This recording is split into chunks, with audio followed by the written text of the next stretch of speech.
midnight glory, heartbeat thumping, another story. Green and red, flashing voices loud, future kings standing on their cloud. Checking the charts with their AI, up we go, reaching for the sky. Every trade home never dies, on the edge as the numbers fly.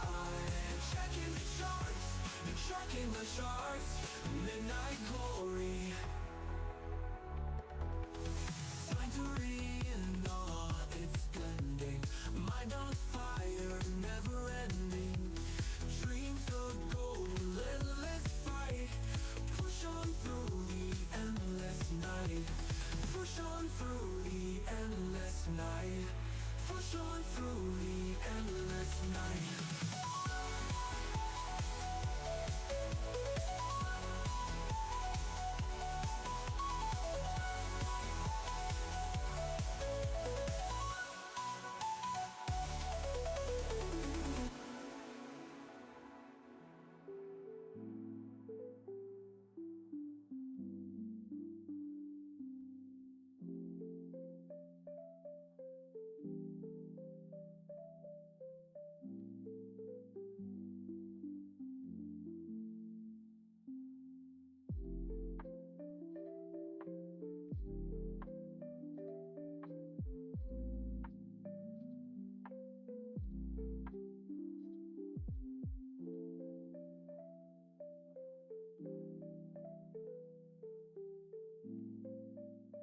What's up, chat? Good morning. Hello. Welcome to the stream. I'm making my post here in a second. Hold on. Hold on. Love you all. It's so great you always show up every morning.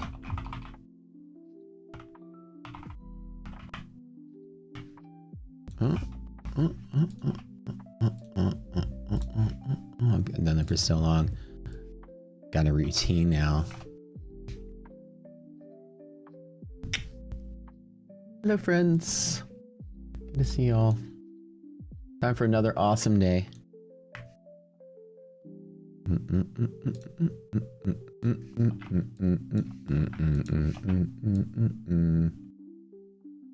Hit that like button first thing you ever do, guys. First thing you ever do. Likes are like unlocks. You should call it the unlock button. The more you hit the like, the more you unlock the beautiful, amazing giveaways and things we have to offer. The most giveaways here than any other streamer on YouTube. By far. Exclusive deals, streams, everything. Giveaways on streams, everything we do here. Awesome. Hit the like button, unlocks more. Lots of new stuff coming on here today. We got a new Lucid deal going on. Looks like. Talking about all this stuff today. 40% off Lucid Daily going on here. I know we've had that. Hold on. 30% off all the others. Yeah. So it's the 40% off Lucid. Life Fund and Futures, obviously 50% off all accounts going on right now. 4 uses. We had a 25K for $25 that I think expired yesterday. Exclusive deal only here. So now we're back just to 50% off all accounts. Life Fund and Futures is now just single payment only. No more monthly payment. It's kind of cool. Next Gen also. Free resets with Next Gen is back. I know we hinted at it. Y'all knew it was coming. 5 per person with code reset at Next Gen. 70% off all the evals. I loaded up Next Gen today for the first time. I'll be trading them now with you guys. Free resets. Free resets. Let's go. Let's go. Let's go. We love the free reset. It turns Next Gen already has the best direct to funded account in the business, but when their eval goes free reset, it becomes the best straight to funded in the business. This is how it goes. Free reset. So I finally loaded up some Next Gens. I did it this morning though, so I don't know if the accounts can be ready to use. I have to get my credentials and all that, but I'll walk you through it. It'll be fun. Ooh, can't wait to watch Matt Yolo. I need TradingView, huh? Let me figure out how this all works. I guess it's TradingView because they do CQG. So how am I gonna get TradingView on the screen? Maybe we'll just do it and just drag it on here. Yes.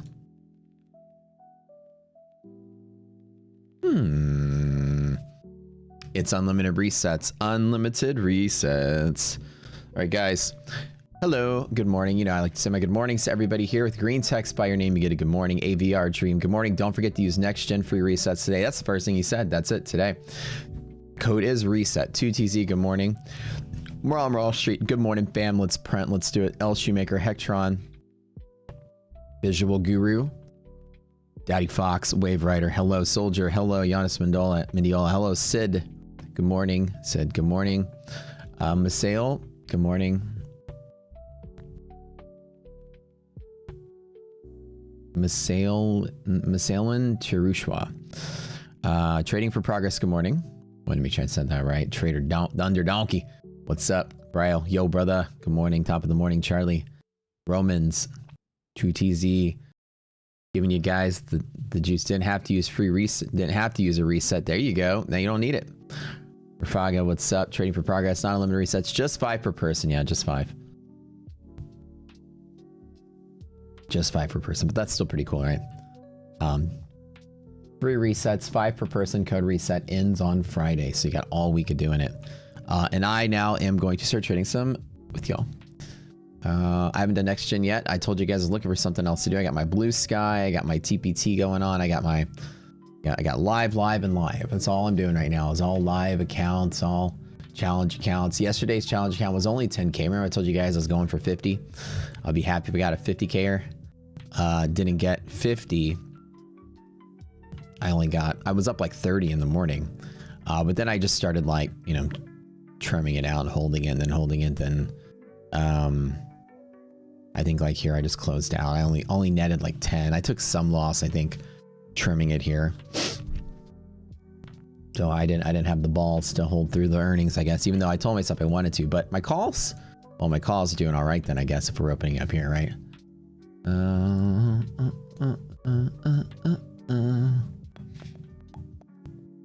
That's how we roll here. Making some money here.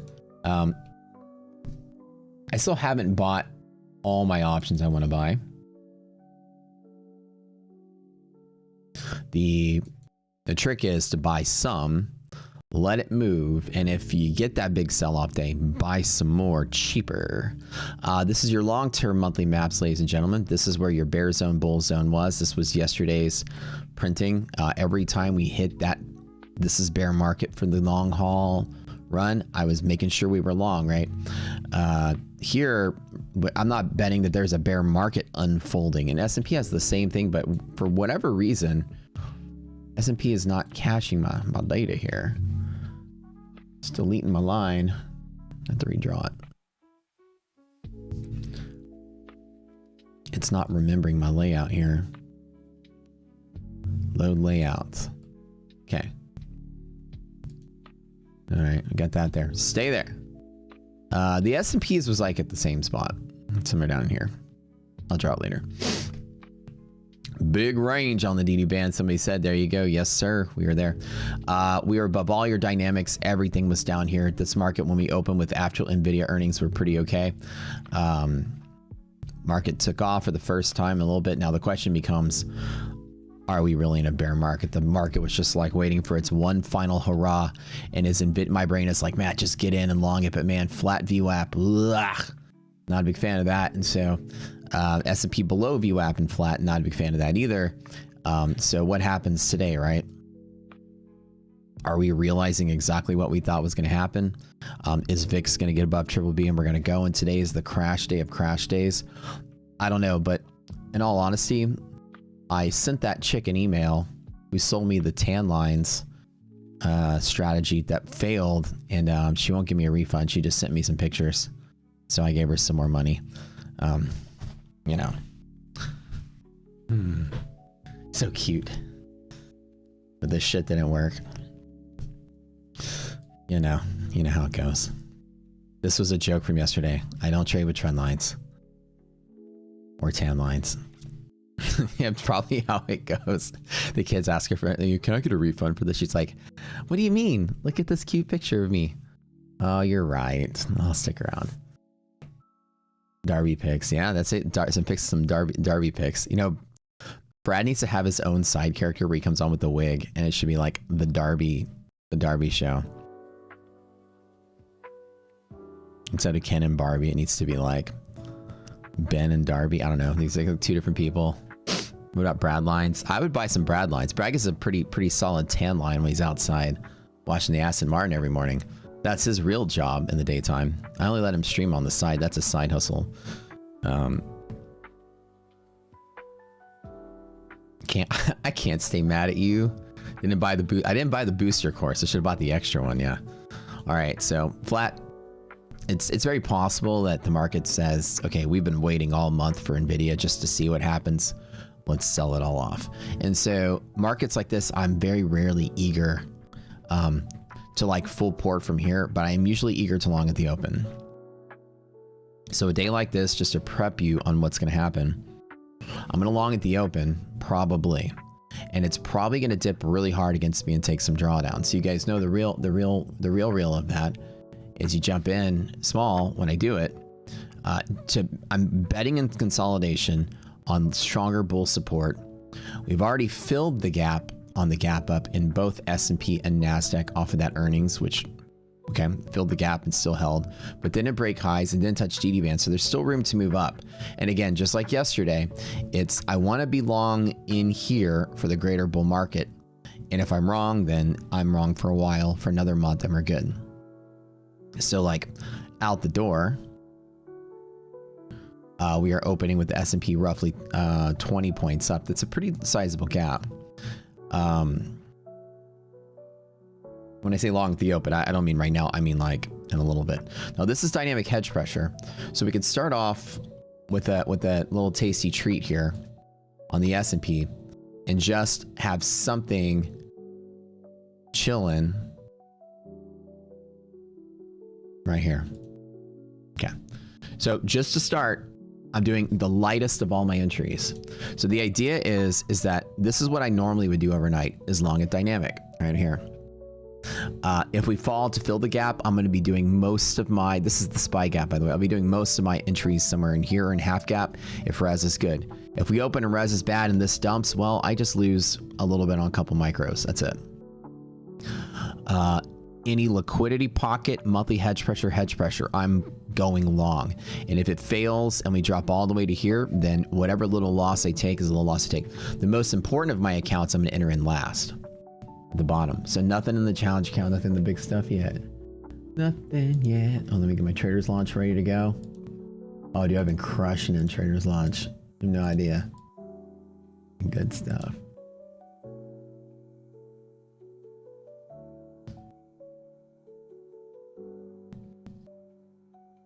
I think it's going to drop. Nvidia earns less now. It's possible, right? How's my options play going on?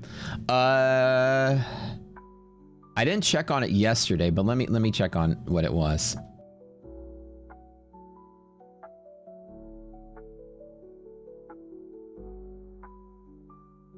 The overall position is up. I have two different options at two different dates. One's up 10.4, one's up 9.76. So at the peak they were up about 30%. But that's the effective theta, right? So when I bought them right here on this day at 29,400, they were up 300%. So this was 10% at the end of this day, which ended before Nvidia earnings. Right here. So the difference between here and here was about 20% loss. But now that we're gapping up, it's probably going to be 20-25%. Remember, they're out of the money, so every day they're just bleeding theta, but every time you get delta, there's another bump. It's going to be 30 to 50% until we get close to the money. Then it's going to jump up 300 to 500%. Think bulls are trapped above? It's very possible, yeah. But I am hoping that we do get the turnaround. My trend line looks good. We broke the trend line, so this is definitely a guaranteed YOLO effect. My biggest fear is that you finally break out of your consolidation and then you're just waves down, which is very possible.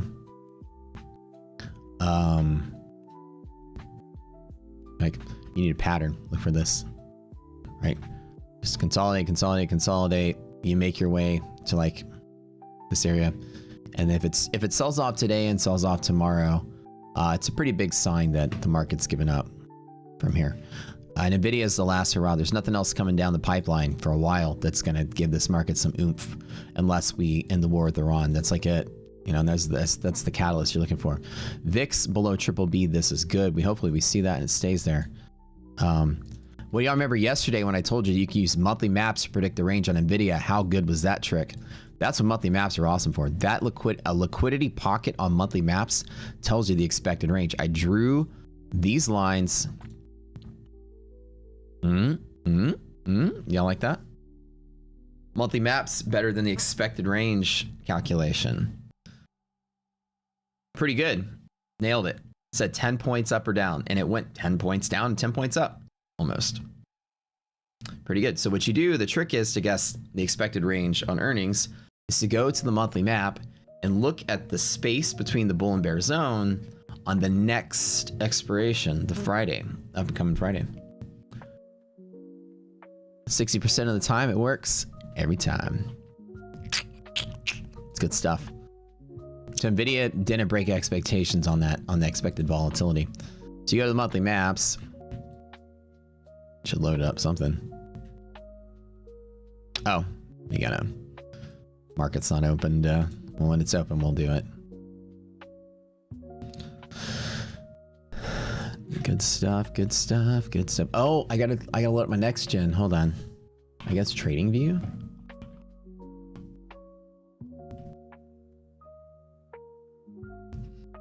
They log in with CQG, I would presume.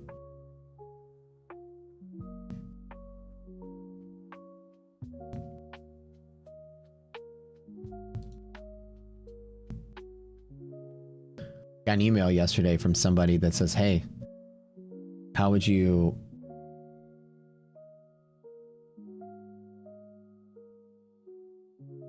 Oh, wait, I need credentials, don't I? Oh, here it is. Welcome to CQG, here are your credentials. Damn. Good stuff. Okay, just finishing. That was quick. Got an email yesterday. It was like, hey, are you tired of being an affiliate for a prop firm? How would you like to have your own prop firm? There's companies out there that white label prop firms now.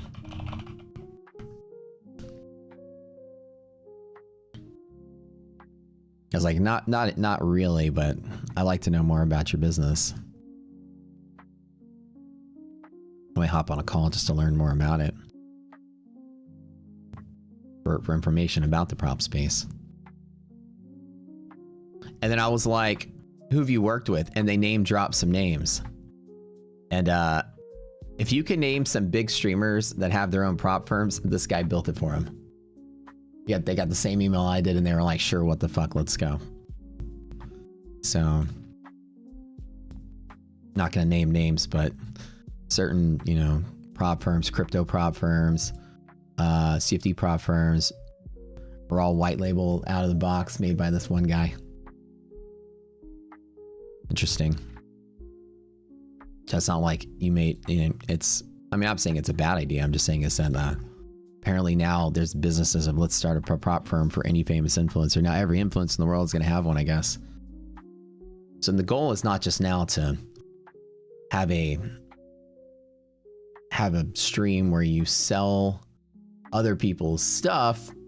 You know, the pitch is, why not have a stream and sell your own stuff? Why not take all of your customers' money instead of just some of it? What a brilliant idea. So I was like, and my email response was, I have no interest in starting a prop firm or now or ever, but I'd like to learn more about how your business works just for you know, my curiosity. I mean, I'm running PropScore. We're like one of the largest affiliates in the world.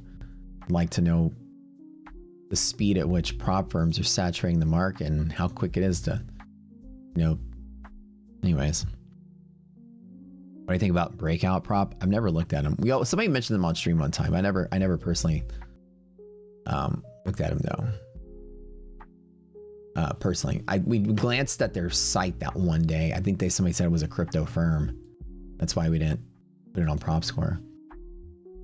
Let's switch this. Oops. Trading. Oops. Switch environments here.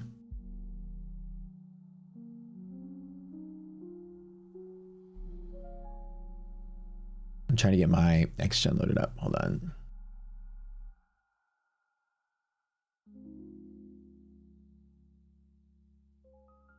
But yeah, so that is the name of the game right now. People are white labeling their prop firm startup. They're like, well, you know, I'm sure it's like they'll build the site, they'll build the backend, they'll give you everything.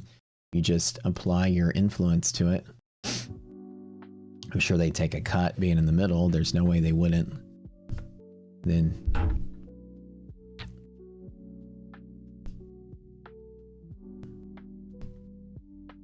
we're gonna make a prop firm called Prop Firm. That's it. Firm Prop.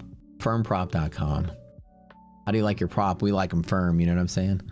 All right, I'm trying to log in. Wait, I'm still in the paper environment and trading view from the elite competition. We need to go to the real environment and log my credentials. Connect the broker. You're gonna do CQG. I just signed up for next gen.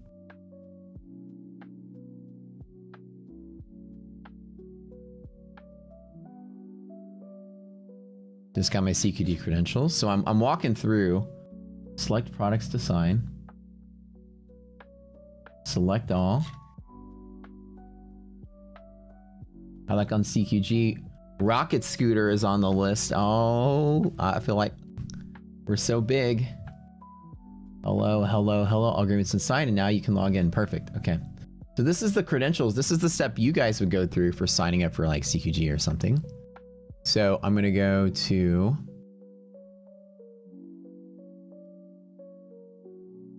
where the hell is CQG on here? Am I blind?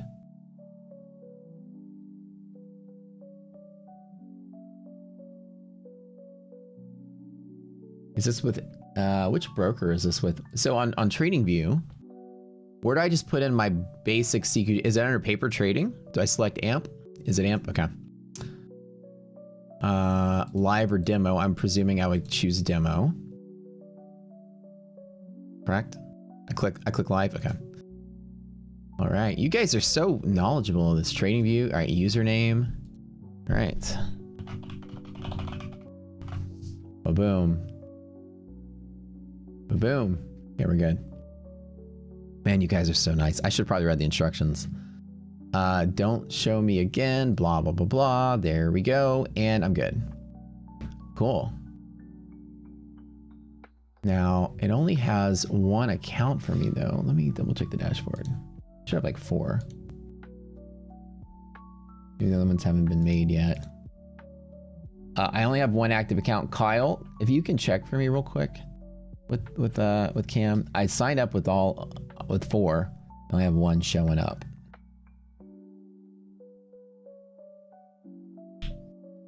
I should add this cool tool called Rock to the browser. I know, right? I totally should. Okay, so today, guys, hit that like button right out the door. Do me a favor. Likey like.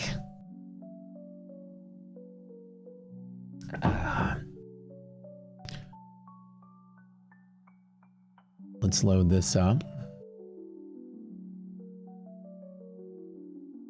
There are no open positions, yada yada. I don't see my charts.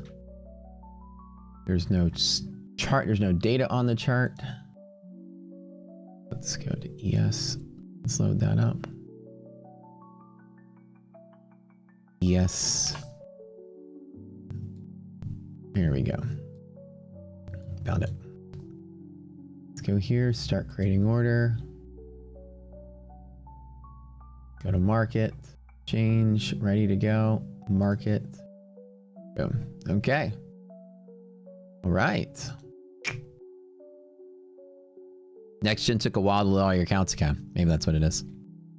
Okay, guys, I am just logging right here at the dynamic head switcher like I would any other day. I took 4 micros on this little guy right there. All right, we got a lot of stuff. So I've loaded up next gen for the first time in the free reset next gen. So it's time to play the YOLO game with the free resets. So let's go ahead and just let's just YOLO it. Let's have some fun with it. Profit target. Hold on 1 second here. What's up?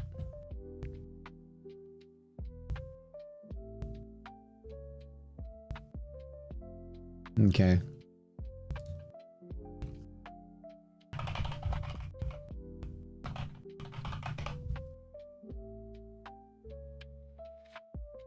Let's go. Next gen YOLO game is the best. It really is. Okay, so let me read you guys some of the information about this. So I'm adding, I got my Blue Sky. I'm doing my Blue Sky Live, TPT Live, next gen. I added that in Traders Launch. So now I'm officially trading 2 props again. So you guys are gonna trade like a couple more. Let's go live with Traders Launch. Let's go live with next gen. I've already gone live with TPT, Lucid, My Funded Futures. I've gone live with all the bigs. There's no more bigs left. So, what do I got? Okay, credentials for this is the 150K account. I need to make $9,000 profit target with $4,500 drawdown and free reset, or 5 free resets on this one. So to make 9,000, I need to full port this with 17 contra. Holy God. Let's see. If we get 9,000, you don't need 17. You just need like 10. But $4,500 drawdown is pretty tight. Or 5. So on the first, I'll just buy the dip until it works. Gotta love free resets. So this is the eval, which is 1 day pass, and as soon as you pass, it's 5 days to profit. Once you're on your funded side. Very cool.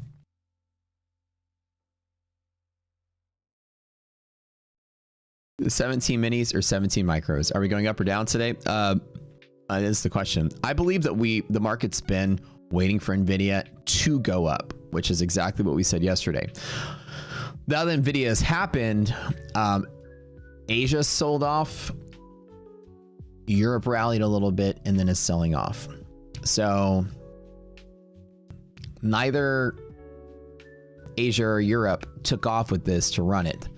I have the biggest fear, and I mean the biggest fear, and I got options in case I'm right, that I think it's gonna go up. But today, honestly, I'm gonna trade it like it's gonna go down. I'm not shorting this or fading this, but what I'm doing is I'm taking one small stab here at dynamic. When we fill the gap, I'll take a small micro stab somewhere else, and then if we dip and we finally hit these bottom areas here with this cluster, I'd be willing to take the bigger long from the lower low. For whatever reason, I'm not like the biggest fan of it, but I'm still gonna go for it. It's worth taking because if the market does, and again, the thing is there's no bull catalyst. There's nothing coming through.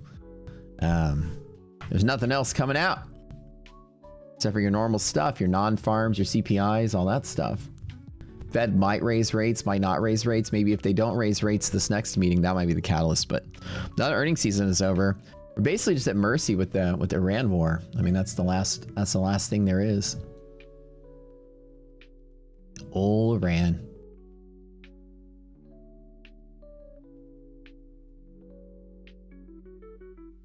Oh, Iran. You know how it goes.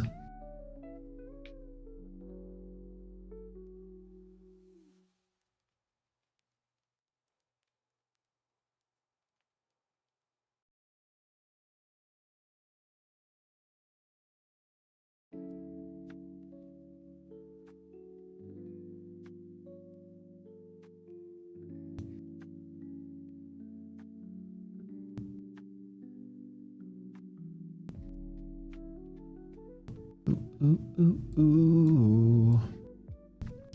So the $1 million challenge account, I'm taking 100,000 to $1 million bucks, but I'm doing it slower than last time. Make 100K, take 100K out. Make 100K, take 100K out. I'm on a journey right now from 100 to 200. So I get there, take it out. Wait for the orange man's gonna do something. Oh yeah, he said I'm tired of this market. Hope it goes back to normal so you can trade with the minis regularly. What makes you think we'll ever go back to a regular one? I don't know. We need some kind of event, and the problem is there isn't one. Nvidia kind of did it, but it didn't do it enough for my liking. S&P's been trading down since Nvidia, and we're almost back to the opening, to where Nvidia had its earnings. So I really don't know. I think we'd have to see some kind of change. I think the tariff, pressures and the Iran pressures, all of this stuff is still creating that hostility in the market. It seems to not be getting better, and Wall Street just is, it's like a cliche. Wall Street just doesn't want to be super aggressive until that's over because they remember what happened last time.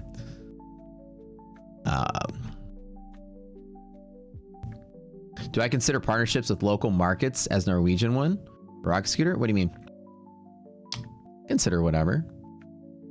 The curse of mentioning it makes something happen. Started the boot camp yesterday. Awesome stuff already. Massimo, awesome, dude. Impactful, brother. Hell yeah, dude. I'm glad you like it.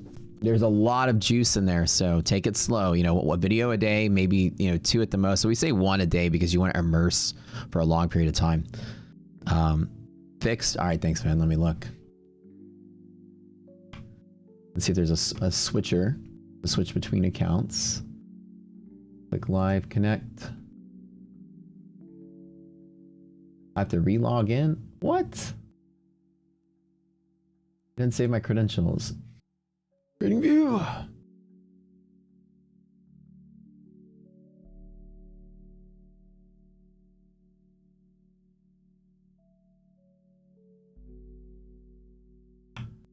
Save my credentials, man.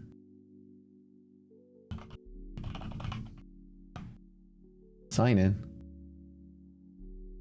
What? Hold on.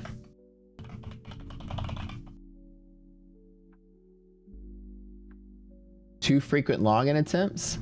Oh my gosh. Oh my gosh.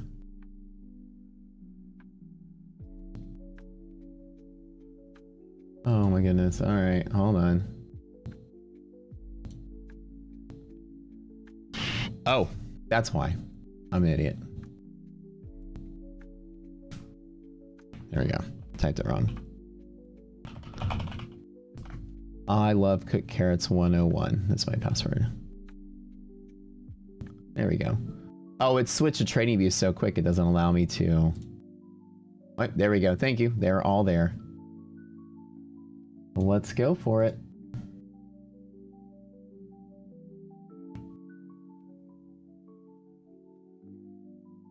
Just for funsies.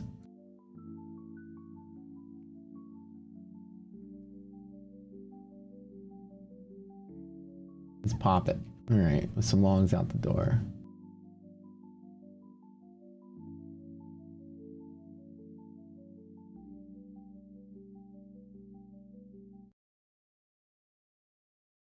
All right.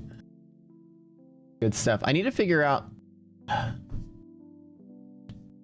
a way to show it on the screen. Now, trading view is so hard because I just want a DOM. I just want to show the DOM. I don't know if I can pop out just the DOM. No, you can't.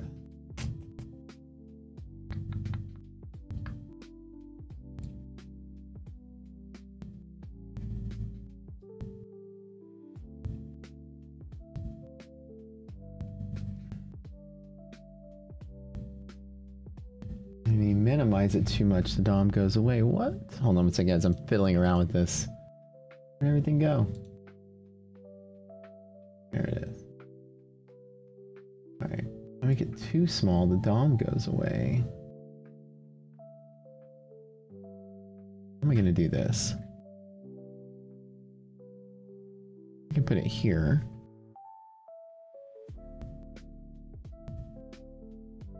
Try to put it here. You can see that also. Well, let me figure out how to do that, though. Let me think about it. I'll figure it out. I'll figure it out, chat. Today's haircut day, man. It's been a hot minute. Look at this. I've got like a whole thing going on here. My barber had a baby, so he's been out for like 2 months. I'm getting a little shaggy.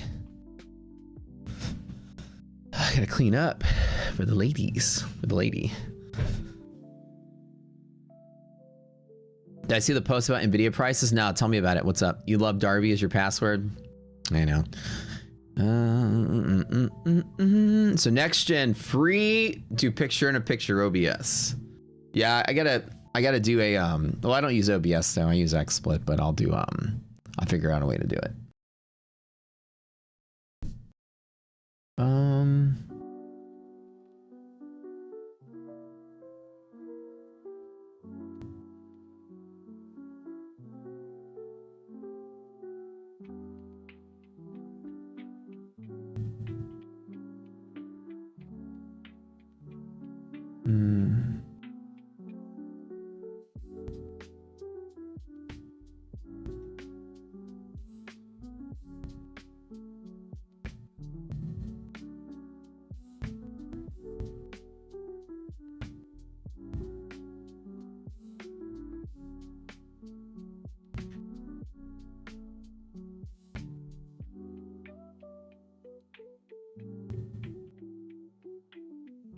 Yeah, like even on TradingView, the DOM is not showing. That's the weird part. I don't know if I'm just doing this wrong. On TradingView, my DOM is not showing any of the tiers, nothing. I went ahead and just took a long right now just to do it. I don't know if my settings are weird. I don't know if I'm.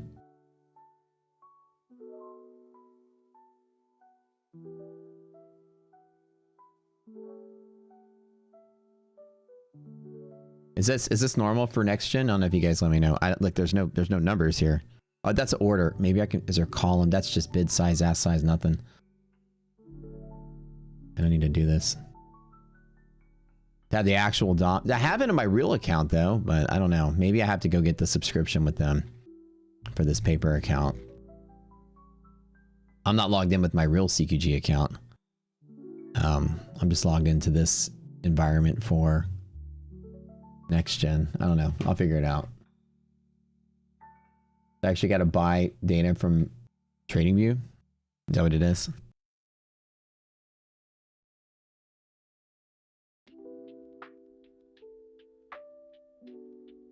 I never really look because I do all my TradingView trading on my phone for my real amp account. I never really use the platform.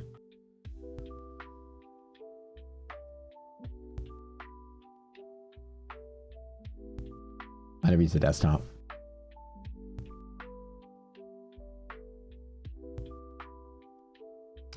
Oh, I know what it is. I'm logged into that environment that I made for the freaking... Oh, okay. I'm logged into... I know I have a subscription to TradingView. I think I'm logged into a different account on TradingView. Because I think I was using a different one for this Leap competition. I'll have to look. I think I have an actual paid subscription to TradingView with data feeds. But I don't think... I think when we did the Leap, I just hurriedly... I probably have like 10 different TradingView logins over the years. I think I'm just logged in the wrong one. I don't need the DOM. I was just doing it for you guys to see it. Because everything is so white, so it's hard to see where the price actually is. I'm trying out next gen. I want to YOLO with you guys. I want to YOLO with the best of y'all. Maybe I'll just make some space here for both of them. Scoot over Blue Sky. The thing is that the DOM is not showing my... well, I guess it is, but I want to... Dark mode. I don't fiddle with this too much. Where's the settings for dark mode, you guys? Y'all help me out real quick.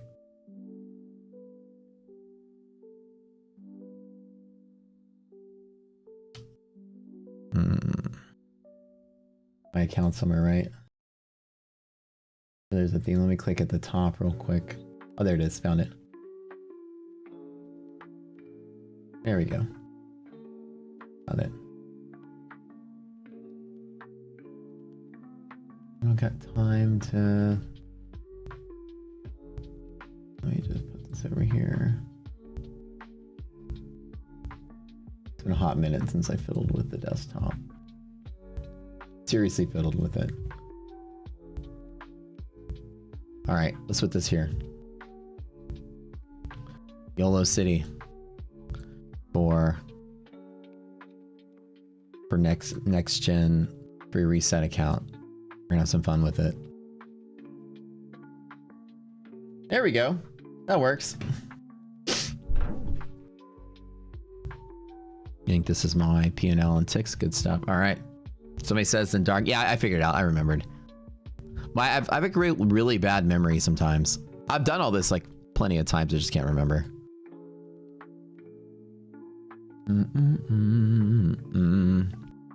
Alrighty. All I ever do with TradingView is use it on my phone. I never really use the desktop. I used a desktop for that Leap competition that one time. I logged into my CQG account, tried on my phone. Oh, Mark, you mean Rocket Scooter Norwegian Market selling product streams? Yeah, we can make you an affiliate. You can stream, you can do whatever. Yes, sir. You will give me an affiliate. Just send me an email to like matt@rocketscooter.com. Send me an email. Let me know the email you signed up at the Rocket Place where I can make you an affiliate. And you can stream, you can do whatever, make content.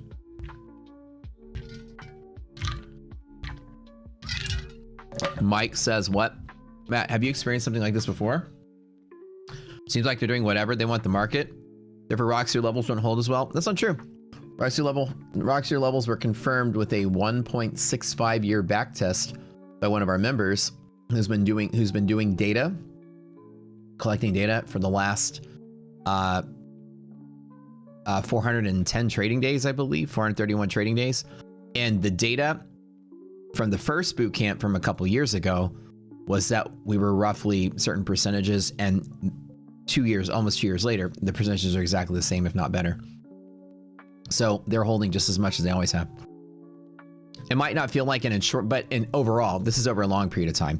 Now, it doesn't mean that, like, if I were to draw a graph of like hold or break, it doesn't mean that it's going to happen that much. You can have a lot of like clusters of where it just breaks for like a couple months at a time, and then it gets to be like, you know, it holds more often than it doesn't. You can always go on streaks. In general, on the long term, and we've had, you know, 2 crash markets, tariff market in this time. We've had, you know, giant crash up market, which was April this year. So we're still good. Like no break on MHP is still 75% all confluences, with the confluences closer to upper 80s, 90, somewhere in there. QQQ MHP, no break is 67% chance of all confluences. So about 70% on NASDAQ. So NASDAQ has a higher probability of breaking the S&P. S&P is 75. NASDAQ is roughly 67. That's with all confluences. So we say 70%. Now I used to say 75, but now I can say, I guess 70 is more appropriate. 70, 75, which is MHP. Hedge pressure, SPY. The no break case is 68 plus 10, 70. It's 80%. 80% on this one. Wow. 68% open above, close above. 14% open above, close below. So 68 divided by, I need to do the percentage of those 2 cases, and that is going to be pretty good still. Yeah, the back test is posted in the bootcamp. 68.7 divided by 83 is 82%. Yeah. So roughly about open above blue, holds above blue about 80% of the time on S&P. Which is kind of nice.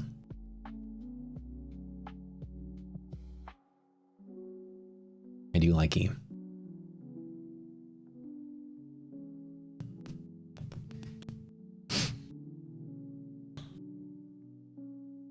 This is for all confluences data for the Open. Yes, sir. This is the US Open. But the dynamics tend to have observably the same probabilities as the... You can assume that the dynamics overnight are the same probabilities as the regular ones in the daytime. So the way you look at this is, how much time we got? 4 minutes? Okay. So SPY hedge pressure. There's a case where you open above and a case where you open below. The open above, close above is 70. This is all of them add up to 100. So if you want to know open above, close above, or open above, close below, the break percentage, it's 68 divided by 68 plus 14, which is 82% chance you hold and 18% chance you break. So SPY blue hedge pressure is 18% chance of break. 1 out of 5. It's crazy. On the open below case, it seems to be 50-50. Which is why, or 7 out of 16, which is about close to 60%, give or take. That is that 60-40 we present ourselves in the boot camp. And that's why on liquidity map, when you open below blue, we don't trade off of blue because it's like a 60-40. We've removed the red line. It was about 40% chance it stays below originally, the original back test. We decided to remove it as a trade setup because there's just 7% chance it breaks up, 9% chance it breaks below. So 9 out of 16. So you see how close this is to being equal. So it becomes more of a coin flip sort of trade. So we don't short off of blue. because close to half of the 40% of the time it does break above.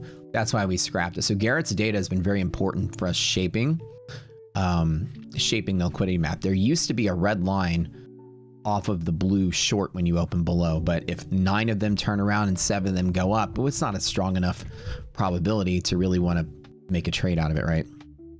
So his data has been very important to shaping the liquidity map. All this does is confirm the data we already have in just a longer term. 431 trading days, which is 1.65 years. Gotta make sure I put that in there.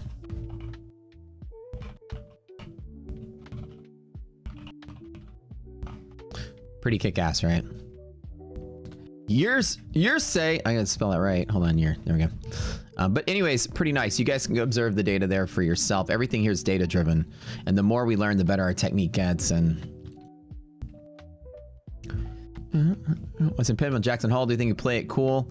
Well, I mean, Mr. No forward guidance is very big on forward guidance, apparently. All right, so I got my 5 YOLOs on NQ. We'll see what happens. Got 4 E-minis here. I'm gonna grab some E-minis right out the door on the challenge account. And let me get ready. God, I'm starting to juggle a lot of accounts at once. Got my Traders Launch, Blue Sky, TPT. Oh my God. Next Gen. Oh my God. Next Gen free resets, guys. 5 free resets per account for Next Gen. My thought today is I'm going to take the gamble along at the open, and I'm a long game if we fill the gap. There is a possibility that this just fades the whole thing out. The market's been waiting for Nvidia to finally do its thing, just to say, okay, this is the high we wanted to dump everything. Okay. So we'll see what happens from here.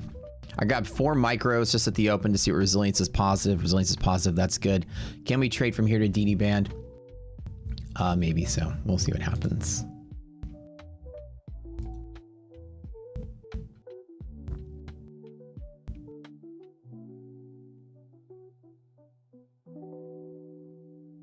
ARB is negative. Resiliences are good. Why it keeps putting NASDAQ on my chart here? Every morning I had to redo this. ARB. I just have long at the open. Just see if things turn out good. Move it up. Let her rip.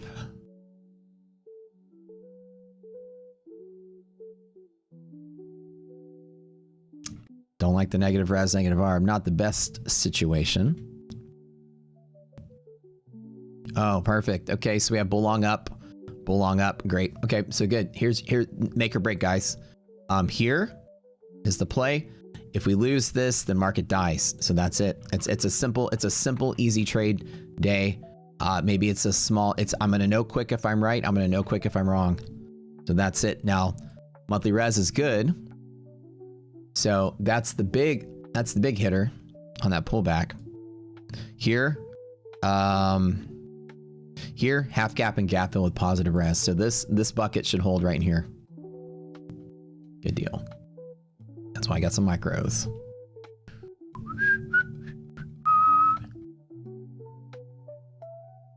Oakley dokley. Wait, did I just blow up my next gen? Oops. Oh wait, I gotta get faster working this next gen. Hold on. Did that work? Am I not logged in anymore? What's going on? Where's my position? Oh, it doesn't show it.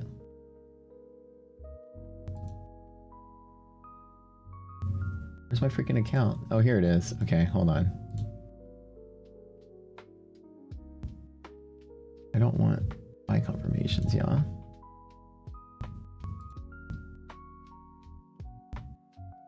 I need to turn on instant orders.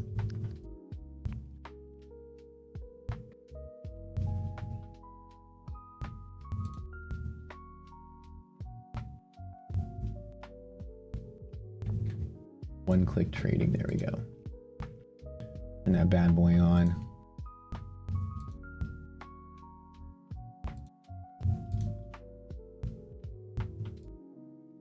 All right, let me fiddle with this one a little bit.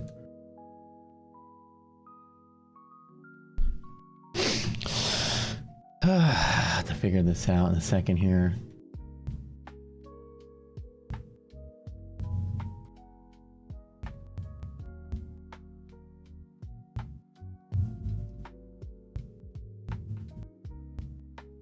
What I think is, I need to do my, oh, I'll do this later.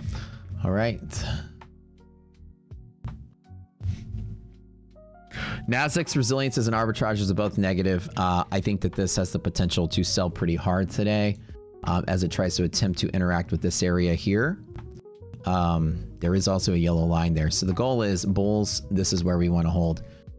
If you're a believer, that's it. And if it loses that, then it's just get out of the way quick and don't bag hold. S&P is solid enough to hold the half gap here at this bucket. So decent. I'll fiddle with next gen in a second here. I gotta figure out the DOM is not updating in real time. I'll play with it tomorrow. So I just had 4 micros here at the open. S&P's positive res. Half gap is a pretty solid support. Hedge pressure, all of this down in here. This is pretty decent. S&P, I mean Nasdaq here. There is a little bit of support here. With the confluence, it does stay on the same side closer to 90% of the time. But you did lose confluence here, so we'll say it's closer to about 80%. Or less for blue, about 70%, as we said earlier, or less for orange. Orange res is good.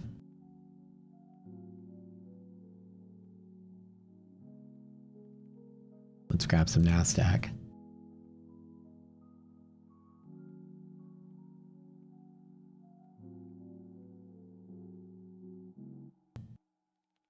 But if like I said, if it just flushes through there, it's a quick stop and out. So the idea is the continuation play. And I'm not sure if this is the one that happens, because this overnight had me a little bummed out that it didn't. You didn't get any love from Asia and Europe. So the idea would be that with the negative resilience, it's going to have a hard time breaking out the highs, unfortunately. S&P is good. Nasdaq is that first rotation. Are we back to the old habits of Nasdaq, death of Nasdaq? That's the real question. Okay. Oh wait, it's only 5 free resets. I shouldn't be trading this so aggressively. I forget, it's not unlimited resets. Shit. Okay, I should go slower. Oops. All right, code reset, 5 free resets. How do you reset an account? Let me see. First one my first YOLO didn't work, but I forgot about that. It's not unlimited. Okay, let me just test it out. I'm testing it out for you guys. Reset, code reset. Today has a very good probability of dying.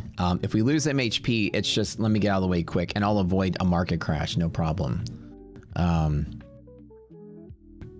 Arbitrage just went positive, which is good. I like the sound of that.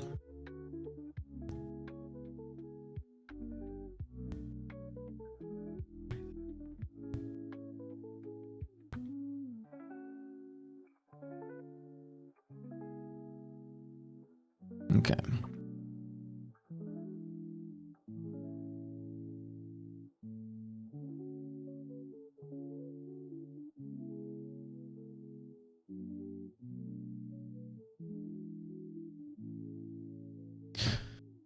Okay, moment of truth here. Negative resilience is trying to yank this to fill the gap. It's trying to fill the entire gap fill on the gap up. S&P slightly positive is good enough. Boy, I don't feel that momentum though, right? Let's double check what our liquidity maps look like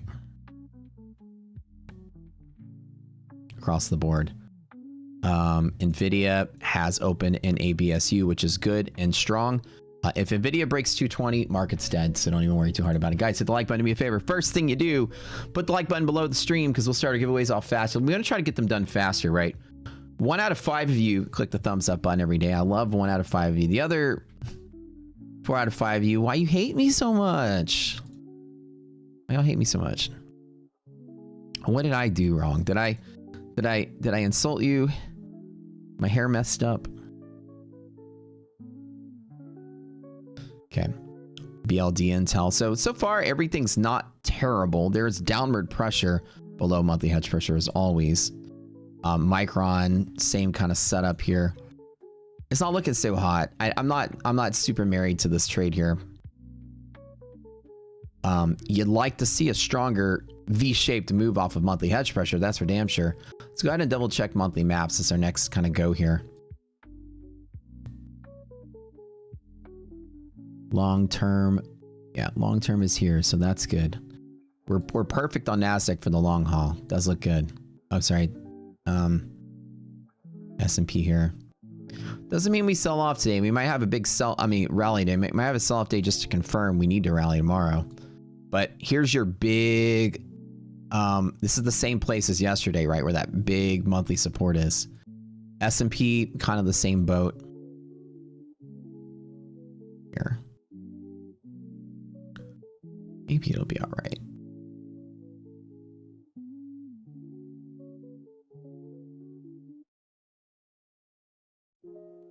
Every single time, MHP, every single time.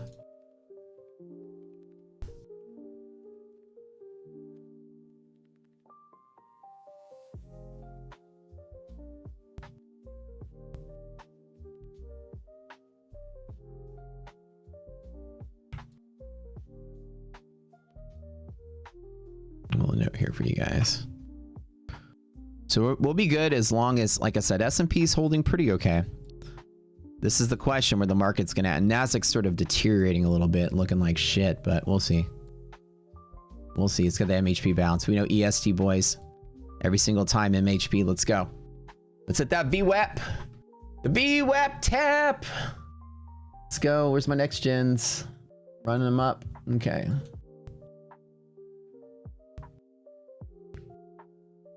VWAP tap every single time. I mean, sorry, MHB every single time. All right. Now again, negative resilience means it might hit this and fucking turn around and dive. All right.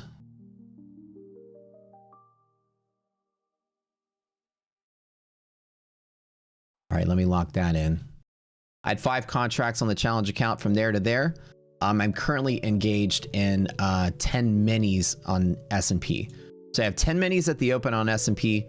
I bought 5 Nasdaq on the dip, closed the Nasdaq up. The S&Ps are slightly down, the Nasdaq slightly up. Overall, I'm up 2,500 bucks on the challenge account. I want to write S&P today because S&P is the stronger of the two. When you ask me which one I want to trade, S&P being the stronger big boy, that's the one I want to trade. Caught that boy. Let's go. That's 5 Gs on Nasdaq. Now the S&P can run, put some money in my pocket here. Let her rip. Let her rip here. All right, we got positive ARB. Or positive resilience. Let's jump one more. As long as past through VWAP will good, I'll let the 5 ride all the way up to DD band. What's up, chat? What's up, boys? My next gen YOLOs. My next gen YOLOs. Let's let them ride. 5,200 bucks. Let's let him ride. Let's get the 9,000 in a single day as passive app. Now again, it's probably gonna hit this negative resilience, negative ARB. Nasdaq is wanting to sell off, so don't blink. Nasdaq looks bad. S&P looks good. Stream freezes a lot. You might want to try checking your better internet. Better checking your internet. Some people here it's good. For some people it freezes. It's not here though. I have a diagnostic. Sometimes it's here at lunchtime. I have some diagnostics on my stream that tell me if I'm dropping packets or something. So it might be yours, my friend. Channel's growing so fast. I know, right? Like growing super fast. I'm excited. Remember, fill the gap. This was a trade. This looks bad. So I was smart to close out my Nasdaqs there. Watch me blow up these next gens. We'd like to see resilience be higher so that this can support here and be higher. But either case, without the confluence, I still trade every single time. I just traded small. Chat, what would I have done if I would have had the full confluences? Wouldn't it be 5? It'd probably have been 10 or 20, right? You guys know how Matt trades. I hit MHP. MHP was kind of negative, and so was resilience, so I only hit it with 5. I didn't hit it with 20. I normally will hit it with 20 with the confluence lineup, or 10 at least. So this challenge closer to 10. I hit it kind of small, right? Got some micros here. I do have 10 S&P minis though, with the confluences a little bit better. Resilience is good. As long as we support here and push, I can get a rally for the rest of the day. That'd be great. Let's go next gen. Let's go. The weird thing is that the DOM is not updating the P&L.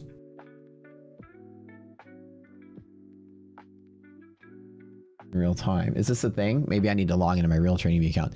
Chat, let me know. Look, the chart and the DOM are not updating the actual P&L, but the actual trade is updating the P&L. What's going on with this? I'm logged in. I don't think I'm logged into my real Matt Rocket Scooter account thing that I had that I pay for data. That's an AMP thing? Okay. It's just an AMP thing? Okay. I think we experienced that in AMP. Actually, as a matter of fact, I remember seeing that in AMP. Oh shit. Past my next gens. I'll take it. Just past 2 next gen accounts. Ladies and gentlemen, that was pretty simple. All right. I just longed 5 contracts at MHP, past the next gen. Oh, that's the one that busted. Hold on. I busted 2 of them out the door, but I reset 2 of them. Oh, and I'm about to pass 2 of them. That's good. All right. So let me lower this up. Let me drop this down to 3 and just let the rest of it ride. Cool. Let it ride. Lost 2, gained 2. That's good. Okay, hold on. But I got to reset the platform though for it to refresh. So when you reset it, those of you that have been doing this, when you reset the account, do you need to refresh the platform for them to show up, right? So NextGen has free resets. Use code SCORE to get your eval 70% off. Use reset to get your resets for free. Just refresh the browser. But if you just make me log back in the freaking CQG. Let me make sure it saved my login. Oh, there it is. Okay, we're good. Never mind, same login. So yeah, let's put the AMP. Let's put this up here. So far, that's the one I reset. That's the one I reset. One of them already passed, so I guess it just took it off the screen. This one has a little bit more to go. So can I activate it? You guys that have traded NextGen before, can I activate it now? How does that work? All right, let's go fund it already. NextGen in the first 20 minutes of the market being open. Gotta love it. Okay, dashboard. How's this work? I'm with it with you guys. I'm up $9,000 in the challenge account today. I don't normally do this until I close the position, but I'll show you guys anyway. So the 100K challenge account right here is up 9,700 bucks. I've got 10 S&P contracts loaded up for this little rip there. ARB is good, resilience is good, everything looks solid. What I'm going to do right now is I'm going to trim it down. I'm just being a little bitch. Oops. I'm going to trim it down to 2. Let 2 ride. So now that I've trimmed it down, technically it's not fully closed, but it's closed enough. There's the challenge account. So this is my live challenge account, 9,700 bucks. This is a nice little rip here. Again, all these blue skies tapping VWAP right now. Like I said, I'm not super confident that this is the rally we want. Trust me, I keep wanting to see it, but losing VWAP, I'm a little nervous. Why don't I be smart about this? Let's be smart about it, guys. Hold on. I have a weird feeling about this one. Let's let it play out. Okay, I did fully close everything. With Nasdaq doing this is scaring me. I need to let's just chill. I did close everything. Yeah, I did close out my runners, all of that. Close. Pass. All right, upgrade account. That's pretty quick. All right, upgrade account. Activation fee. There's got to be a discount at Score for activation fee next gen. 50% off activation fee. Score 50. Apply. 50% out of that activation fee. So right now, I just went funded with next gen in the first 17 minutes of the market. Free reset. Not bad. I gotta pay for it though. $100. All right, let's go. Now I'm not gonna YOLO this one. $100 and I'm funded with next gen in 17 minutes. Look at that shit. 17 minutes. I'm funded with next gen.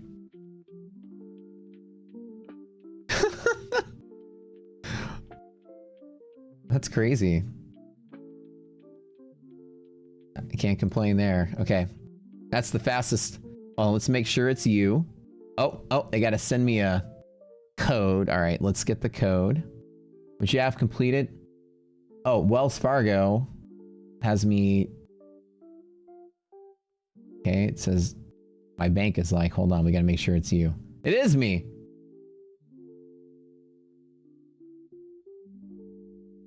We sent you a text with the link to open your Wells Fargo mobile. All right. Okay, hold on.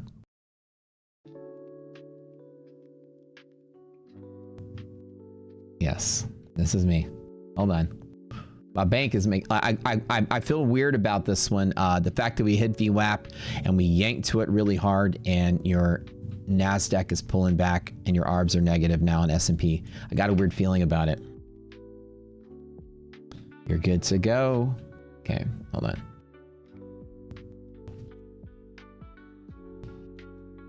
All right.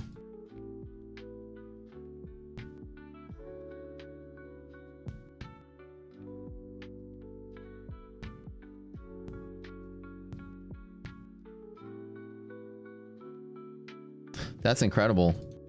So guys, I am already funded with next gen. Not bad.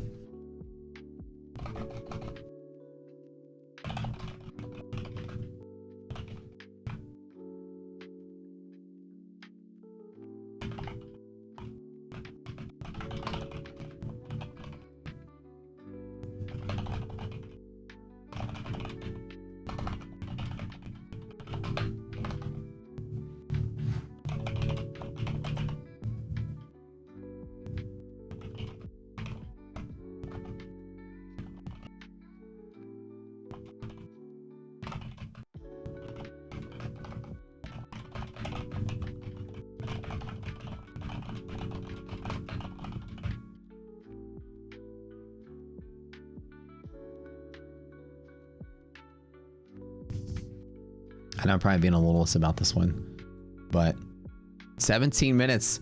Funded in 17 minutes. Maybe we should celebrate with the next gen giveaway. We should do that right out the door.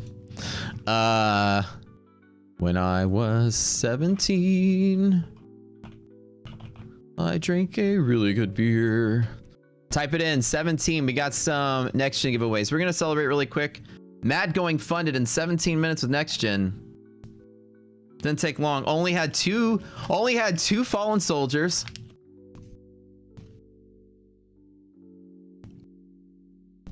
Dude, this is fun. I see why you guys like this so much. How exciting is this? It's really fun. I've been loving my experience with the last two firms I've traded with. Blue Sky is fucking goated, man. Next gen, just how fun is this, right? I have 5 resets. I just longed out the door. 2 of them busted. 2 of them won. Or one of them won. One of them's still going.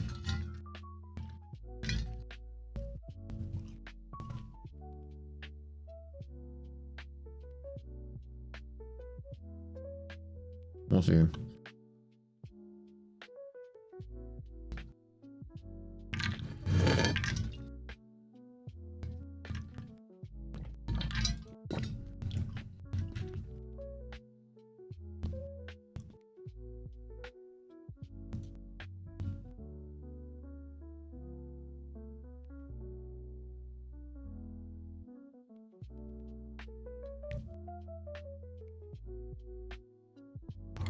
That's crazy. You know what I mean? How fun is that? It's so crazy because me being like not a veteran of the prop space, you know, I just joined the prop space because you guys do it. We wanted to be popular, you know. And 2025 is when I kind of got really anchored into it. It's been almost 2 years for me. You know, my excitement in trading was always, you know, having like a big win in like the funded account or something, you know. And jumping into props and seeing the variety and different ways you can trade this and different ideas people have, it's just so cool. How fun it is to just YOLO yourself to a funded account. I see why you guys like next gen. How fun this is. So basically it's just straight to funded for $100. Well, plus the eval cost, whatever that was. I think these the accounts they have, like I said, people usually add it. So like people that are like trading a serious account, like a TPT, or I say serious, like where they're expensive, you know, you're not going to go out there and 5 contract YOLO your TPT account. It's very expensive to reset those things. I see why you guys trade like a Lucid or a TPT or MyFunded, then you add next gen to the roster during free reset period. It does sound like a lot of fun. Let's double check the things are not so bad from here.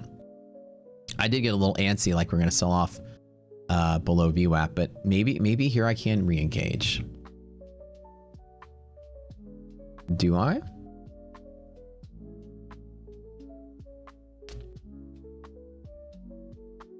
ARB is just way negative though.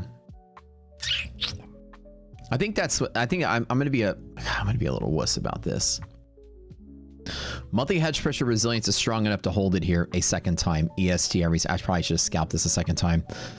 Negative ARB, negative res is there's pressure this way, there's pressure this way, and it's choppy and still volatile. VIX above triple B, I don't think is any better. Nvidia had a quickie little pop there. We need so VIX is doing a little better than at the open. Should I just go for it? Why not? But I don't want to ape in at the top.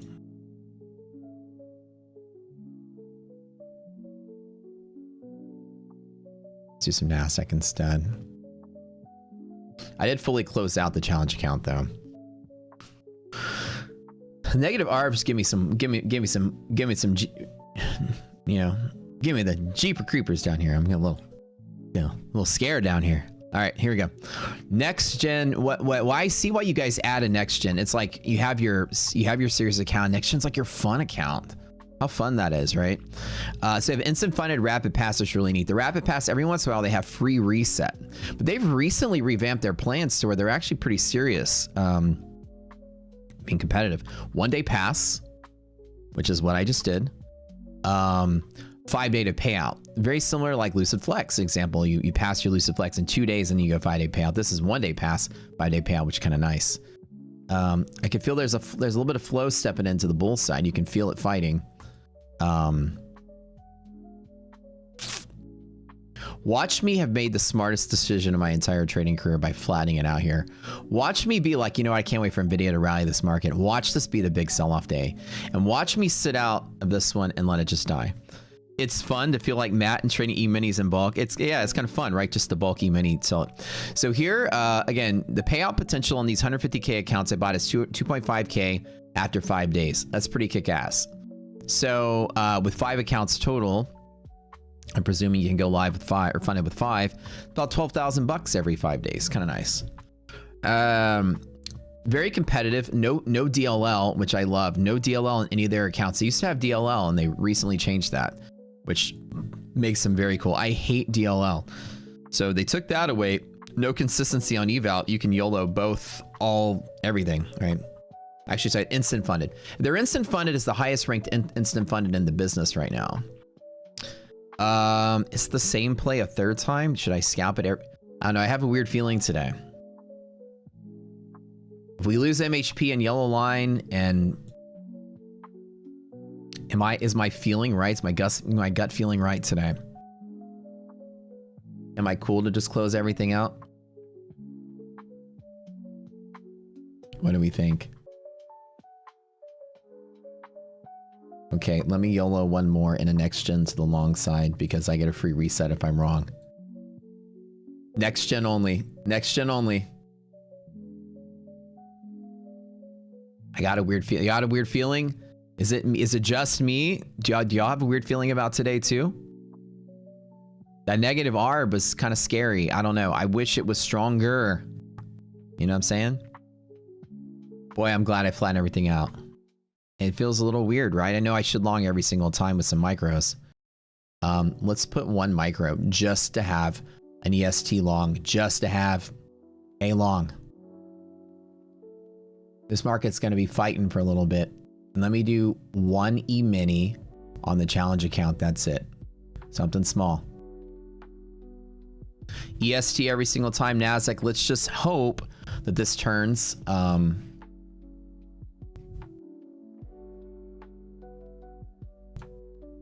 Next gen only. Let's ride it.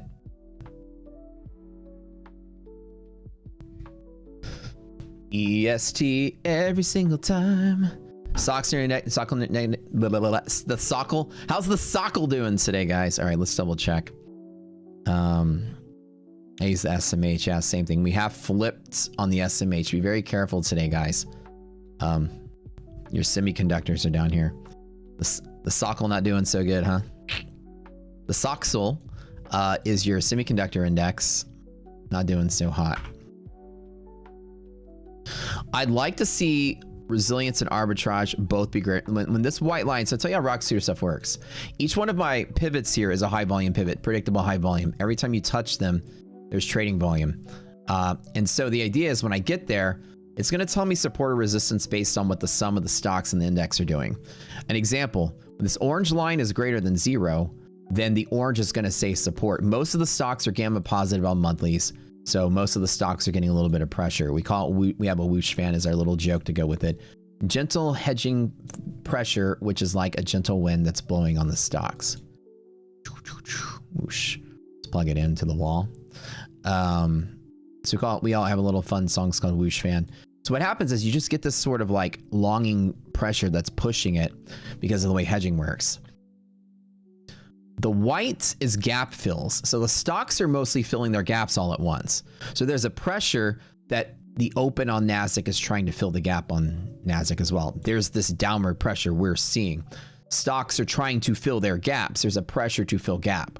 It's the market maker's imbalance. So this is options hedging. This is the buy and sell imbalance on the day, right? Called the redistribution zone, is to allow market makers to redistribute their buy and sell that they have to take at the end of the day. And blue is weekly options. So this is gamma positive on monthly options. Blue is gamma negative on weekly options. You have 2 pressures this way. So the way that it says is that this is support, this is resistance, this is resistance. So while there is a long-term monthly support, which is one of our strongest indicators, is when this is positive, we're long off of it. There's still some pressure yanking it down, which is why I'm not longing for the breakout. I'm in, I'm out, I'm out, I'm in, and I can scalp a little bit. And this again was a free 60 points. I can take that. My 1 E-mini right there on the NASDAQ has been $1,500. I grabbed 1 E-mini there. Good stuff. Negative arbitrage is a general indicator of pressure on the NASDAQ and S&P by themselves. Arb being negative, it's the NASDAQ is, the stocks are pulling back faster than the NASDAQ is rallying up. It's overshooting to the upside. I'm going to go ahead and lock all this in just as a second scalp. Lock in, lock in.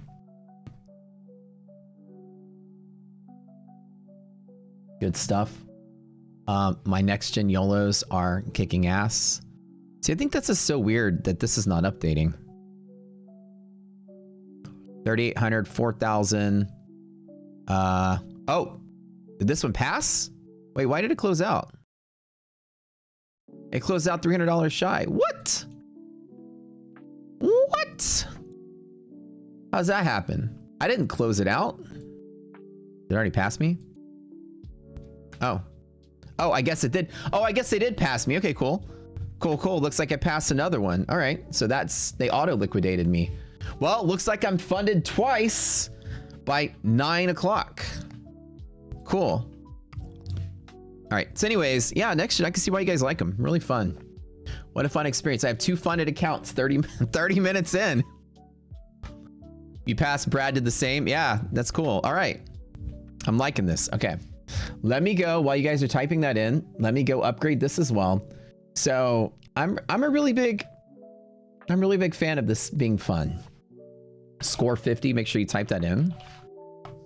Neat. All right. Oh, I gotta, wish it would save my card number though. I gotta type it in every time. You know what's funny?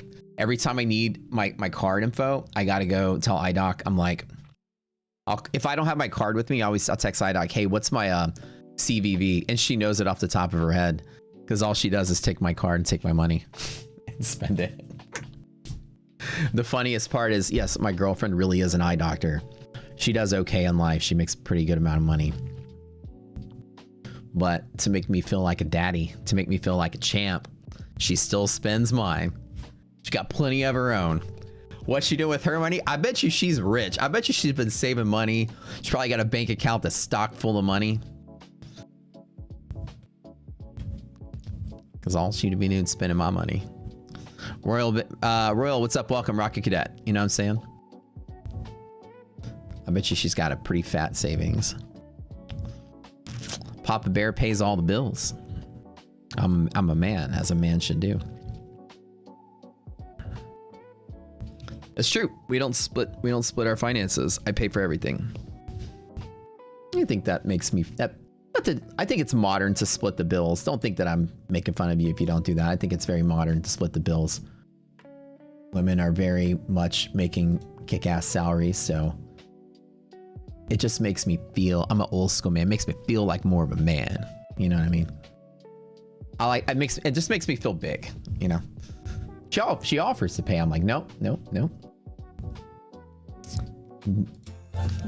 Your money's no good here.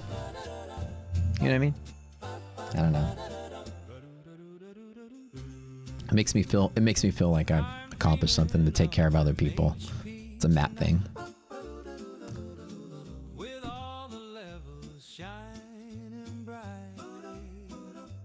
Like I pay my mom's bills. Like I have a credit card that I gave to my mom. I'm just like, spend it. She calls me all the time. It's cute. She's like, hey, I just spent like $150 on the card. Is that okay? I'm like, Mom. She's like, I was going to buy a washer and dryer, but it was like $600 each. And I don't know if that, Mom, I made $78,000 today in a day trade in a 2-hour period. Please buy the upgraded washer and dryer with the AI robot that washes your clothes. This is how we grew up with nothing.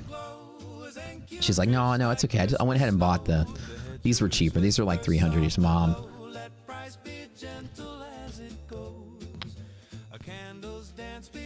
She still doesn't want to spend my money. I went over to my mom's house. The lawnmower was broken. My mom's like me. She's like a handyman. Went to my mom's house. She's got a tool belt on. She's laying on the ground. She's taking her lawn. She has a riding lawnmower. She took it apart. Something was messed up in there. She's fixing herself. I'm like, you want to get a new lawnmower? Take it to repair. She said, no, I got it. Mom in her 60s in the heat in Texas, laying out in the backyard in the sun, fixing her own lawnmower.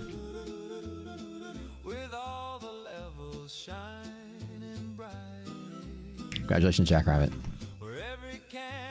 I should just leave stacks of cash in the house every now and then. Yeah.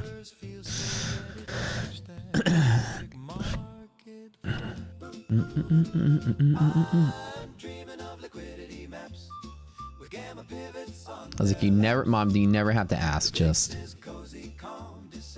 spend whatever you need to. Be comfortable. Time to retire. She's like, I don't want to retire. I'll be bored. I got nothing to do.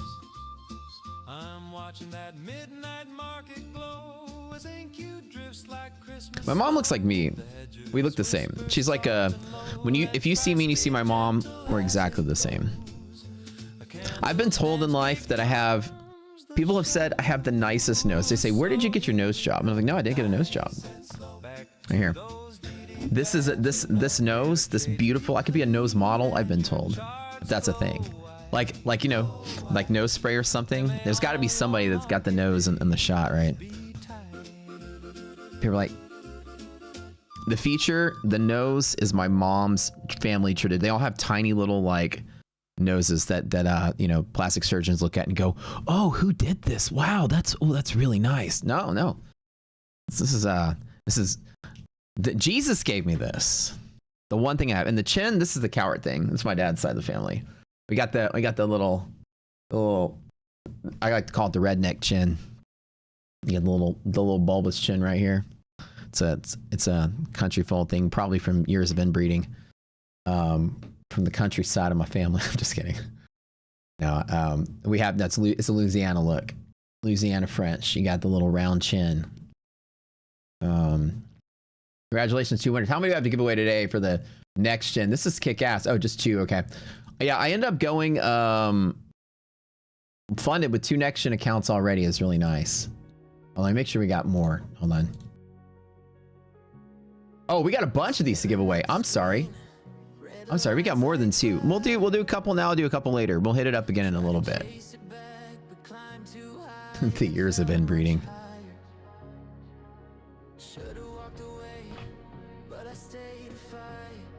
Got the old Louisiana country side of us. Next gen code for up to 5 resets. Code is reset. Can I announce the winners? Oh yeah. So the winner is ENTI. The other winner is Jackrabbit. I think Jack just won something yet. Jack, you just won like a couple days ago, didn't you? It's like your second win this week. I remember Jack winning something. All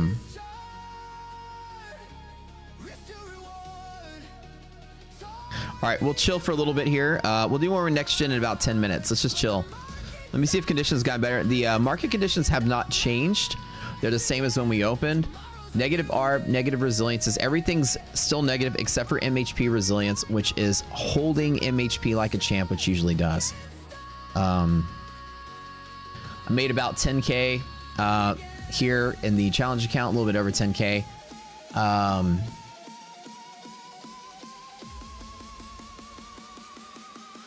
When funded with 2 next gens. This is the blue sky. I was taking this one a little light. I wonder if I could just do, let's just do 1 S&P mini. Let's just say whatever. Let me do S&P mini at the open. I know I don't have resilience in the favor of what I want it to be too long at the open, but you know what? Let's just go for it. With resilience, I mean with VIX below BBB, I have no fear of this market right now. Let me go ahead and engage in some minis on the challenge account as well. Let's keep it light with 4. I said 4 minis on S&P challenge account.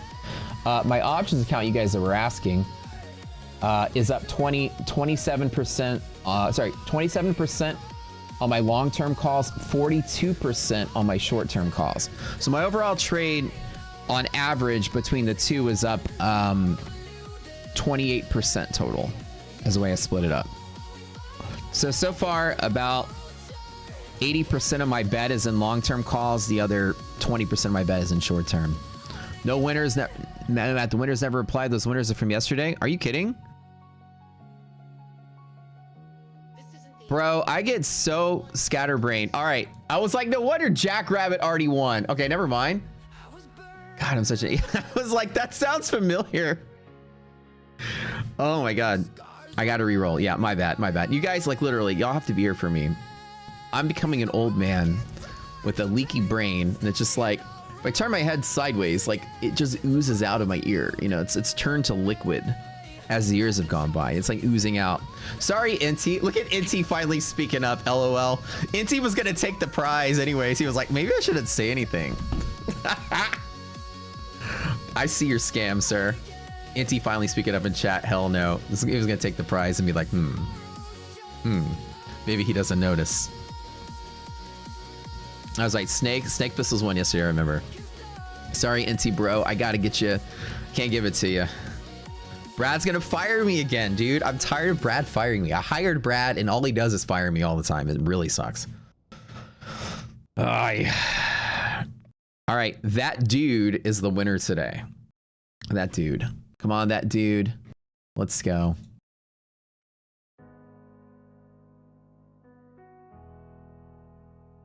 Yeah. I'm having fun.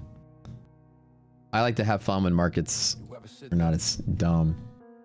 Okay, so I have gone funded in 2 of my next gens. The other 2 about to go funded, as long as they stay there. The other 2 I grabbed 3 NASDAQ contracts at MHP, and I'm just letting them ride till they go funded. Are you guys not here today? Oh, that dude. All right, there you go. There you go. There you go.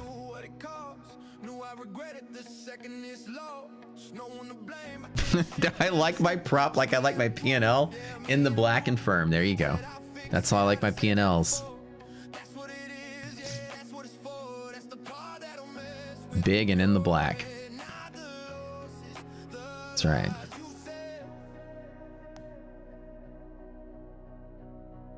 He was late. He was late by a second. I'm tired. He was late by a second. I'm going to give it to him because we need to get on with trading. This giveaway's lasted for way too long. I'm going to make an exception because he was 1 second late. All right. And give it to him. I saw he was late, but let's just get on with this. We got a ton of next gens to give away. Reno. Reno. You got to get on with it. When I say go funded, it's sim funded, Verbin. So like basically I passed the eval, I went funded, now I got to fund an account to trade. Reno baby, where are you at? For journaling trades, that's a really good question. For journaling trades, when I started journaling trades, there wasn't journaling software. I used to journal trades in Microsoft Word and Excel and stuff. People here, do you have any recommendations for good journaling software? Journaling is very important when you get started as a trader.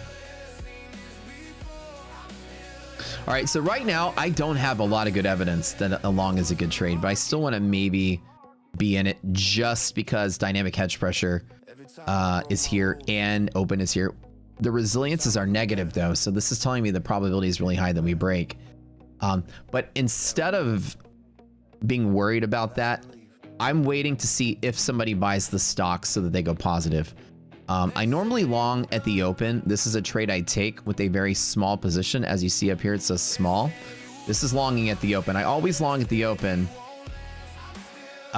Small if res is greater than 0, but sit out if res is less than 0. So this time it's less than 0, and it technically should be, I should sit out. But at the end of the day, I kind of do want to just ignore the warning and go with it anyways. I really should still be trading micros like I started off the day trading micros anyways. But why not? If it falls through half gap, and I just take the loss and I'm done. But I think I want to join the party. You know what I'm saying? So I passed 2 next gen evals. I only bought 4. I didn't buy 5. I bought 4. Can I have 5 max? I only got 4 accounts this morning. Is it 3 or 5? Maybe my brain thought it was 3. I love that song. All right, guys, so far you've been trading. Have y'all been doing today? Curious to know, have y'all been MHP plays? Speaking of liking my P&L in the black and big, I'd like to see your P&L. How big is it? How in the black are you? Why are we typing the number 3? Is it 3? Oh, you can only have 3 live. Okay, that's why I bought 4. That's right. Let's see your P&Ls, guys. Whip it out for me real quick while we don the lucky EST bandana. This is the dawn upon us. Great luck in the market for MHP hold. EST bandana comes on for the good luck. As long as the wish fan comes. 500, 350, 528, 412, 640. Wow, 1440. You guys took that. Y'all been waiting for a good MHP long. It's been a while, right? Open at the market open and have a nice little long with MHP nearby. That's obviously something I haven't seen in a while. If today's the follow through bull day, that'd be lovely. It's just weird that a lot of the stocks, it's been the habit of the market for the last couple of months that we have faded the opening move to the upside in the first hour that we usually get. Either we open and sell the last 15 sessions, 2 of them, we've either opened and only 2 of them have rallied beyond session highs in the last 15 trading days. 13 of the 15 either faded immediately at the open or faded starting at 11 o'clock and last 30-minute run down to European close. So we would get the market would pop for an hour and then sell off. And so right now, with your resiliences being negative, the white means the most market cap of the S&P and NASDAQ that did gap up is fading their gap to the downside. So a lot of the stocks are going to be red today. And I'm not lying about that. This is why your resilience is negative. However, because these guys are green, that's enough to keep things from crashing. That's why I love this market. So this is why your resilience is negative, guys. A lot of your stocks have gapped up and then sold that gap because the market's used to doing that. Now this is probably, again, right now I'm holding on to a ticking time bomb. I hope that at this dip, other stocks are getting bought up, and that's the hope. And resilience is not going higher, so it's not happening. You guys whipping it out for me, man. You got a 2.0 R on that one, Trade Zorro. Nice, nice, nice. Good job, everybody. 1570 in one account, Izzy. Wow. Very cool, guys. Very cool. I love it. Thanks for showing me your P&L, by the way. Don't mind if I take a look every once in a while. I don't like touch. I just like to look. That's my kink. You just show me a good P&L every once in a while. I get off to that. Thanks for whipping it out for me, you guys. It's good stuff. I like seeing y'all make some money. It makes me happy. All look, don't touch. Trust me. I'm a gentleman. 4,300. Jesus Christ, dude. Nice job. 2,000 Detroit. Nice. Nice 2,000. Good job. Good job. We're actually the price activation is the next gen. It's $199, but when we get the free reset, we get the activation fee. It's 50% off for us. So it only cost me $100 to activate. What was the green-red website you had up? Oh, this is from Thinkorswim. So in Thinkorswim, they have across the top border, they have a visualize heat map that you can do. And so they have a lot of different cool things that they have. And so you can create a heat map in Thinkorswim. You have to have a Schwab account. It's kind of nice. So if you go to your Thinkorswim main window, you go to the Analyze tab. And if you click the Analyze tab, where is it? Wait, Scan tab. What's one of these two? Hold on. Analyze tab, then you go to... What was that? Oh, there you go. Monitor, trade, analyze. Then you click that, and then a little drop down happens, and then it shows up to visualize. I think it's analyze. Hold on.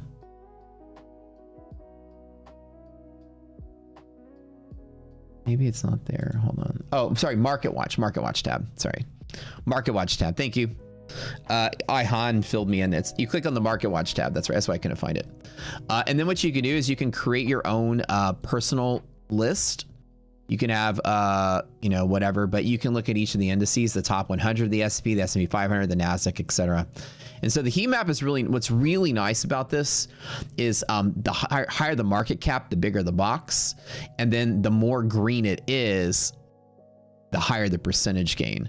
So like very quickly you can say, holy shit, Nvidia is the one that's rallying really quick. Now 10%, CrowdStrike 20%, 11%, Palo Alto, you got all these things right here, Salesforce. You can say, what are the biggest sellers today? And just quickly you can say it's this guy right here. Hey, HP is down 7%. What else is really big? Like these like shining red beacons right there, 10% on Hormel. I don't know, there must be like a poisonous hot dogs or something. I don't know. Moderna is down 5%, right? You can kind of scroll through it. And then like the moderately up or down ones, you can see like Micron 2%, Netflix 2%. Get used to the colors. Anything that's like a faded green is like less than 1%. Anything faded green or red is like within 1%. So these are your basically flat-ish stocks. These are your, flat-ish kind of a mover, like 1 to 2% or bigger. This is usually 5% or bigger. I don't know the thresholds for the colors, but something that's like bright green is gonna be huge as shit. So that's 20% on Viva, whatever that is. But yeah, so I always keep this open just so I can reference it. It's not like in the front of my screen, but I do keep it open. How are monthly maps looking? Bullish across the board, my man. So good question. So monthly maps I've drawn, there's a liquidity pocket on monthly maps, bull zone, bear zone, and this is your bear zone top on monthly maps right here.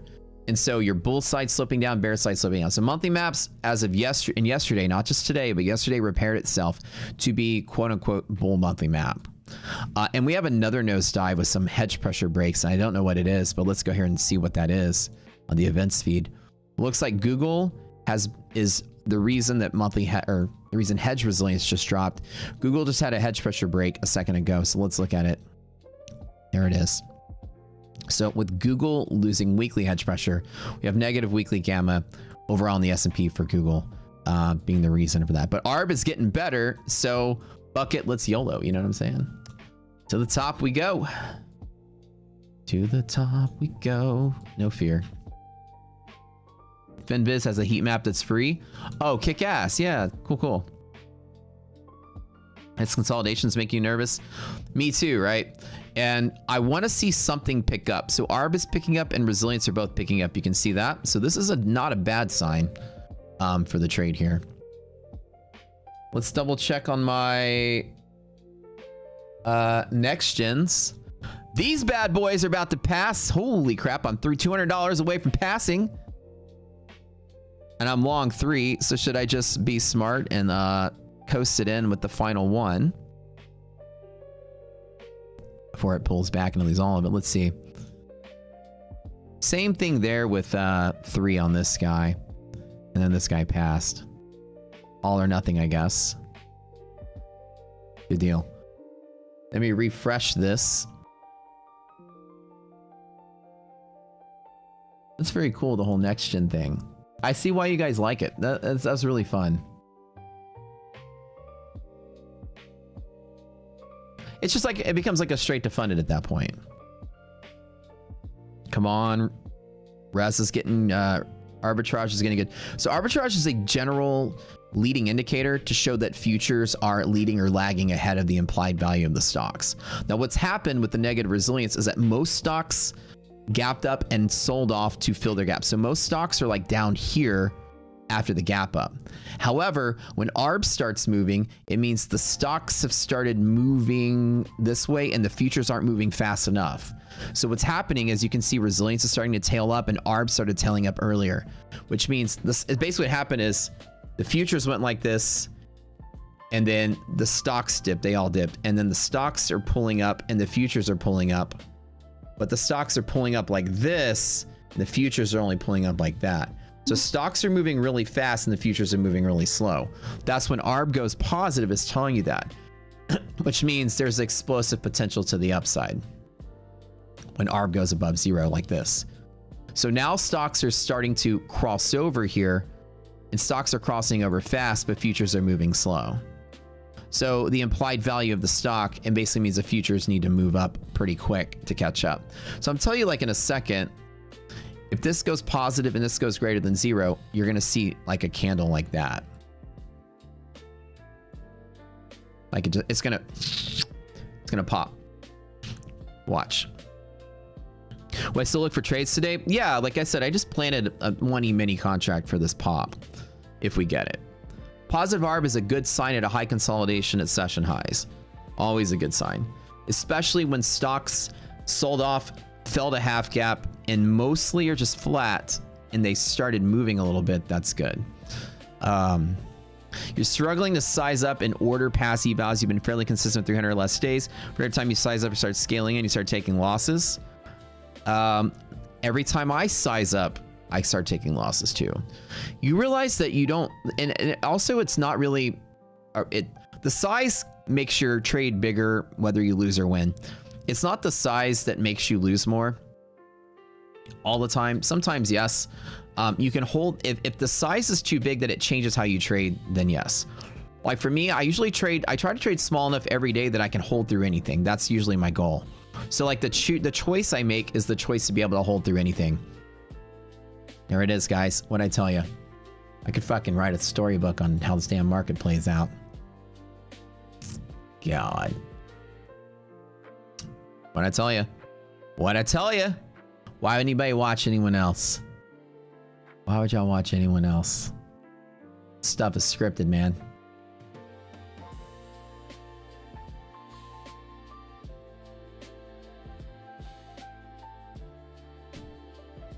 Scripted, man.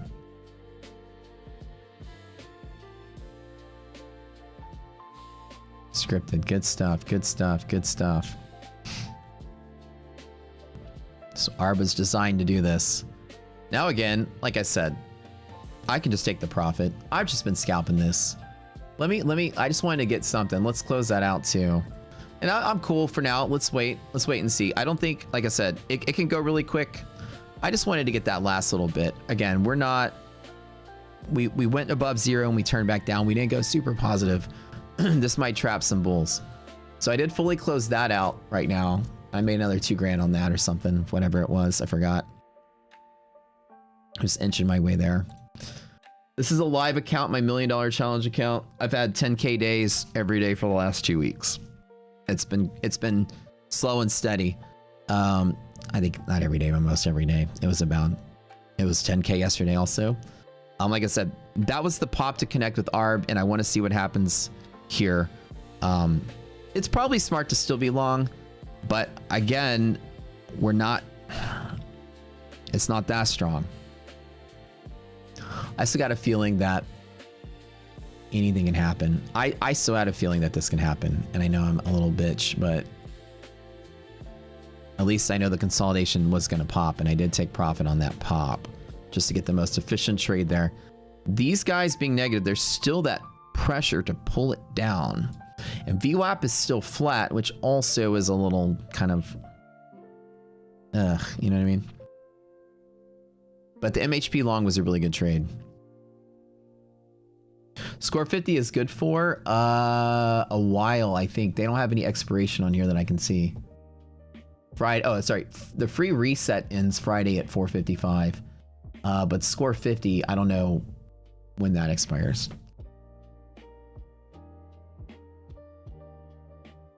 There's old yellow line. The 620 yellow line no longer applies, by the way. The red line that created it was deleted. So we don't, August 31st, thank you, Farina. End of the month. End of the month. Wow, that's actually cool. Got so a little bit on this one. Like, it keeps telling me to, I have to keep logging into my AMP account. It doesn't remember my credentials? Come on now. Come on now.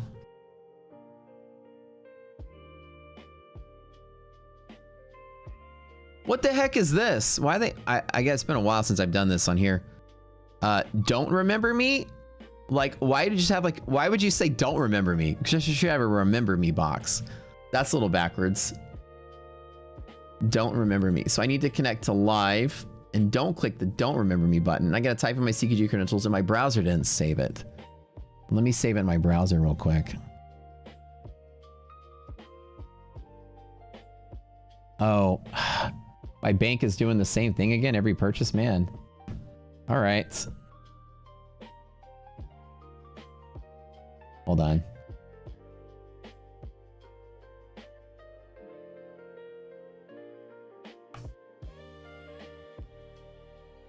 Let me try this one more time.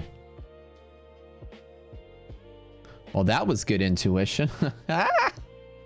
Boy, let's see. That flat VWAP's not giving me any happiness with still these resiliences being negative. Hold on. My bank is trying to confirm the second activation. The one from earlier. Is this my purchase? Yes. Yes, it's mine. Good to go. I think prop firms get a lot of chargebacks. That's probably why banks... No, actually, NextGen just switched their payment provider. That's why. That's why it's doing that. Oh, that's right. So what's happening is when CQG is logging me in, it's logging me in way too fast that it's not letting me click save in my browser so it remembers my credentials. Okay, hold on.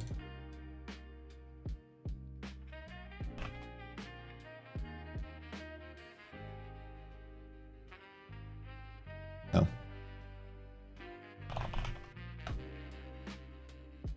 Save. Oh! It like logs you in so quick. And so the option to save in your browser is not saving. Okay. Well, we'll figure it out later.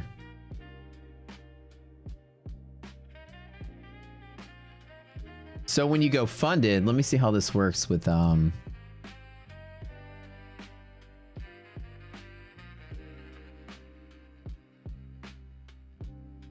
what?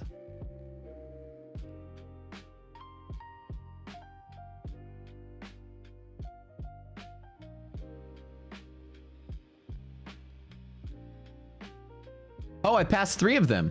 Oh, cool. Okay.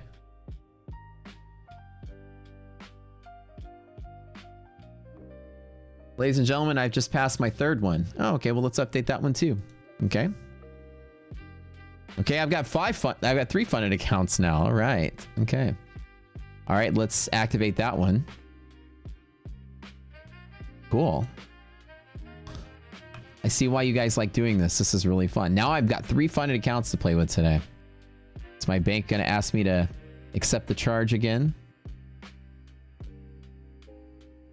Let's make sure it's you. Okay. Make sure it's you. Send me the text. Let's go. You think like you can stop asking me, is this your purchase? Yes, it's my purchase. The first 2 were mine. The third one's mine. You're ruining my trading day bank app. So I'm now live with, I've now got my three funded accounts with next gen, which is the goal, right? That's all you're allowed for now?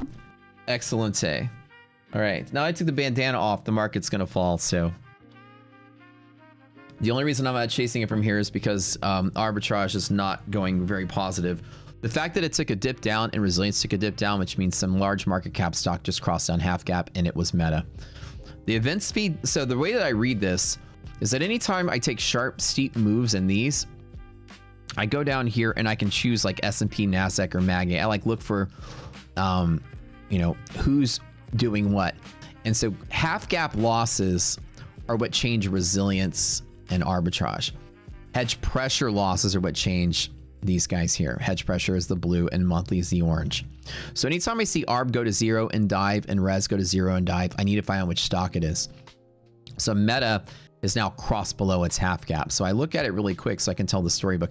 Also to the side, meta will show that that red and green arrow right here. The meta just shows that it just crossed through half gap down. If meta breaks MHP at 575, which it's trying to do, you will see the orange monthly hedge pressure take a little bit of a dip as well. Like I said, I'm not chasing this for bull to the upside anymore from here.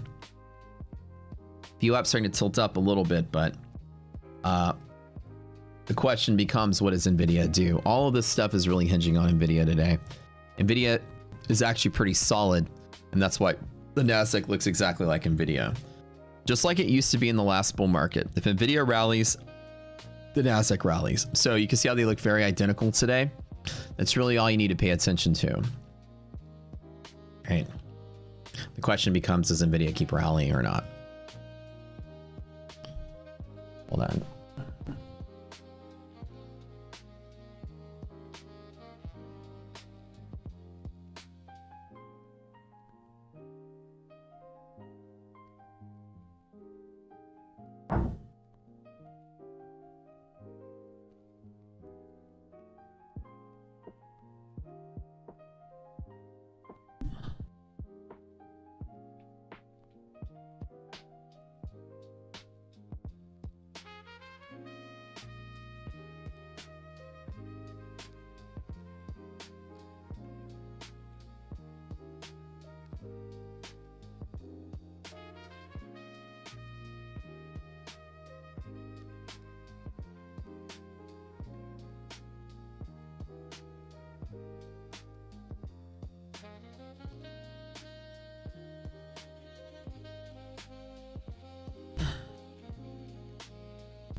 When is J-Hole?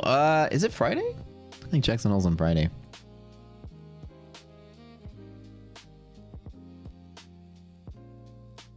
No, it's today. It's actually today. That would be today. Curious of when it starts, though.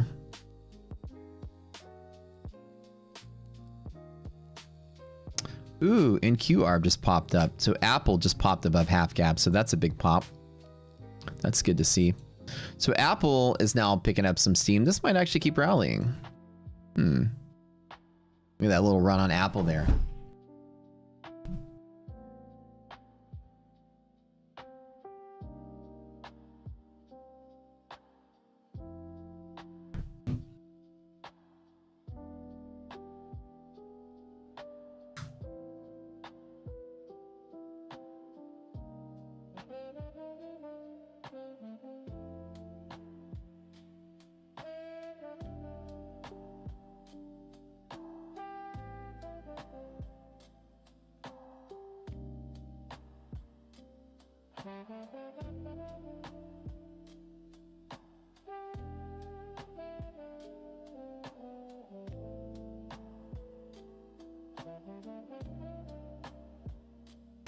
I'll tell you guys a secret.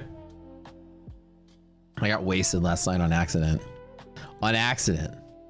I got super drunk on accident. I didn't mean to.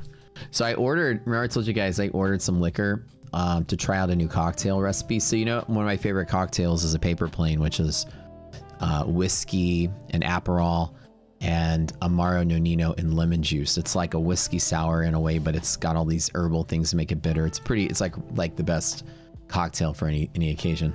So there's one called the Last Flight, which is a version of that, except for instead of the Amaro Nonino, you put in green chartreuse. If you ever had chartreuse before, most people have never had the green because green is really rarer. Usually you see the yellow in a lot of cocktails. Not a lot of cocktails use the green. If I were to describe what it tastes like, it's very sweet and very herbal. It's made by like monks. They're like monks that take a vow of silence, and it's like a closely guarded herbal blend of 150 different herbs that they, you know, steep in the liquor and it turns green. Anyways, you've had that version with the chartreuse. Yeah, so I didn't know it at the time. I was like, let me just taste what this is. You know, you imagine like most of your herbal spirits are like 10, 11%, 15% alcohol. Chartreuse is 50%, 55%. I didn't even know it. So the first thing I did was like open up, I smelled it, I was like, ooh, this is pretty good. So I poured myself a shot and I took a shot and I was like, whoa, that's strong. And I didn't even notice it. And then I made me a cocktail with another shot. And so the cocktail is like, one shot of that, one shot of the Aperol, and then one shot of the whiskey. So, but the chartreuse being 55% alcohol is about 4 times the potency of any, you know, other shot you can put in there. So I think accidentally, if I were doing like, you know, I mean, let me count this up really quick. You're talking like whiskey's going to be like what, 35, 45, somewhere in there. This is like double shot. So anyways, I think like total I might have accidentally done like, you know, 7 or 8 shots worth of liquor like in like a 10-minute period. So like I'm sitting there accidental because it was such a high alcohol percentage. I didn't know it. It wasn't my favorite cocktail, but I wanted to try it. I was like, I want to try something different. Actually, it wasn't really bad, but I don't like it more than the paper plane. Paper plane is definitely better. But anyways, but I sat there and we bought these little puzzle things where it's like you always see them on Instagram. It's like you put it in your bookshelf, or it's like a little thing. It's a thing you build. It comes out with like a little sheet of wood, and you punch out the pieces, and then you snap it together, and you build some kind of like fucking airship that flaps its wings and stuff. And so we have some of those that we're building. She has a little Harry Potter book nook thing, and I'm sitting there like snap it together, and I stood up and I was like, whoa. I was like, did I eat some mushrooms or something? I'm like, this is like world's dizzy. I'm like, something's going on. I realized I just buzzing so quick on that. So I'm still a little woozy. It was, you know, I don't really drink a lot either these days, but you know, taking like, you know, what traditionally would be like 1 cocktail and 1 shot, probably, because the cocktail has 3 shots in it, but one of those shots was like 3 times the potency, and then I did one other shot of 3, so I'm taking like 8 shots of liquor on accident, and I'm just sipping a cocktail while building a puzzle. I wasn't trying to like, let's go baby, it's party time. Just my nerdy little self doing a puzzle and getting drunk. So there's 1 cocktail. The line abbreviations on the chart. Yeah, so let me explain what they are. Every line we teach in the boot camp has a meaning. They all are volume pivots wherever. It's a cluster of volume. So the way that you can look at it is it's predicting a volume profile. It's telling you there's going to be a high volume node here, low volume, high volume, low volume, high volume, high volume. So like these little clusters in here, in here, in here are going to be where your volume is going to be. Like if the market were to just play around here all day, and you load up a volume profile tomorrow, this will be where your high volume nodes are. Our system will tell you your volume profile a day in advance. That's what makes our stuff golden. You use a volume profile now, you're using yesterday's trading volume. This is using future trading volume that hasn't happened yet. You can see how when we tap these MHP, there's volume here, right? We told you that before the day even started. If you get here, that's your volume. So now I know where my volume nodes are supposed to be. I can make trades in these areas. Now the question becomes, what are these different things? This is a CME group exploit on margin requirements. This is the open price. There's always high volume at the open. This is a gamma flip spot and options. There's always volume there. This is the halfway point of your open and close, the half gap. That's always volume there, as you see. All of these are volume. So what happens is, this is just based on the futures themselves. NASDAQ, for example, this is based on NASDAQ's margin requirement, NASDAQ's open, NASDAQ's half gap, NASDAQ's options. But the cool thing is that in the NASDAQ, when NASDAQ gets to the high volume point, you go, okay, there's volume here. Maybe I can make a trade. Should I long or should I short? That's a question that you have. And so what we did was we created a confluence indicator for you to see what the stocks are doing at that same point. This white line right there called resilience. This white line above 0 means the majority of the market cap of the NASDAQ is trading above its halfway point of its gap, meaning that it gapped up and didn't fade. If this white line is below 0, it means the majority of the market cap opened but the gap up and has faded below and is trying to fill its gap. So the idea is when you get to each particular pivot in the index, you want to eyeball what the stocks are doing, market cap weight, and it tells you what the stocks themselves are doing. So for now, it's telling me that the stocks, when this number is greater than 0, it's telling me that most of the NASDAQ stocks that gapped up are not fading their gap. So they're not going down in there, which means anything inside of the half gap is fair range for a long, which is exactly what today was like. It also means the open is also a long trade where we are right now. Now, on the contrary, on the S&P, the majority of the S&P market cap has gapped up and has faded its gap towards gap fill. So most of the stocks are down in here relative to their own gap, while the S&P is up here. There's a huge discrepancy. So one of two things are about to happen. Either A, the stocks are going to start moving and that will go above 0. NASDAQ has already happened so that it can catch up to the futures, or the futures are going to slam down and catch up with the stocks. They're going to meet somewhere in the middle. So right now there's a huge discrepancy between the two. And what we like to do is say, how do we settle that discrepancy? Well, we look at this arbitrage indicator, which means the futures have moved too far too fast. So it's more likely for the futures to snap down to catch up with the stocks than for the stocks to catch up to move the futures. That's why in this scenario, the stocks are below and ARB is not picking up any steam. So my arbitrage is telling me that the futures have moved too far too fast, which is why I exited my NASDAQ here. Because I feel like that discrepancy is going to be settled by the futures coming down. And when I exited my NASDAQ, it did that same thing. So what our stuff does here is it tells you on the chart that the resolution of that confluence. So here it's telling me that the open is support. It's telling me that that's okay. So inside of that gap box, it's telling me that that's the play. On the contrary, S&P is negative, so those say resistance. So the white is all, the color coding bunches things together. White goes with white. Blue goes with blue. Orange goes with orange. Does that make sense? What I think of VIX, VIX and decay is a good sign that this is not gonna loosely crash like it's been doing. Seeing VIX where it is right now, the market is very stable at this point, at least for now, to not have that same sort of open and dump, open and dump, open and dump. The structure of the VIX right now means we're liquid right here, which is preventing this from having that strong dump that we used to see. See how it's sort of just hanging on? Pretty liquid. Doesn't mean it can't sell off because the stocks are in a structure to sell off. But see right now this arbitrage is starting to pick up a little bit. So this is probably a good sign that we bounce off the VWAP and be bullish. That's my thought here.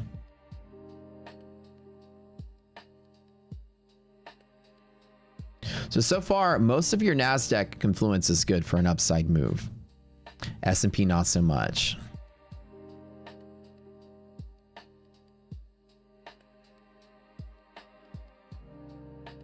Dennis said you're very good at explaining, Matt. Thank you, man. Well, it's easier when you created all this, because I understand it in and out of it.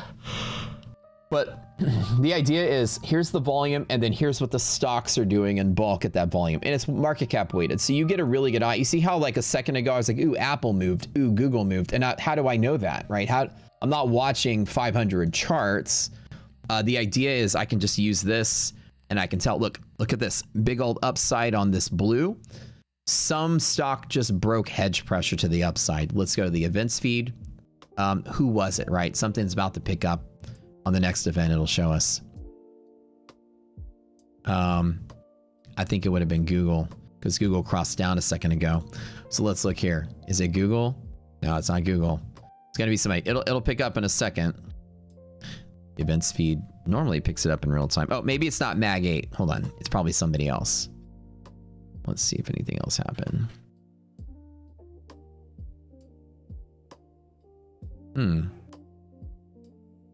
Oh, I'm sorry. I don't have hedge pressure ticked. It was Apple. Okay, so Apple is the reason that just went up. And see, Apple broke through hedge pressure. That explains the uptick here. Good stuff. So you see with the way volatility is, I'm not trying to fade it to the short side, right? I'm just chilling. I'm waiting for some kind of, news event or something to give us a better dip. I don't want to chase into the high like this. like I said, I've already made so much money today across the board. Oh, should I even check my traders launches? I completely forgot about those things. Oops.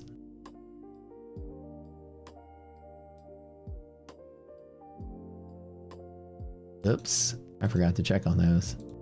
Yeah, they're all good.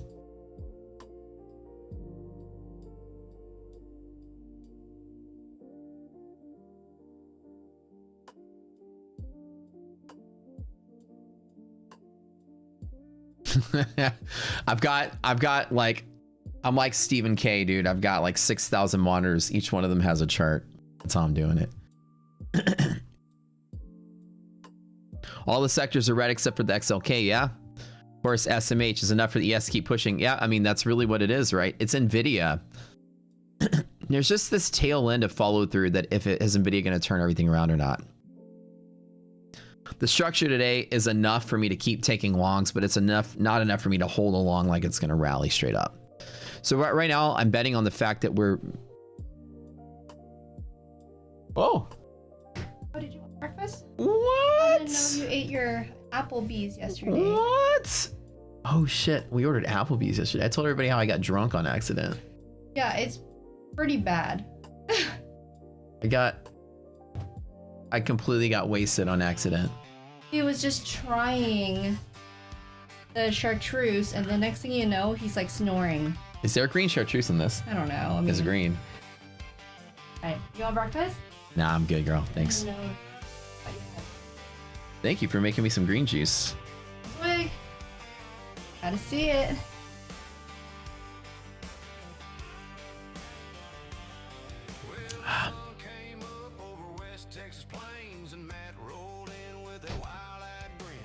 I love it. So we said check the prop score general chat. All right, what do we got? That's good, babe. That's really... That. People be making... Yeah. Hold on. What do we got here? Matoski after hitting another 10K day in the account. Ta-da! That's me explaining. Oh, I was explaining arbitrage. I was also waving in an airplane to come land. It's also a very Japanese thing. What? Look at this. That's all right. I would advertise in front of my channel. That's funny. I would specifically choose me to advertise in front of We're So Big. That's flattering. I like living in someone's head rent free. Can't believe Matt's drinking live. Don't tell YouTube.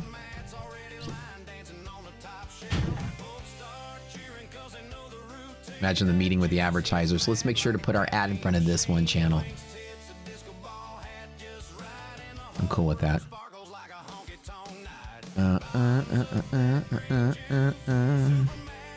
Should I add more access to the membership channel Discord? Add the bootcamp. It's connected to Discord. Yeah, so bootcamp has a certain amount of channels, but then when you buy the platform itself, it unlocks more channels.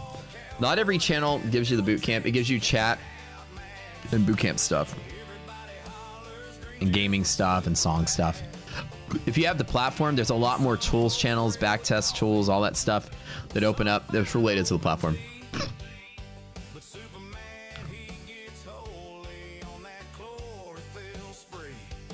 The green juice song. Let's go, guys. Some more next gens to give away. We've got some blue skies and next gens all day. Let's go. So drinking out of the hairspray cup. I've upgraded to glass bottle.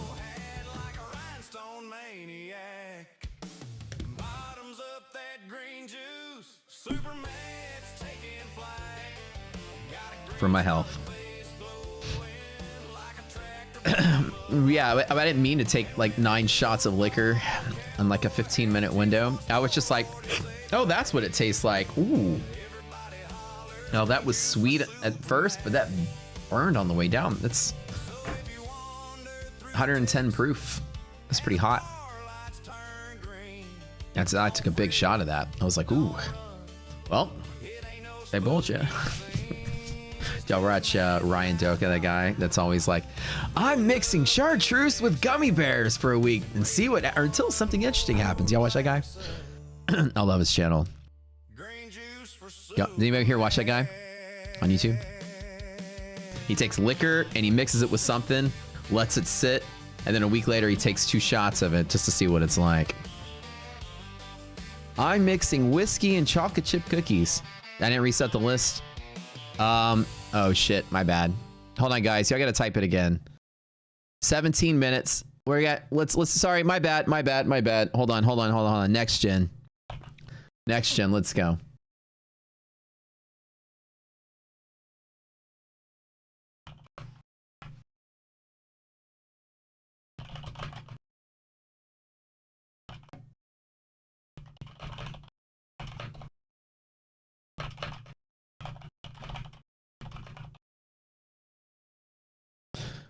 All right. The Matt Soul Green Juice song. Okay. Next gen, boys. Let's go. How fun that was.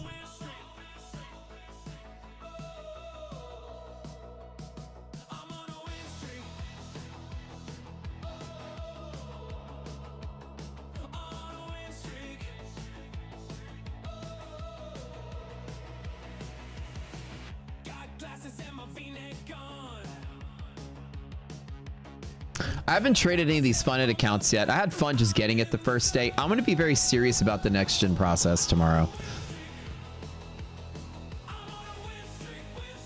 So again, let's just tell you guys what the accounts are. These are these rapid pass accounts. It's 1 day to pass. It is activation fee model, makes it very cheap. So I'm doing the 150Ks. We have basically, I think it's 50% off or 70% off all of these evals. Yeah, 70% off here. So we get 70% off with code SCORE. And then it's 1 day to pass, and then it's 5 days once you get your funded. I guess I could do one of those trades today. Can only get a 2.5K payout, then I need to make $500 a day. Not that bad. 50% consistency, which means I can make $12.50 on the biggest of days. I start making $500 a day. Let's see. Do I got these accounts here ready to go?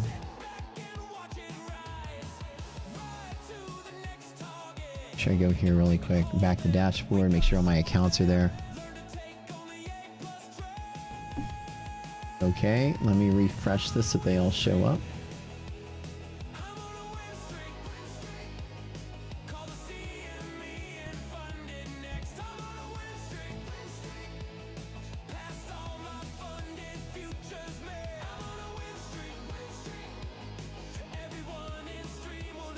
TQG. I gotta add a.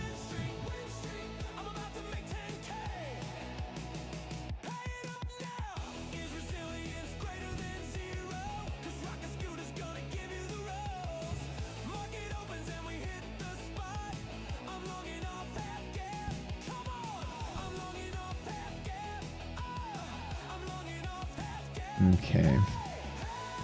It keeps, the funny thing is it logs me in so fast, the option to like save in your browser. I need to add it manually, but I'm just too lazy to do that right now on stream. Oops. All right, whatever. Let me just create one. All right, I'll just create it so it remembers. Okay.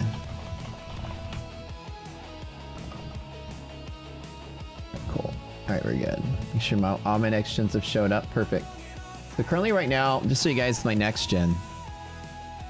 I bought 4 eval accounts. I busted 2, reset them, and then passed all of them. But this last one is sitting here. This last one, I have two e-mini contracts, I think. Sorry, 1. I just have 1 e-mini contract to make another 800 bucks and I'm good. All 3, you see how we're here?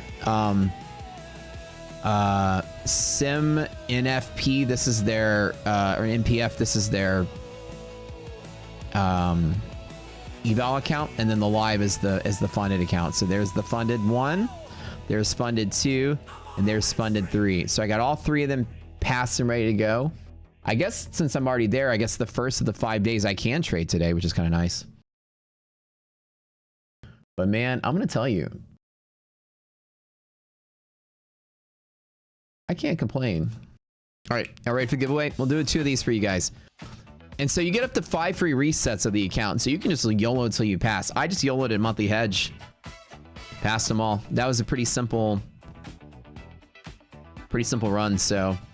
And then activation fee is 50% off with code SCORE50.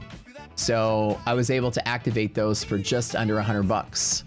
So all 3 of those accounts, the total cost was like 200 bucks or whatever for the whole process. So to get 3 funded accounts has only cost me 600 bucks. And max payout in 5 days later is 25. So I can make ROI if only 1 of those accounts make payout. I have 3x my money in a week. That ain't bad. That's not a bad deal at all. The 3x in a week. Not bad at all. I dig it. Now 5 trading days at 50% consistency, which means I can trade. I need to trade 500 to 1250 per day. No more than 1250 or it adds an extra day.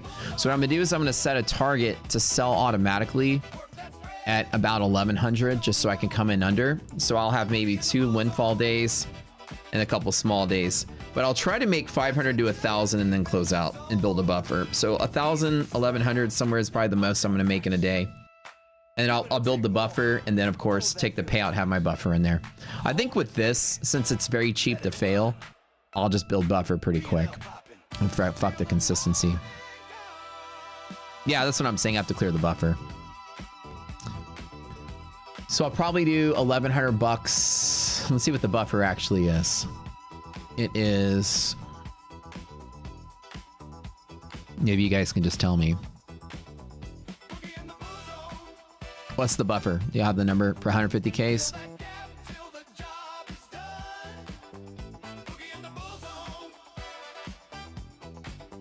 It's 40. That's what I thought. 4,500.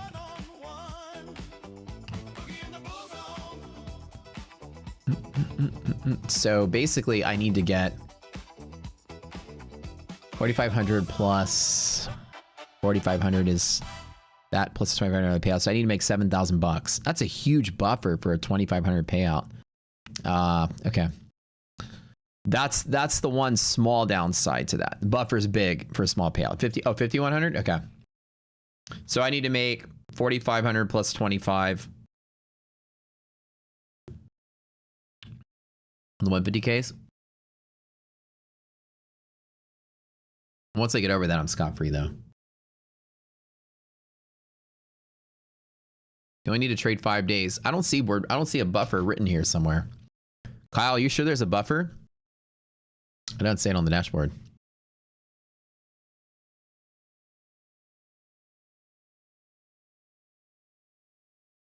Let me expand this a little bit.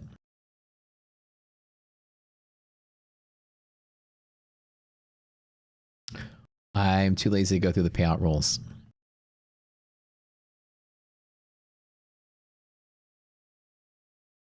The trailing drawdown also locks at 54.50. That's your blow up point, not 150K. It's not trailing though. It's end of the day trailing. Oh, you mean okay? End of the day trailing. Yeah. What? You need the 71. So it's okay.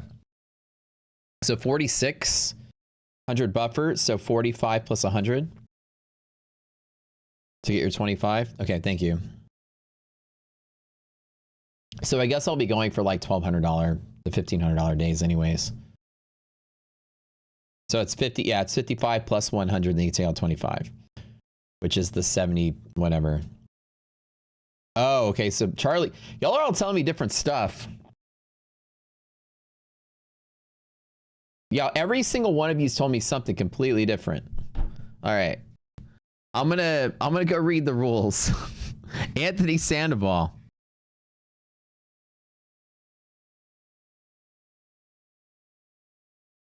You can withdraw from your buffer. I don't withdraw into the buffer. Don't give me that number. I don't try to do that. I get 20K if I give you a $100 fee payable to Simon Dean. All right. That's a rule I can stand behind. All right, Anthony, congratulations. Maseo, congratulations. You guys know the drill to claim your prize. Go to Prop Score. Go to the Claim Your Win channel and you're good.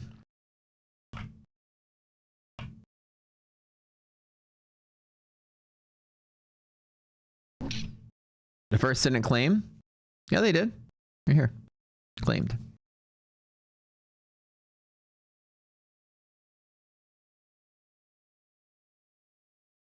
Somebody just tell me on the 150K account, what is the actual buffer? That's what I need to know. Don't tell me the whole thing. What's the buffer that you need to get beyond? Somebody said 4,500. Is that it? See, y'all tell me two different things. 51, 46. Second guy didn't claim. Look, we have two claims. 1003, 1005. They both claimed. There's a little payout rules button on your dashboard. Okay, let's look at it real quick. I don't see anything that says payout rules. Oh, here it is. Here it is. Okay. Thank you, sir. Payout rules. Okay. Trading days, 5. Back single profit, minimum balance, profits since payout does not have the word buffer. Doesn't say buffer on these payout rules.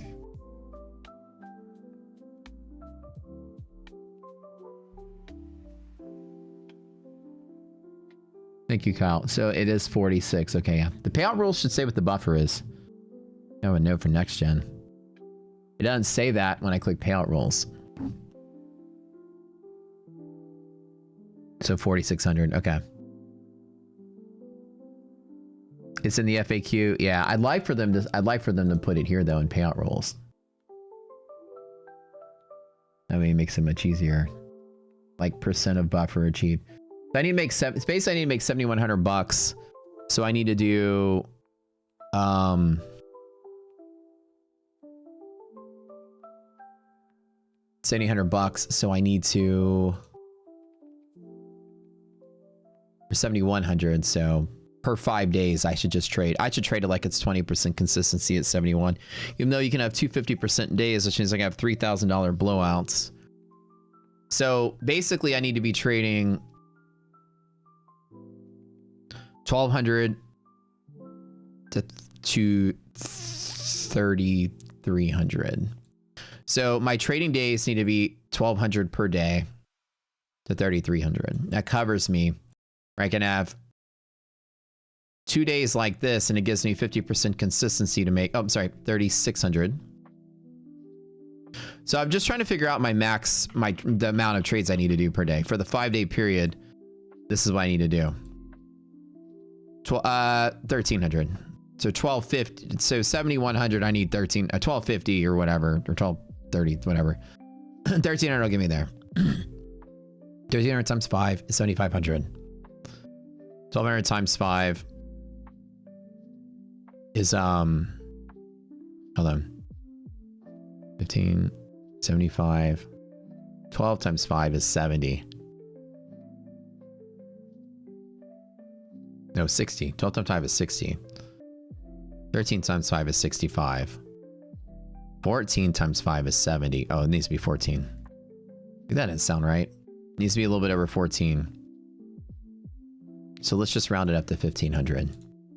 To make 1500 a day times 5, that'll take me to 75. That's 71's the target.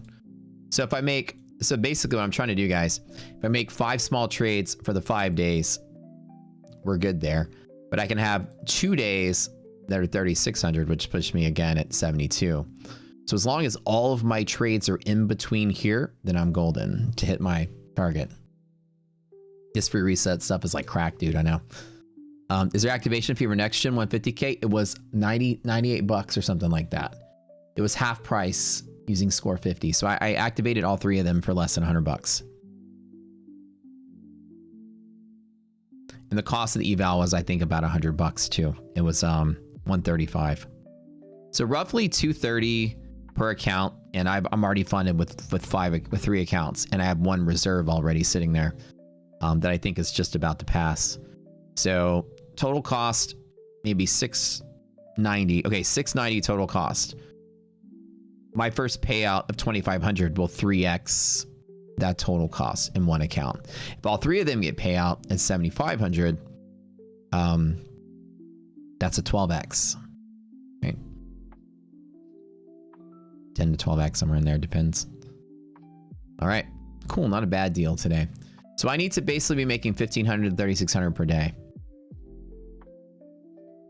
Ideally, but so for me, what I like to do is build a buffer up to start.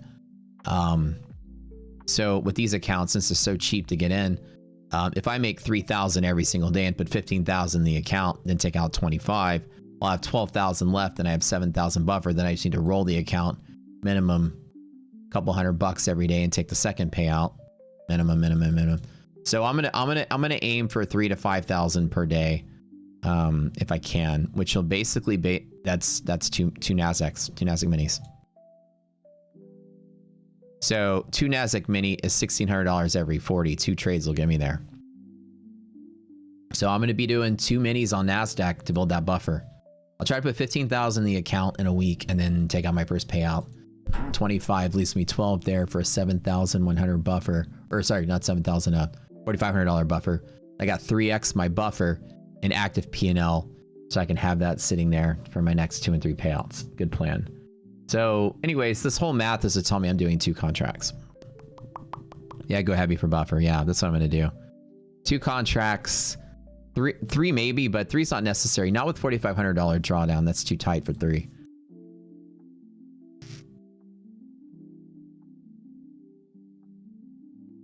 You can't bank it. It needs to be every payout. Wait, what? You can't bank your balance as drawdown for the next payout? What do you mean?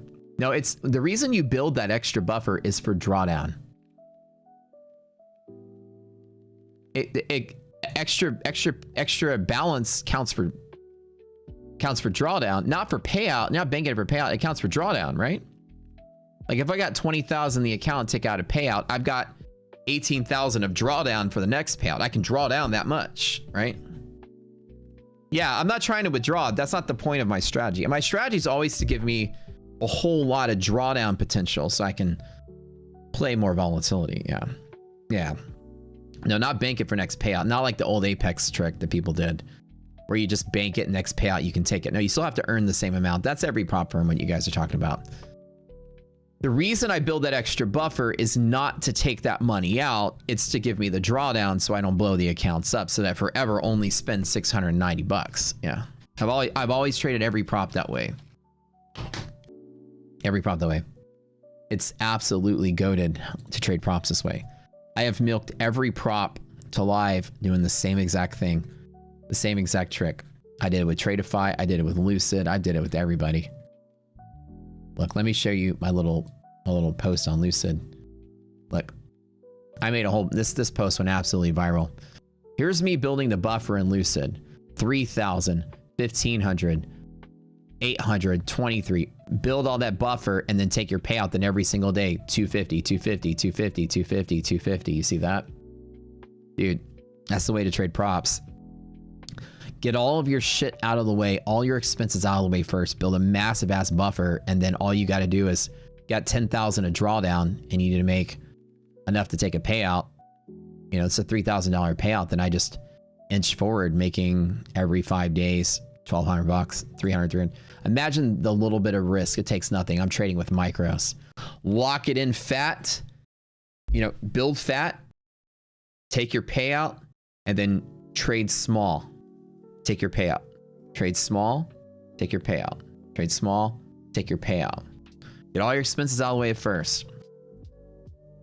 Imagine every other day just trading with micros to hit your target, right? Goated strategy. Every prop firm can be traded the same way. You front load your costs. All my blowups are going to happen up front, not during the rest of the day. Imagine 2 or 3 payouts in, you're trading 2 or 3 minis and then you bust. The entire minis take place in the first 5 days and everything else is just micros. And my size, yeah, when I build the buffer is where I size up. That's why I say 2 to 3 is all I'm going to do. What percentage of the drawdown do I risk in building the buffer? All of it. It's all or nothing. The goal is to build whatever buffer I need to, which in this case is probably going to be about 12,000 bucks. And I go full ham until I get there. I risk blowing up the account if I don't do it. You need 159. Yeah, you need 9,000 to lock the end of the day drawdown. So I'm going to aim for about $12,000. That way, minus the 2,500, I'm still above the $9,100 by another 3,000 bucks to lock the end of the day drawdown. So that's why I think 12,000 to 15,000. It's the same as Lucid. Exactly the same strategy I did with Lucid. And Tradeify. I did the same thing with Tradeify. Tradeify was a slightly bigger balance. My aim at Tradeify was 15. So my aim here will be 12. Yep. Which means I'll be trading 2 to 3 minis until I build it. You don't think you could size up after passing evals like that? But when they're free resets and it's super... Now, this is only 5 free resets, though. If this was unlimited resets, dude, I would be trading now.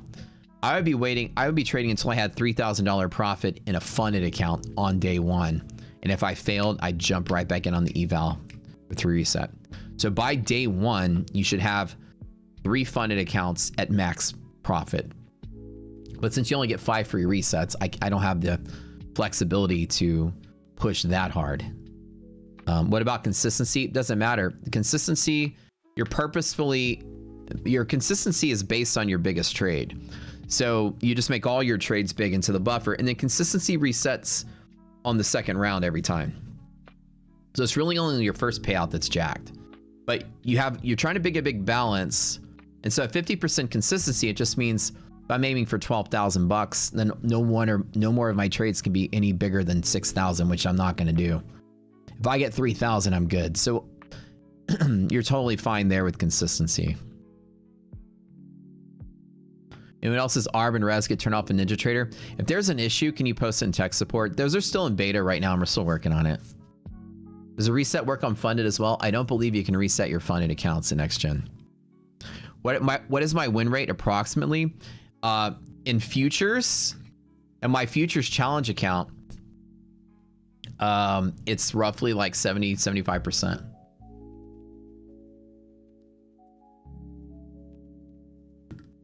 Drawdown doesn't stop at 150,000, keeps going past it.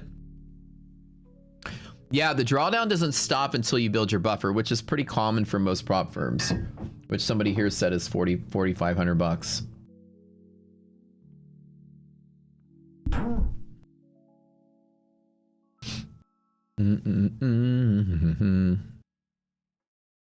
All right, we've got another giveaway to do in a second. Guys, hit the like button. Do me a favor. Give us some like button love today.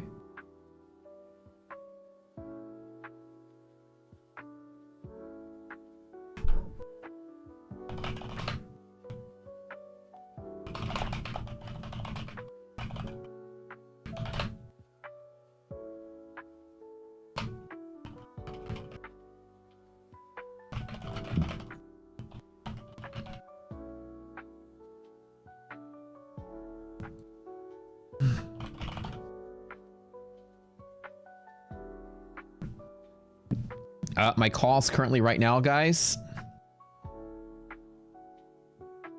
One of my positions is up 57%. One of my positions is up 30% on my calls that I bought. I've got, my strategy was very simple. I talked about it. So everybody here that's been here knows that I talked about it for a very long ass time.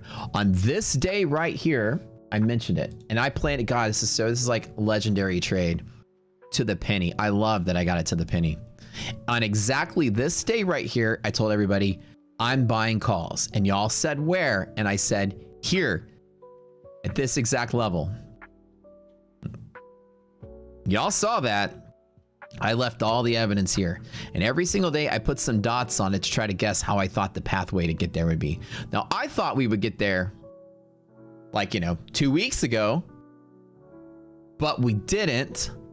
But once we did, you see how I drew this like path of like it would overshoot, then pop, then test, and then move.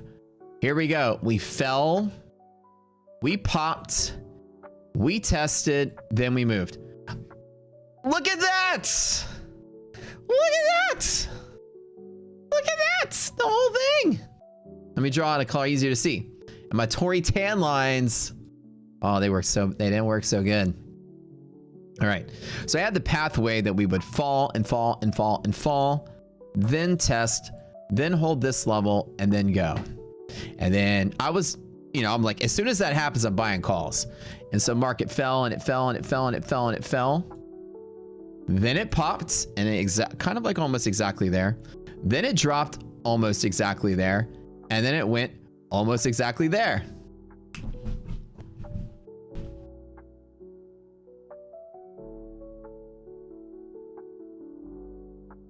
Hold on, wait. I'm doing like medieval bow. Like I'm bowing to royalty. Yeah, so on exactly this minute in time, I grabbed calls. Now let me explain and I do this options trade once in a blue moon. I'm talking maybe once a year or once every 2 years, depends on what happens. The last time I made a very substantial options bet was here. Had I held to finale, I would have made $1.6 million on a 50K bet. I would have 32x'd. I only made 50K because I sold early. So I only doubled my money.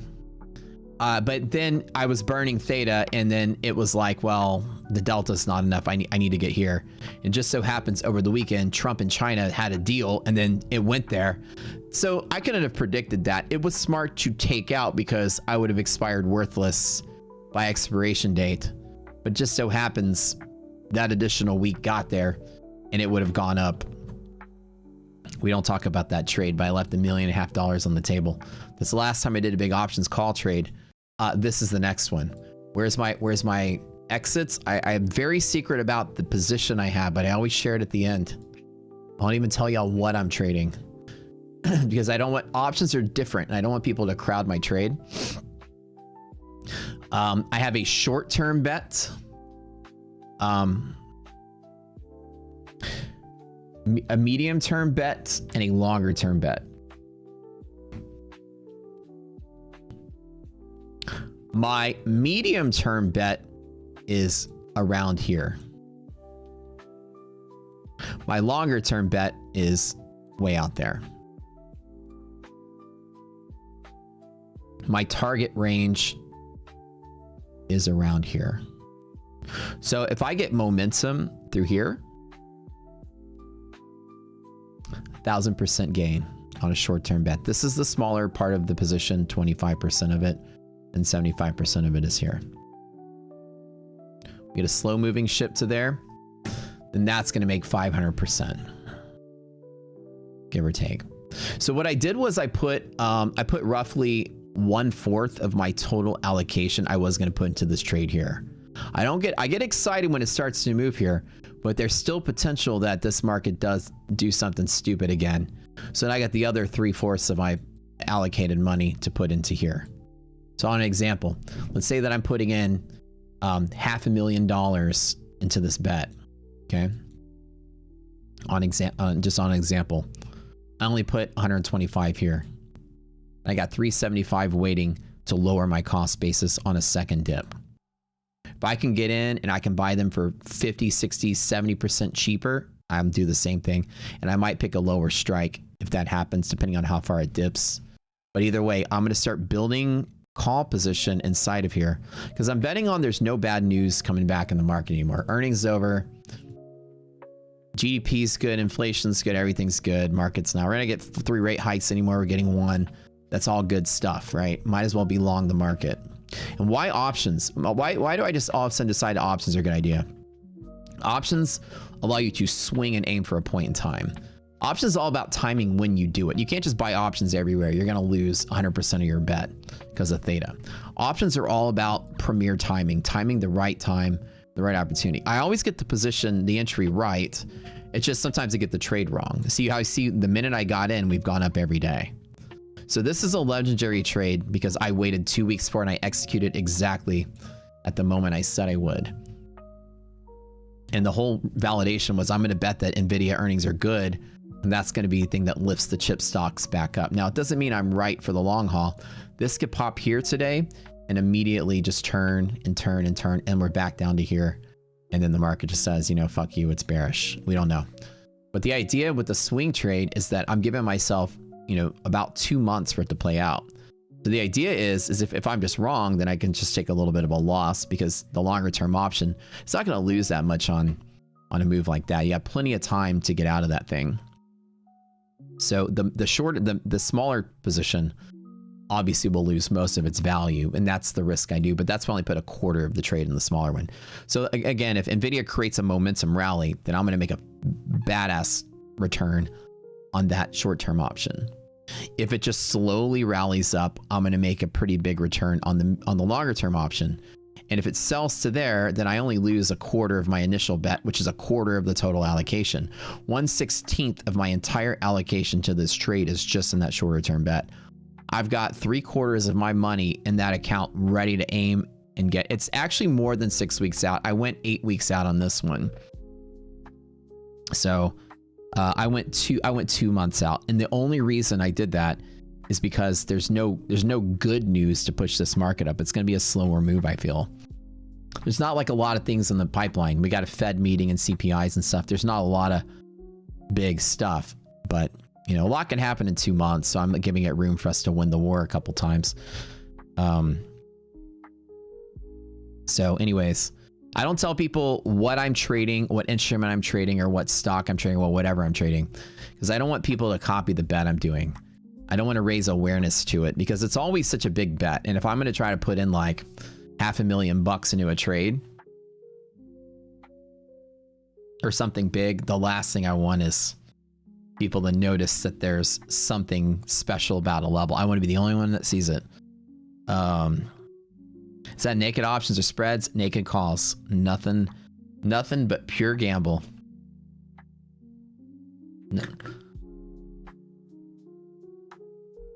No calendar spread, no credit spread, no debit spread, nothing.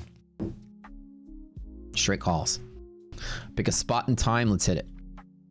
And again, my strategy for this, the reason calls is it allows me to be wrong on the date.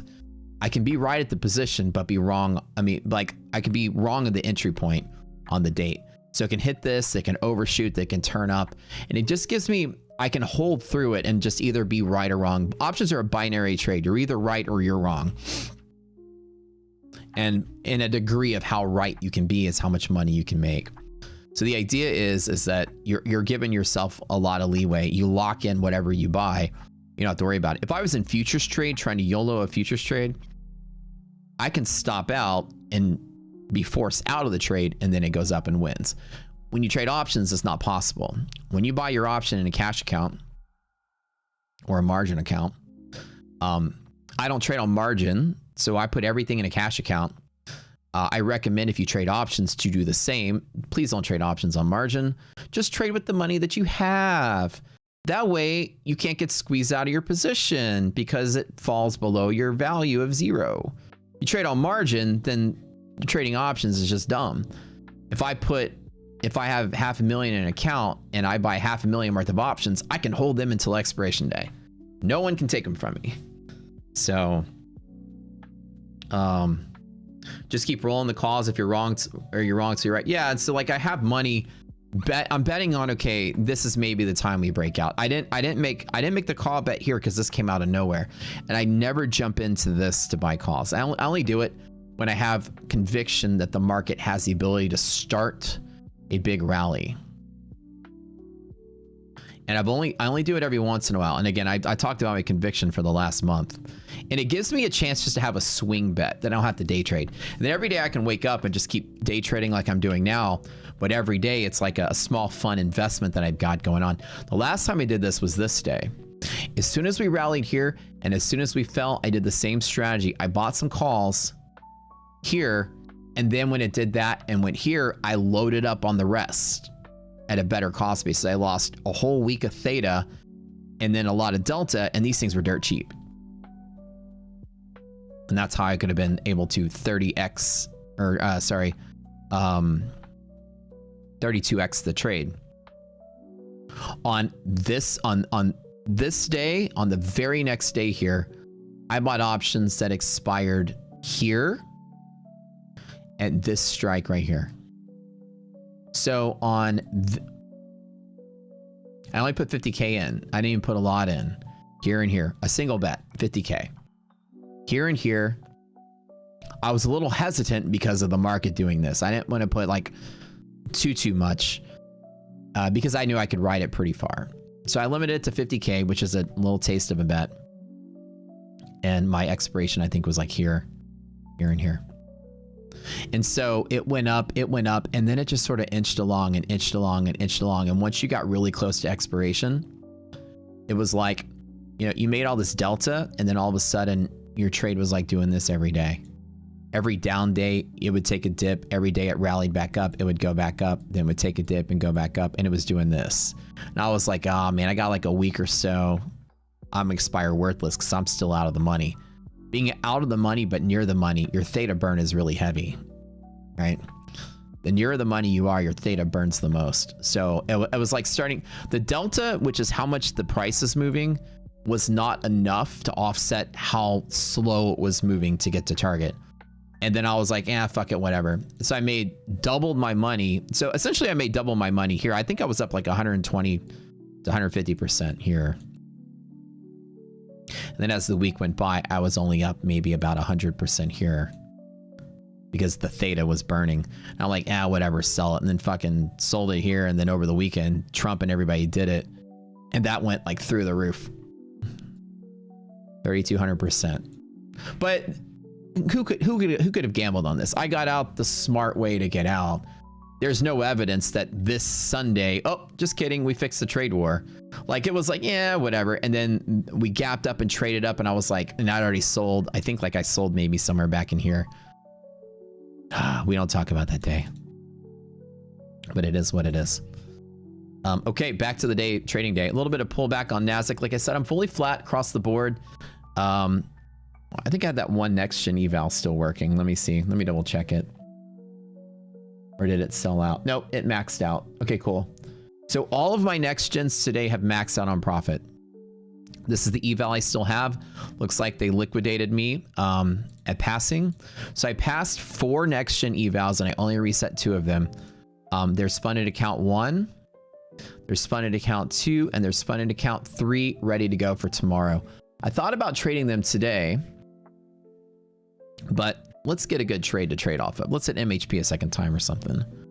Woo! All right, guys. Back to the goods. Let's talk about some Blue Sky. We've done next gen all morning, which has been really fun. Back to Blue Sky. Blue Sky is the GOAT for beginners. This is where every beginning trader should start. I'll tell you, Blue Sky is an activation fee model, same day payout account.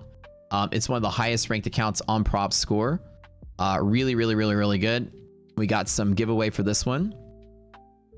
I went live with Blue Sky. I got a message 2 weeks in that I was going live. Type in Blue Sky, guys.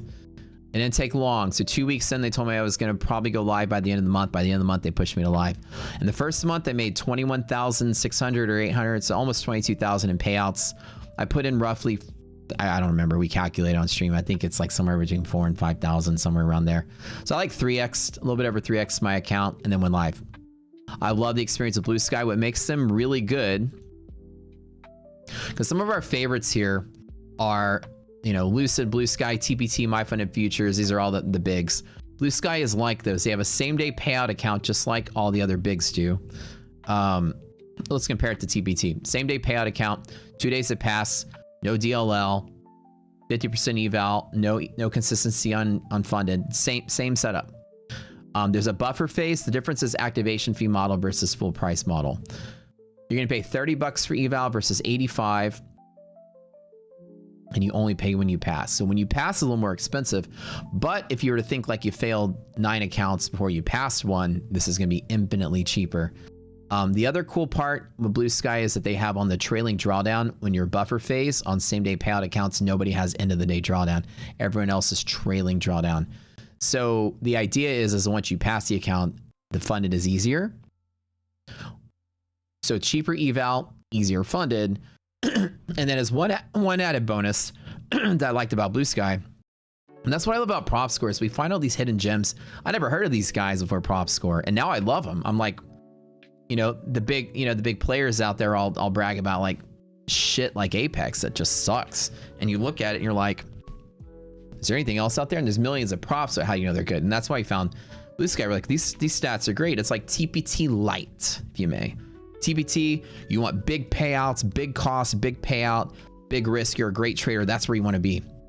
My favorite prop experience with TPT. You're a new beginner though, and you're not one to throw out 85 bucks each time you fail, right? Your activation fee model is a light. So the light side is a smaller payout for smaller entry fee, but the scaling is just the same.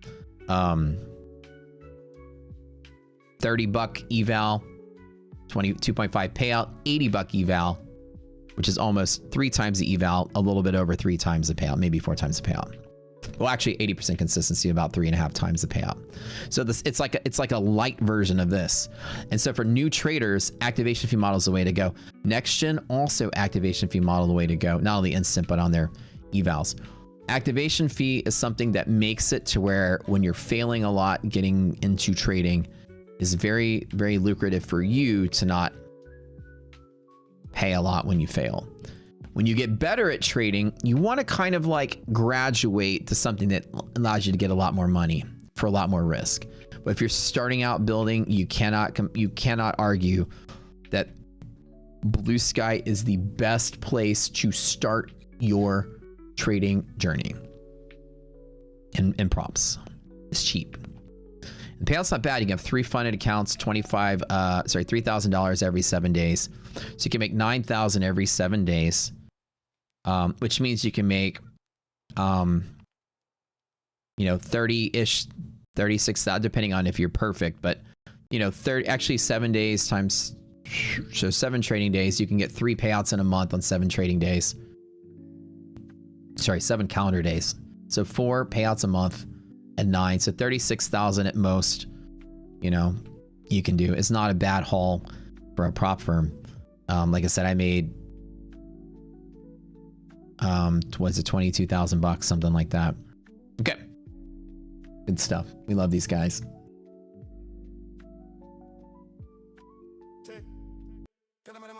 So if you're going for your first payout, not a bad place to start. Like I said, I personally would like start with Next Gen and Blue Sky and then graduate to Lucid, TPT, and My Funded Futures. Like that's the journey you take. And then slowly you're building your bankroll as a real trader, locking in those payouts, then taking a little bit more risk to trade bigger. It's perfect. It's perfect to like stage your journey, right? For the Blue Sky accounts, the codes there is score for 30% off the Propel and Orbit and 10% off of the launch. $10 off of every launch is code score. But score 50 will be 50% off your first launch account. Launch accounts are what I mainly did. I started off with some orbits and launches, but I quickly switched to the launches to go live. It was not a bad experience. And for like some of you guys, like we try to make sure, I know every like prop trader, affiliate, whatever out there is trying to get you to spend money to make commissions. I'm trying to tell you, buy the cheaper account when you're getting started. You can't ever, it's so much more, it's less taxing on your soul to not be draining money to try your hand at props. Like as goated as My Funded Futures is, it's the best prop firm on PropScore right now, or TPT or Lucid or something. You're gonna be spending some money. Maybe you have money to spend, then jump in there. But it does kind of hurt a little bit if you like jump into direct to fundeds or something, and every time you lose is like $300, $500 a loss. It gets a little pricey, right? Traders Launch is pro level prop firm. Like Traders Launch is the ultra pro. It's costing me $500 every fail with no resets. But the reward is upwards of 100,000 bucks, right? So it's like you may not have that cash to want to invest to make the bigger win, but if you want to put in 3,000 to make 20, and then you graduate to put in 10,000 to make 50, and then you graduate to put in 20,000 to make 100, you can stage up in props that way. Your goal, you're going to 3 to 5x your money before you go live at any point in time anyways. So just remember that as a good rule of thumb, take the max payout you can take with the firm and divide by 3, and that's how much you're going to spend. For example, if a firm says, I'm going to let you take out 100,000 bucks, then you'll say at the best I can ever be is 3 to 5x for the most part. So if I can take out 100,000 bucks, I better expect to put in about 33,000. They're all priced and the risk models are all the same. Keep that in mind. Or use how much you can make in a month and divide by 3. Example, Blue Sky, if you can take out 36,000 in a month, divide by 3, you might spend 12,000 bucks. If you're better, a little bit less. For 5x, you'll be like 9,000 to 12,000. But you can say that's about how much I'm going to spend in a month to max out. So it gives you, and if you're like, well, if I want to make that money over a 3-month period, then divide it by 3, how much you'll spend over a 3-month period. And so use that 3 to 5x rule of thumb. It's about how much it's going to cost you to hit that target. And then see if it meets your budget or not. What's up, Shake? Congratulations, you guys have some Blue Sky launch accounts, like I said. The Go for beginners. It's the Apex killer. People used to trade Apex because it was cheap. But then who wants trailing drawdown, right? Who wants small payouts? Who wants DLL unfunded? Nobody. And I'm not saying that to be mean, but Apex's accounts are just trash. They're not even bad. They're just trash. They're like completely worthless. Like when I put the comparison here to show you guys that, it's like, I can't believe this firm is still in business after all the drama they've had too. Let's compare the two, Blue Sky and Apex next to each other. Ready? Activation fee model. Same cost, 30 bucks and 25 bucks. All in, there's a $5 difference. Apex is $5 cheaper. Well, what do you get? Well, this is the 50K, 50K. Here's the difference. Ready? This is 90% of 25K. So it's 2250. You get to keep. This is 100% of 15K. Here's the difference. $5 cheaper, much smaller payout. DLL unfunded. Consistency unfunded. 5 days to pay out versus 1 day to pay out. I don't think you can see anything that's any more dookie than this. For a $5 more expensive for a bigger payout, better rules, easier rules, quicker path. How is this firm still in business? I don't understand. Trailing drawdown versus end of the day drawdown. That's why I'm telling you, when I saw this, I was like, all right, nail in the coffin for this garbage. Is anything more dookie than this? Like, seriously. For the same price. And I look at it and I'm like, who in their right mind would pay for this? How are they still in business? I would pay twice as much to go from intraday and end of the day, and most of you feel the same way. If somebody is like, end of the day drawdown is twice as much, I'd be like, that's a fair deal. That's infinitely easier than this. $5 buys you out of 3 major rules and gives you a bigger payout and makes it faster. No DLL, no consistency on funded. End of the day instead of trailing. 1 day payout for $5 extra. When I saw that, I was like, let's get on the phone with these guys at Blue Sky and see what's up. There's a new starting point in town, and I love that we found him, because I went and I was like, let me go through the experience, you know. And again, these firms don't cut me any favors. The Blue Sky accounts, I bought them myself. They didn't hand them to me. I paid for them. I paid the activation fee. I went through like a normal trader, had a good time, a good experience. I got no special treatment. I was stealing money from them, so they pushed me to live, which is what you expect when you're a good trader. Start 3, 4, 5x in your money, they're gonna push you to live once you're doing good. So, and I looked at it, I was like, you know what, this is really cool, because a lot of people here were like completely anti-Apex since they started denying payouts and that crappy live program came out. But they're like, I still trade it though because it's 25 bucks. I don't know what else is good. Well, nobody knows what else is good because their prop score didn't exist at the time, and now it does. And I was like, let me find what's good. There's got to be something that's equivalent, maybe slightly better. And I was like, Blue Sky is better in every category for the same price. Like, let's get these guys on the phone. Yeah, these fucking sellout influencers, dude. Yeah. Trash firm for trash traders.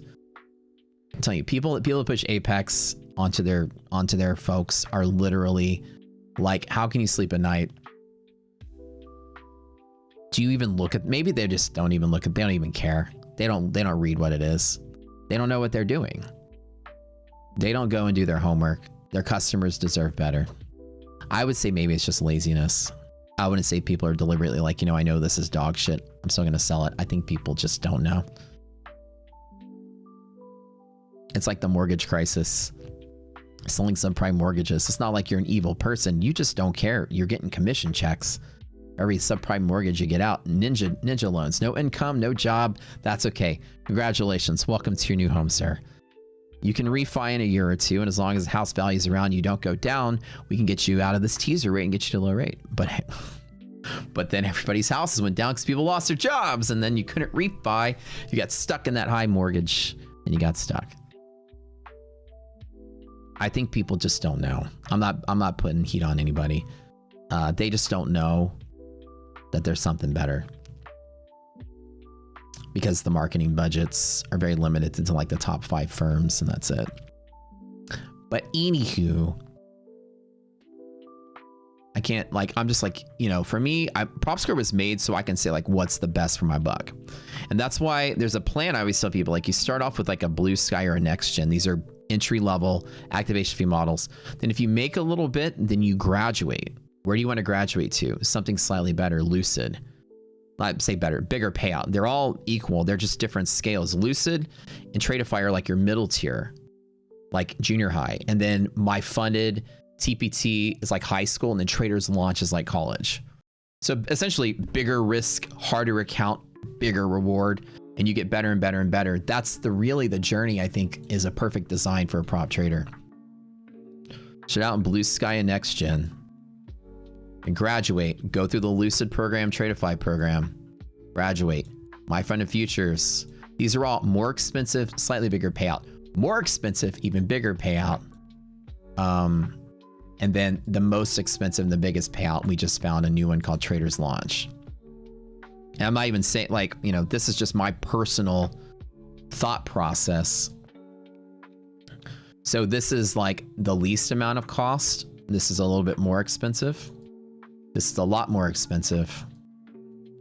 And this is the most expensive. Trader's Launch is expensive as shit, but man, that 100K payout sounds fun. I'm gonna risk it, right? It costs you $500 to go for the biggest account they got.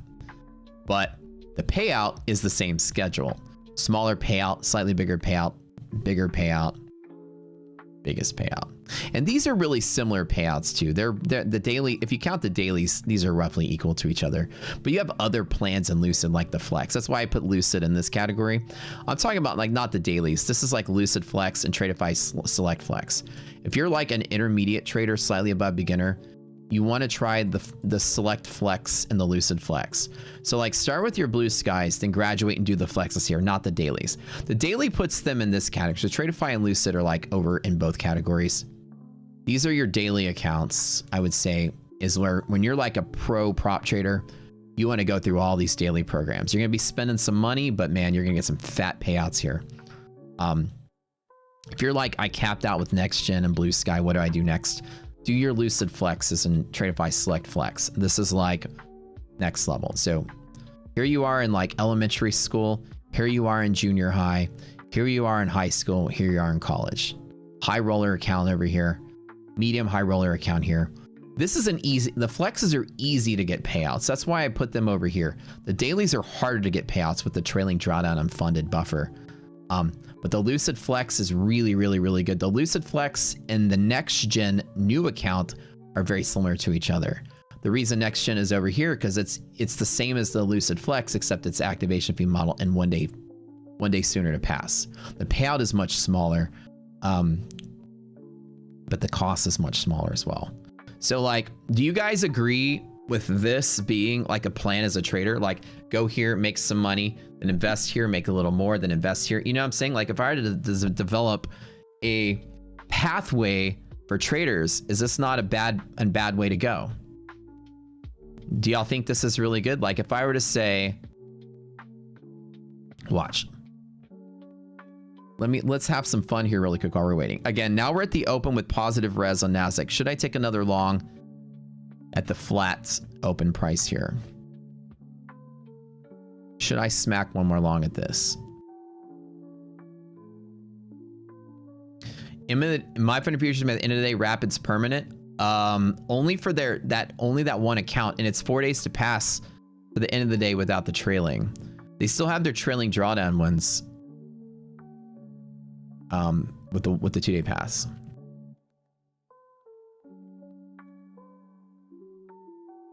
Unless the builder runs 50% off. Right. Builder's a pretty good plan too. So let me, while we're chilling, I'm going to say that while Nasdaq does have an entry point here, this is only a B plus entry, has support. S&P still is not giving me that support. Also flat VWAP. If you put a gun in my head, I would jump in on a long here, but I think I've made enough money here to be chill for the moment. I want to see if there's some kind of like red Trump candle that I'd like to fire in. I'd like to get a long closer to here a second time. Let's have some fun really quick. Let's go here. And let's do, all right, Chat GPT.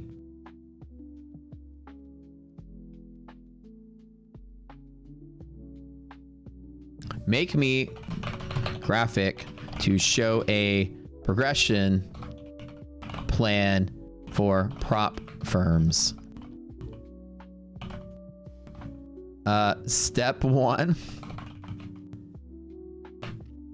Blue Sky launch Next Gen. I think it's called the eval, right?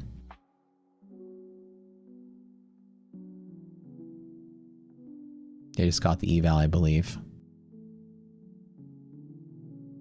Rapid pass, rapid pass, rapid pass. Okay.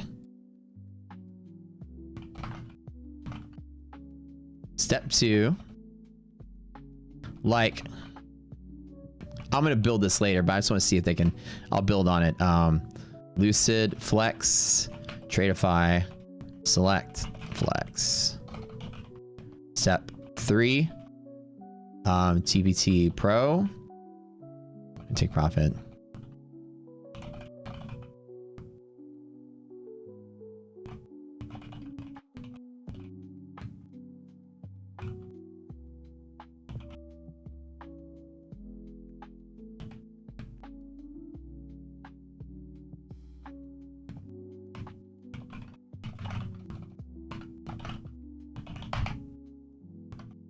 I'm going to build it out, but I'm going to make you guys something like this. I'm going to put it in the boot camp. I think right now it's always good to kind of know, and I'm going to put a lot of information on this thing.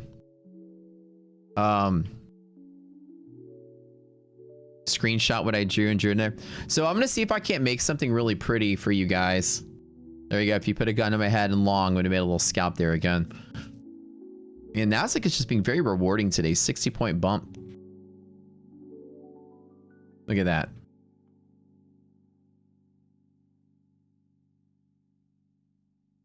Doing much far better with the prop, as Daedalus said. Took advantage of the 50% off and 3-day pass on TPT.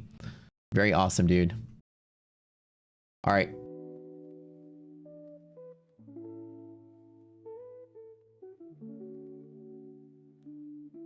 I like how ChatGPT just picked random logos. I think that like I wanted to go this way. That's when I said flowchart. I'll work on this, but I'm gonna create like a progression plan. I'm gonna put cost and benefit and why you have 4 different stages of what I think like a trader, like, you know, beginning, intermediate, like where you are, maybe with the budget, like how much money do you have to trade per month? Well, I have $1,000. Well, yeah, be over here. Well, I have maybe 5,000. Okay, be over here.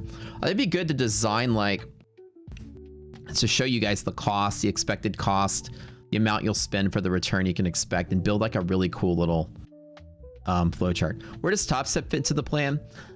Personally, I think that Top Step, I don't have a lot of familiarity with them, but Top Step would be in that second stage too, which would be very similar to like your Lucid Flex accounts and things like that. So Top Step isn't like your big bang payout, but it's like kind of in the middle of the range. It's also not a daily payout account, so it's not like high risk, high reward sort of venture. It would be like your intermediate stage, second stage, like moderate, beginner, moderate, or beginner, intermediate, advanced, and pro. So intermediate would be Top Step, like fair cost, easy path to payout, moderate payout, like medium risk, medium reward sort of thing. Top Step's great. This candle is insane. Yeah, look at that. Use candle. No, that's just the Nasdaq sensitivity to some stocks flipping around. You had a quickie little burp up, half gap crossover by something. Something's been moving. We can see what it is. It was Google. So Google has taken a big move to the upside. Nvidia, number one, broke through hedge pressure a little bit ago, and Google just broke through half gap. That's a big move right here. So Google bouncing through here, resilience is picking up that potential, and futures just get ahead of that. That's the whole point. Futures already moved to price in that move of Google that hasn't happened yet, and that's why ARB went up to show that futures moved up. Right? So it's trying to price in it like a move like a Google. Futures are always getting ahead of stuff. So a little bump on Google, there's your bump on. It started that little bump here in Nasdaq.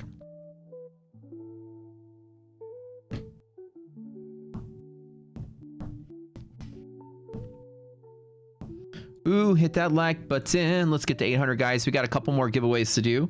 Speaking of the pro level stuff, My Funded Futures is the way to go. Like I said, that's My Funded Futures Rapid is the goat of goats. It's by far the best. It's the best use of your buck. Now it's a harder account, but it's a big, wiser trader will know how to balance your own budget here.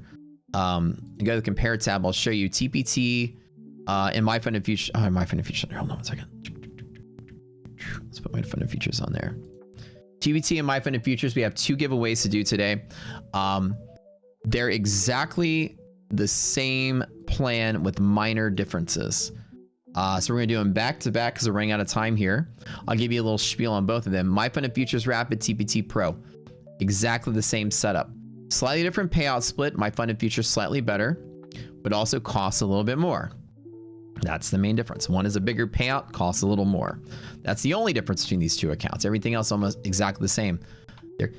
2 days to pass, 1 day to pay out. You can take $10,000 out no matter what the size of the account is on your 3rd day. So 2-day eval pass at 50%, 1 day funded payout. You can get your payout by day 3. 5 accounts total. So 50K total is your haul for these accounts. You can take out 50K. Which is crazy. Crazy talk. I made a boatload from TPT, but you put a little bit up front. You're going to pay $100 per eval. But the reward potential is pretty big. No activation fee on all of these. My funded futures is also now a single price rather than monthly fee, which is cool. There is no consistency on funded and no DLL. Trailing drawdown to build the buffer, then everything after that is end of the day drawdown locked in. It's perfect. Or sorry, static. It's static once you lock in on your buffer. Identical plans. So we're going to give away 2 of each of those accounts today. It's kind of hard to pick which one you like more because there's such minor differences. My fund is going to be a slightly bigger payout, but it's also going to cost you a little bit more upfront. At the end of the day, it's a wash. That's why I say they're pretty identical. And I loved both experiences that I traded with both those companies. I cannot have any complaints either place. So it just depends on what you like better, Coke or Pepsi. These are the 2 best ranked accounts in PropScore right now for that daily payout. And they set the trend. Like TPT kind of created that account style. And everyone else now has one. They created it. My Funded Futures perfected it. And those are the A and B God tier accounts. Big Sky David, you're the first winner of this My Funded Futures Rapid. Currently right now, the Rapid accounts are 50% off of every account too, which is really nice. That price is really low. And we get 4 uses per code at score and then 40% off of all the rest of them, which is kind of nice. TPT, 40% off and no activation fee. So they waive the activation fee at TPT. When you check out, just make sure when you activate your account, you click the button that says use your credit. When you use our code, it gives you a credit for free activation fee. Can I pay you just to see your name scroll by on the winner's wheel? Here. I'll just put a gamma right here. Gamma Boy Trades. That way you can see your name here. Big Sky David. Went to take a leak at the wrong time. Sorry, buddy. Big Sky David. His head is in the sky today. Not here. Gamma Boy Trades. Did we see your name there?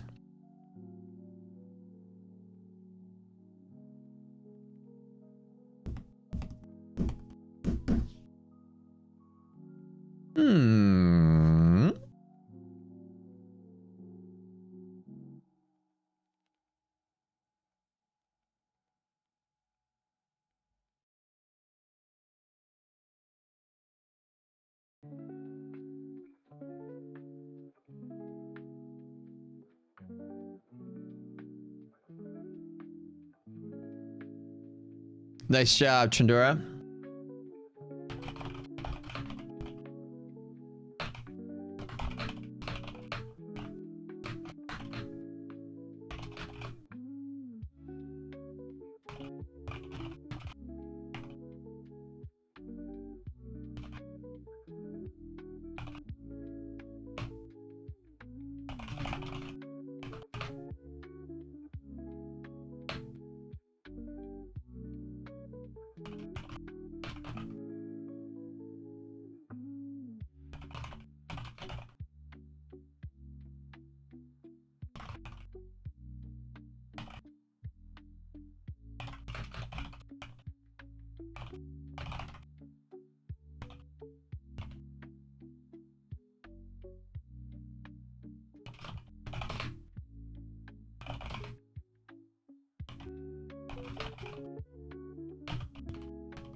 Duarte!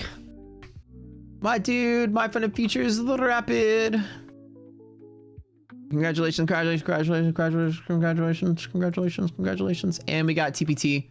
I didn't put TPT in the chat, but we're gonna spin the same wheel of love for the TPTs as well. Like I said, TPT, my Funded Futures is the top prop firm right now in PropScore.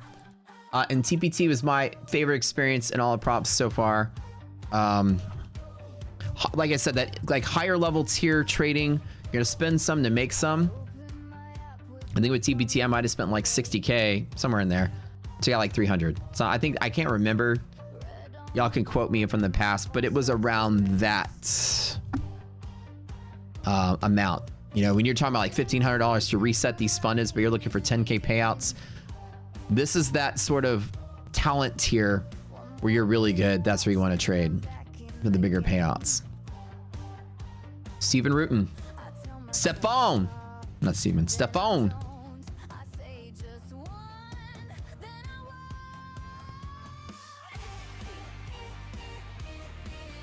You will have absolutely love my funded in TPT.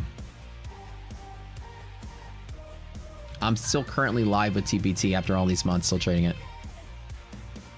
Is Neon coming on at 12 now? No, we've got 25 minutes left.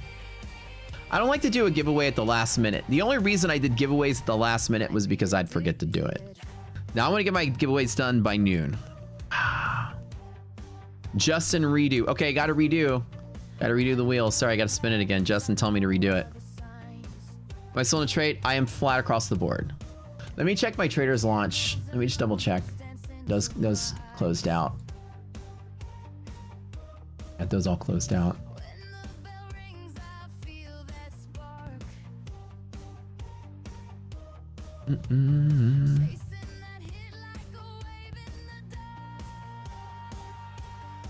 I have no active positions. I'm flat everywhere.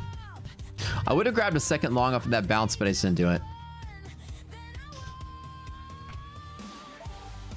I've made that trade so many times today that I'm okay with chilling and waiting for, just to see that this day turns out to be not the day that pulls back. The volatility is too low that I don't think we're going to crash out. And I think by the end of the day, it's very possible that we do work our way up this way. But any moment in time, Trump can say something about Iran and I get a red candle, I'll jump in on it. Kind of waiting for, you know, I always kind of limit. Normally I'd be trading with no fear and just smacking that open every time. But the resilience is just barely positive. It's not super duper strong. Oh crap, we only have... Okay, hold on. I had to do 2 take profits, guys. I gave him 1 extra. Okay, that's cool. We'll honor it. Okay. Green across the board. All my stuff is green. Green, green, green, green, green. This is another reason why I wasn't pushing too hard. Yes, it's bouncing, but it's not... There's no momentum.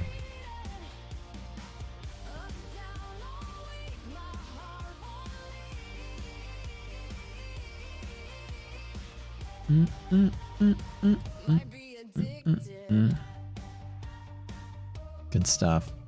Right now, all of your S&P resiliences and Nasdaq resilience have gone greater than 0, which is giving us the support this way, which is good. All right. Would I be accurate in saying that the delta wasn't strong enough? In what context, my friend, are you referring to delta?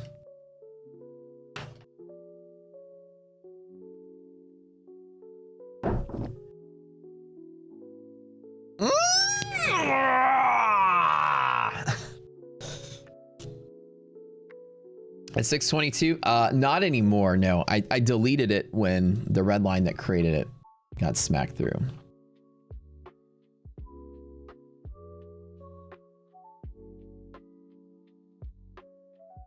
Right here, I think was a red line that I don't remember. I think that was an old one from back here. That as soon as we smashed, like I think what that one was actually it was these right here. Look, like there were some here, but when you pass through those red lines, you delete them and then you make new ones. So I currently don't have one here because I don't see where it would have come from. Yeah, so not anymore.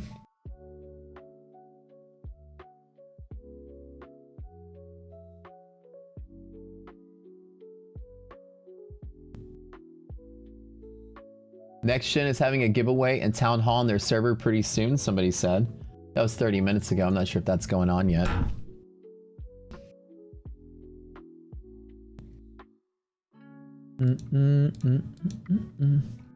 Chat, I'm so happy you guys show up here every day. I love y'all to death. Really, I do. I love you guys to death. I can't say anymore how much I love you guys. Y'all have helped us grow this channel. We have narrowed down. Oh, guess what? We've chosen our streamers. Oh, the decision has been made. We will soon be welcoming 2 new family members next week to the show. And by the next month or so, 2 more. 4 more streamers. Is it Darby? It's Brad again. I hired Brad for a second shift. No, I'm just kidding. Actually, it'd be kind of funny. It is. So let me explain to you. I'll give you the teaser. After Brad's show, there will be another show. And after that show, there will be a London show. Non-stop through London. All for US and Euro futures. Now, they've been chosen. We need to make them the offer and they accept. Which we'll be doing pretty soon this week. I think you guys are going to love the new folks. I think they're a great fit for the team. They understand what we're doing. They're very, very, very good at what they do. The names, can't tell you the names. Until the offer is out and they accept the offer, then we're good. But from their point of view, their lives are about to change if they're trying to be a streamer in this business. So they're very serious about doing this. So you guys show them the same love and support that you give to me, Brad and Neon, when they step up. Because 2 people are about to become the largest streamers on the planet in that time slot. Overnight. This year. Is it Pickle and iDoc? Maybe. Are they ready for this chat? Can they handle you guys? We'll find out. Imagine this, right? Imagine you're a streamer trying to build your own brand and you're doing good, but like you got 10 years to grind out to get to the top, and all of a sudden, the very next day, you got thousands of people watching you. Imagine how that must feel. It's like I was in that boat. I'd be so excited.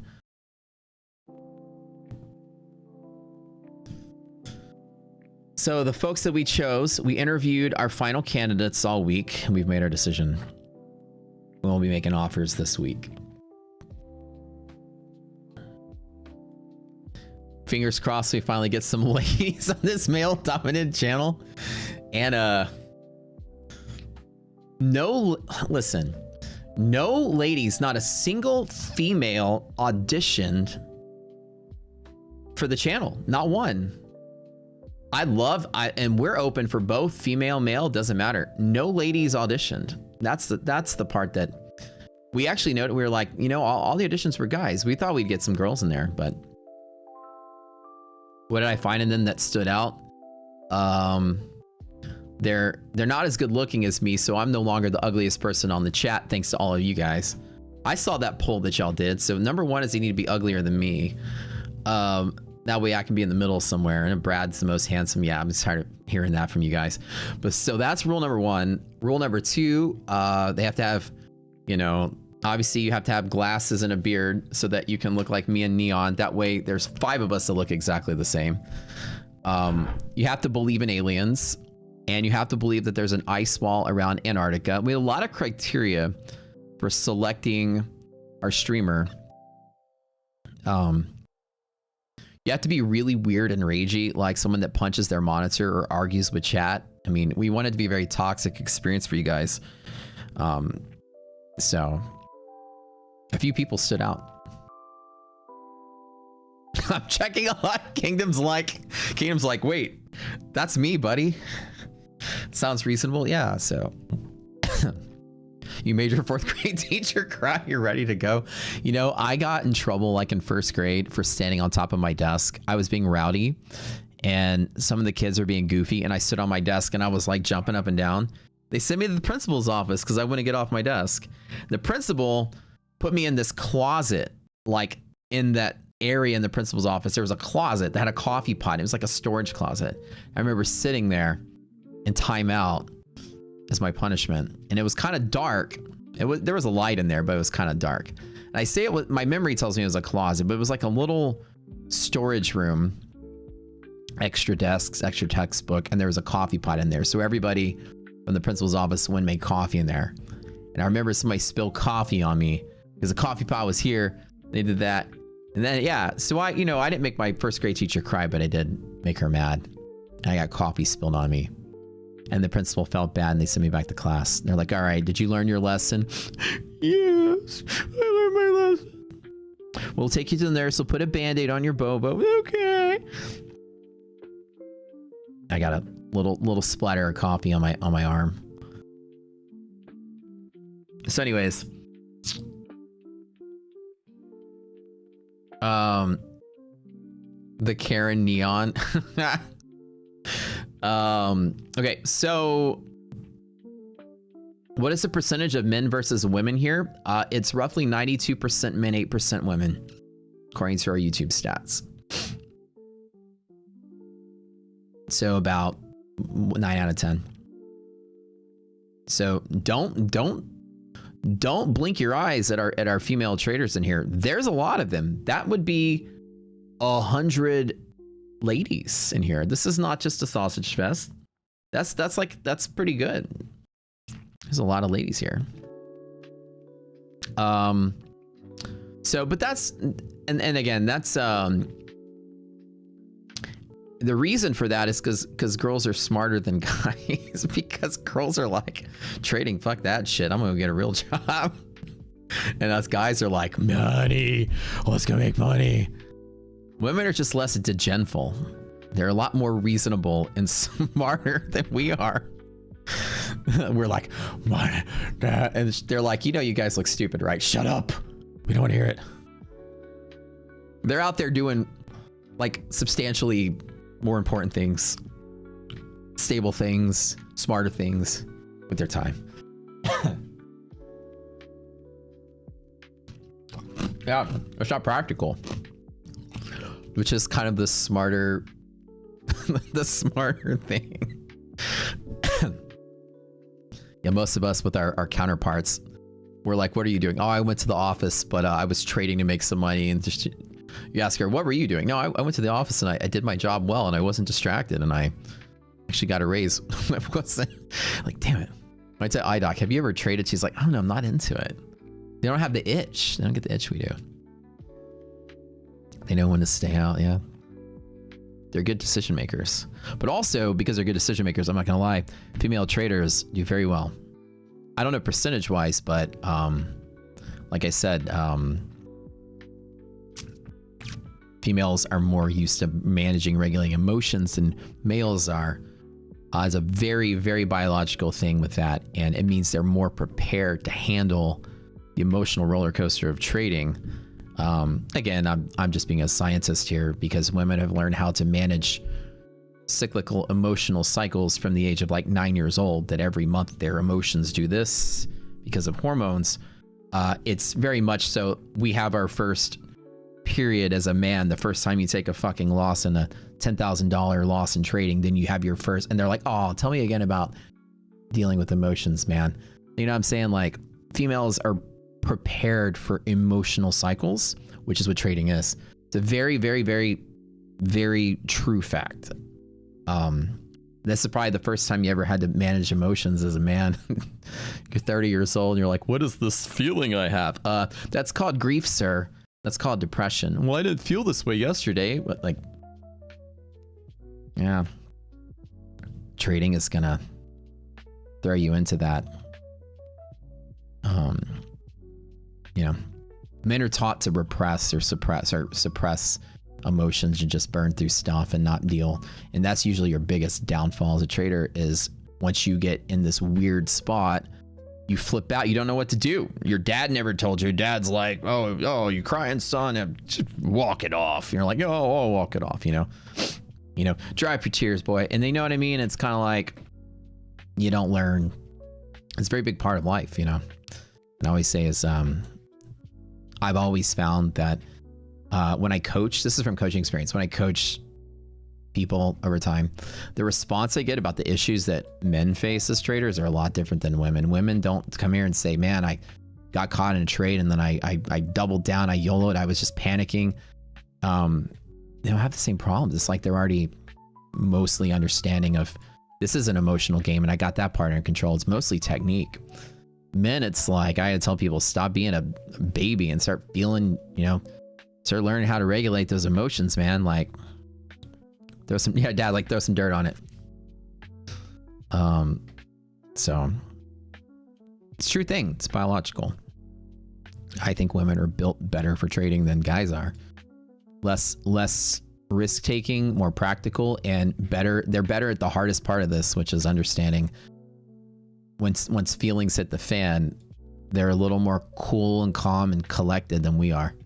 We tend to get panicky and weird, and we like, men turn into like babies when shit hits the fan. We turn into like little weak little babies. We don't know what to do.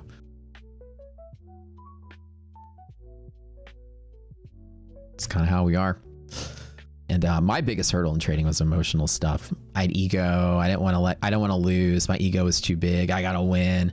You know, I'm clouding my judgment with like bullshit. You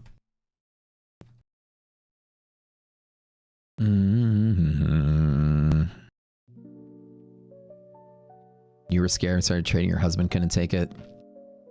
It's a lot. It's like you have to kind of learn how to later in life how to handle stuff. Like you go through stages of grief, like somebody in your family died when you have some of your trades. It's like, you know, you're like, you want to deny that it's happening, then you want to be depressed and you have to accept that it's happened and move on. And you've never dealt with that before.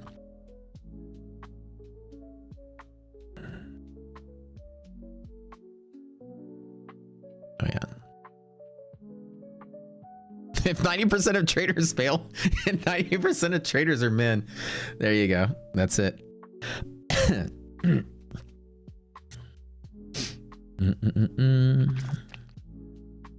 Rockstar on Black Friday is $1,500 off, so it becomes $2,500. I mean, you guys got Tori. She's an undefeated, never lost a trade trader.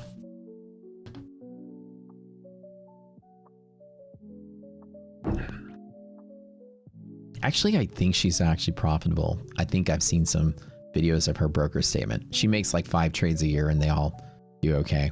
She's not like making millions of dollars trading, but she's certainly not profitable from what I thought I saw. I thought I saw something that showed she showed a broker statement, made like 30K or something like that. Lumi's pretty good. Lumi's really good. I like her. Tanya, I like her too. Makes them good. They're really smart. Both of those traders are very smart. I've talked to both of them plenty of times.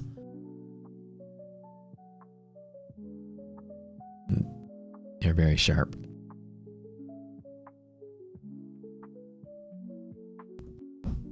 All right, can we get some kind of thing?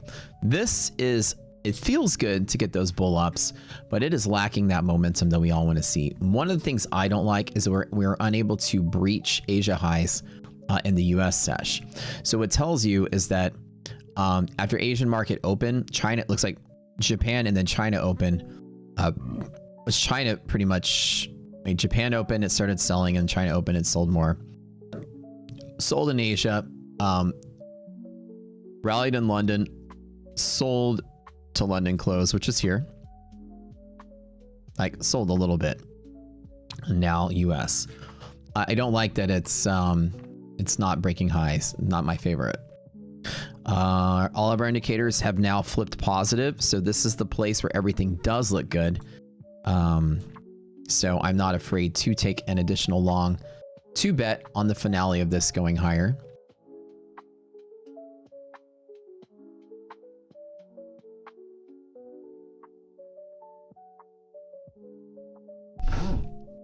Do I want to pop it here though?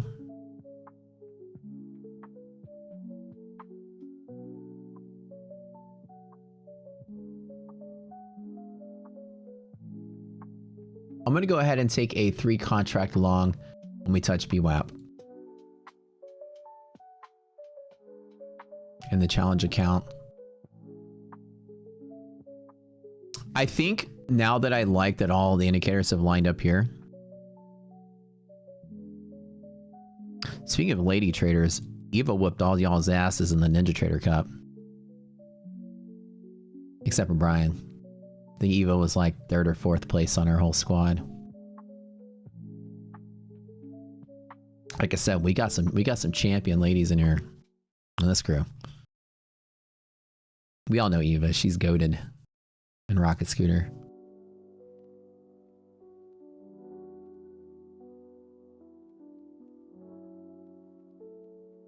See you later, Market Vision. Have fun with Daddy Duty. I think today might be a pool day, man. I got no meetings today. I think I've got a light. I think I got a light day today. Okay, if I got no meetings, baby, I'm going to the pool. I'm gonna lay out by the pool today. Let's check it out. I had meetings all day yesterday. Oh, should I get a haircut? Hold on.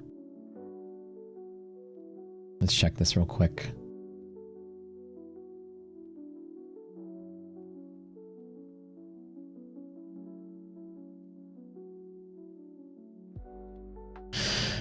Uh, 2 o'clock. All right.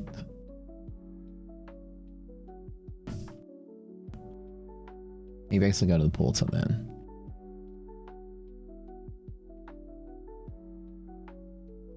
Pool. Pool day. We got our team meeting. I can do it from the pool though. We have a Thursday meeting with the prop score. I know. I know.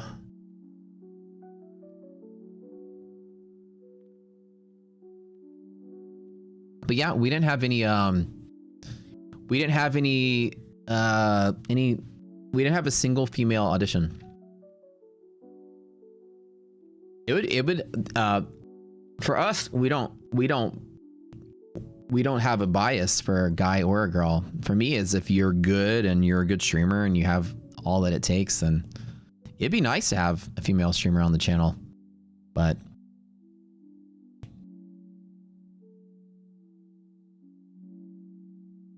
there weren't any in the audition tapes for any of the sessions for the Latin America stream, for Latin stream, for India. It's all male. Hold on. Marina's sending me a message here. Hold on. I got you. What's up?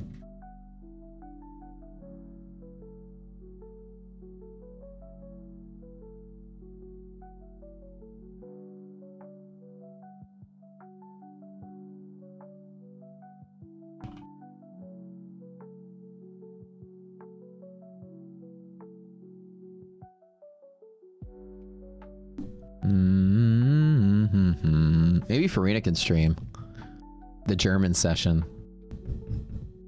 That's what I'm saying.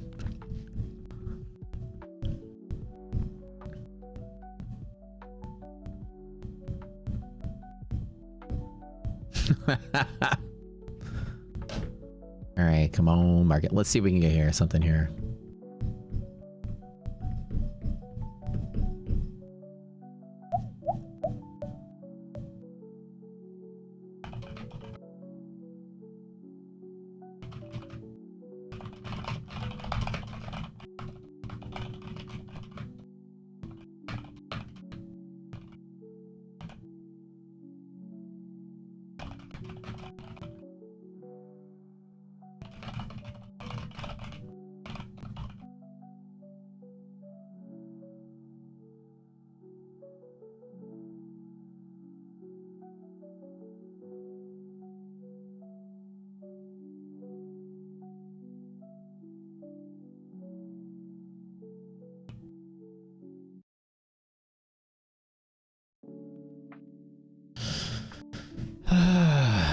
A German session. There you go. Well, Neon comes on in 2 minutes, guys. Don't go anywhere. Neon is such a fantastic streamer. He's our afternoon guy. He'll be trading with you guys and walking y'all through it.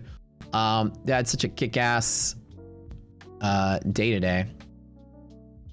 I passed all my traders launches, made money. I passed 3 next gen evals to go funded. I've made 11,000 in the challenge account. I made $1,500 in one of my TPT accounts. I made whatever this is in Blue Sky, 800 bucks. Oh, it's great across the board. I've probably made 25G today. I got to add it all up. I'm in 5 different places. Well, next gen is off all eval. The traders launch, money, Blue Sky money, TPT money, money. It's a good day. Oh, and my options are up as of now. Total percent of both trades 30%. One of them's up 45, one of them's up 27. Good deal. Money. I'll fill you guys in at the end of the day what my positions are, but give Neon a warm welcome. Tell him I said hey. He'll be here in a second. The room shows up. You know how that goes. Fantastic day. Just to finish out, letting you guys know all of our resiliences are positive as well as arbitrage is. Everything is looking good for this to pick up momentum to finish out the day. Just reminding you of where our VIX triple B is. That's another reason to not be afraid of this market. VIX is absolutely decaying, which is phenomenal. This is great, which means we're not at risk of this just turning on and falling. We have now flipped to all bull signals today. Greater bull market, greater bull, and at this flat VWAP, I'm definitely wanting to be long. The next time we contact with VWAP, I'm longing for the final of the day, especially with everything looking like this. No fear today. Bull market's back. It feels good. All right, you guys, I love you. Thanks for tuning in, my favorite friends. As always, sending all my love, and I'll see y'all later. Have a good one.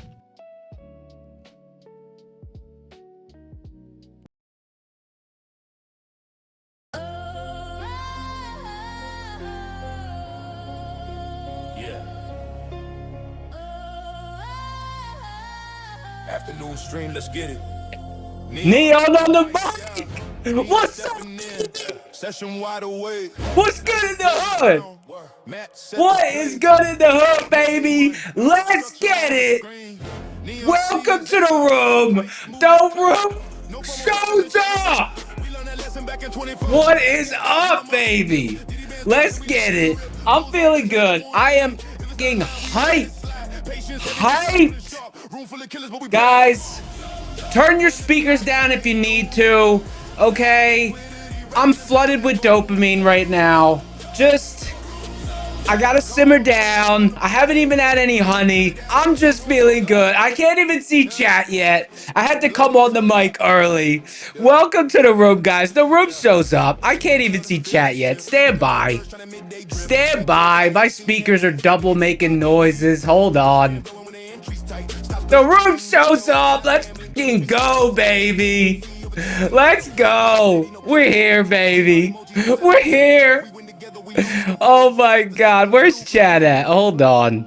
What a fucking epic morning. Stand by. Welcome to the room, guys. The room shows up. You know who showed up today? Do you know who showed up today? Number 7 showed up today.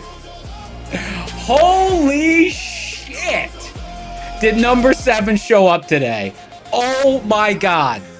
My jaw was on the floor the entire morning. Okay, you want to talk about imposter syndrome? Holy shit. I couldn't believe what I was looking at. Oh my god.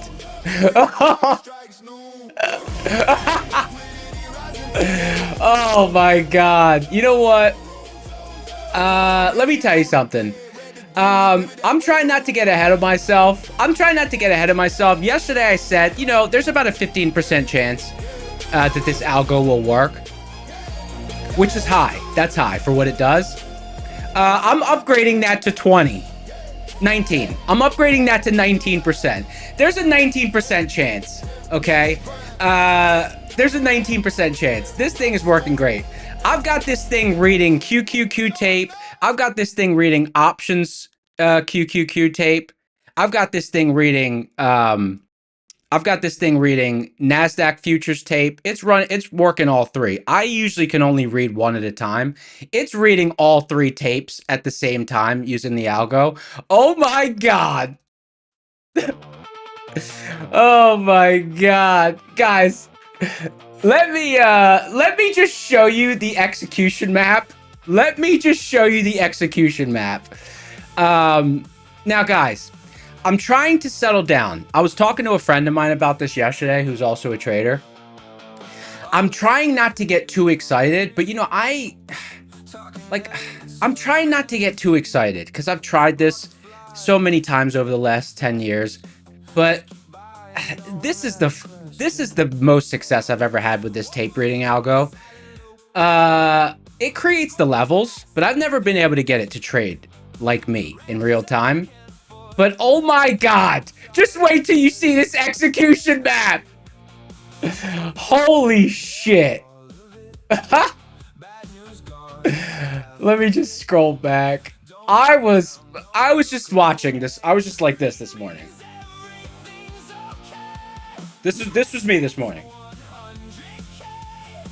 Like, I was like, what is going on? Like, what the hell is happening? Stand by. Let me show you the trades that it took. Let me show you the trades that it took. I'm sorry for the language, guys, but like, this is one of the best. This is one of the most incredible things I've ever worked on.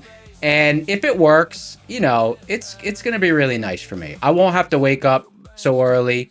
I won't have to go to bed so early.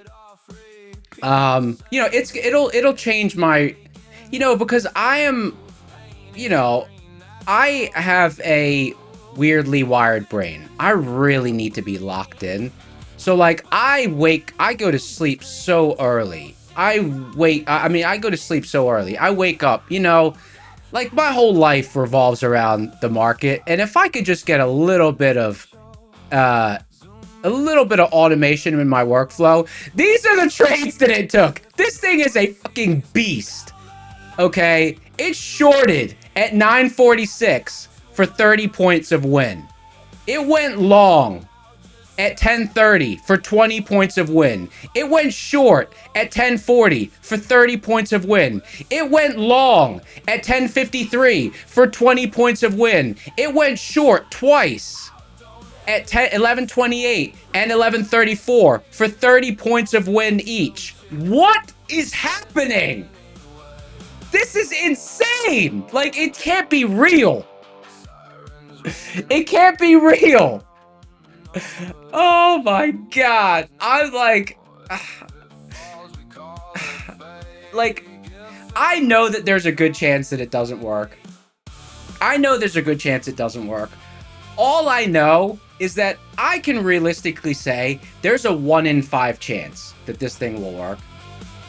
There's a 1 in 5 chance. Okay? There's a 1 in 5 chance. But if there's a 20% chance of this working and being able to watch and pick trades a little bit instead of having to read the tape, because, you know, a large part of my edge in the morning, I've talked about this before, a large part of my edge in the morning is tape reading. I read the tape. I watch the ticks. I read the tape.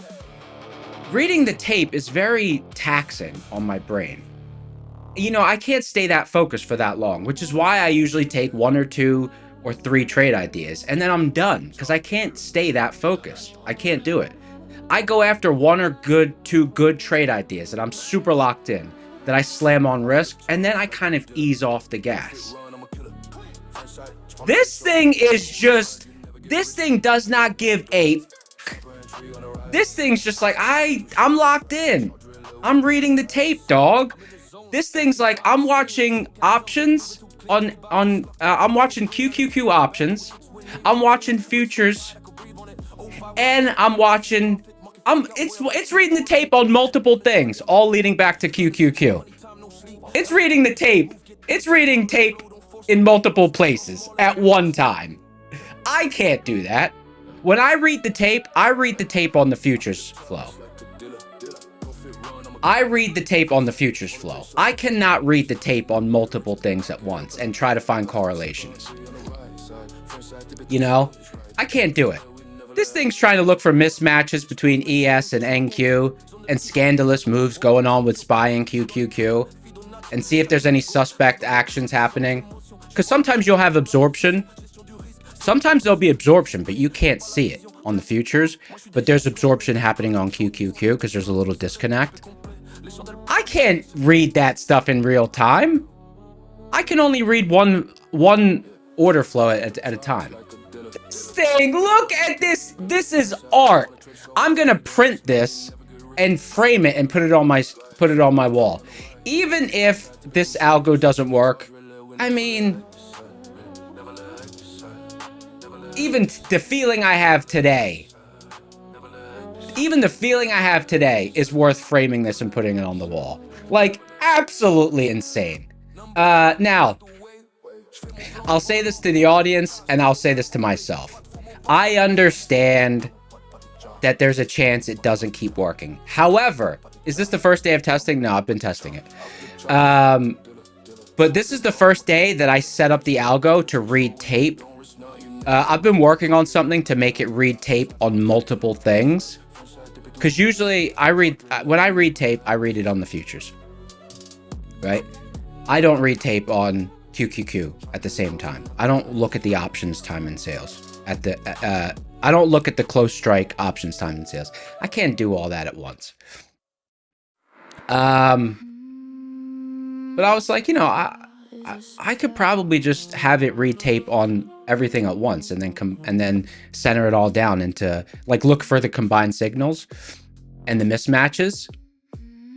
Because if I see absorption on QQQ, but there's no absorption in the futures or vice versa, you know, I would like to know that. Like, when I'm manually tape reading, if I see absorption on one and not absorption on the other, like, well, what's up with that? You know what I mean? But I can't do that all at the same time.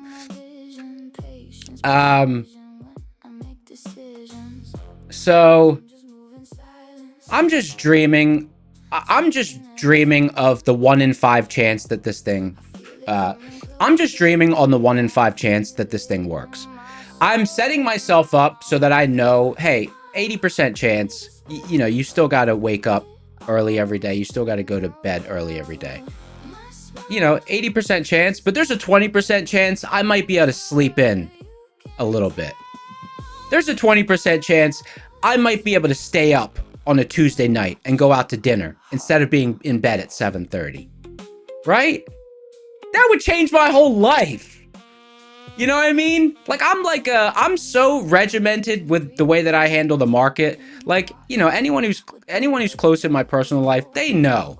Like, I am not available during the week. You want to go to dinner during the week? There's a 0% chance it's happening. I've been to dinner on a weekday, like, you know, like once or twice this whole year, you know? Welcome to the life of an autistic trader. But you know what? This thing might actually be able to work, man. This thing might actually be able to work. So I'm excited. You know what I mean? I'm excited.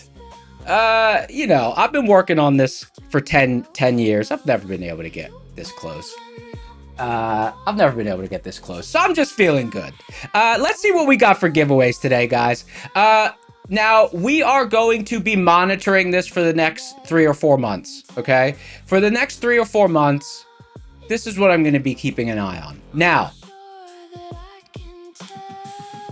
someone said, will it go public? It is public. This is public. We are public. We're public right now. We're public. This is public. This is not a password protected stream. We are live right now. It's public. So this is exciting stuff. This is very exciting stuff. So thank you so much for being here. Let's see what we've got for giveaways today. It's a beautiful day.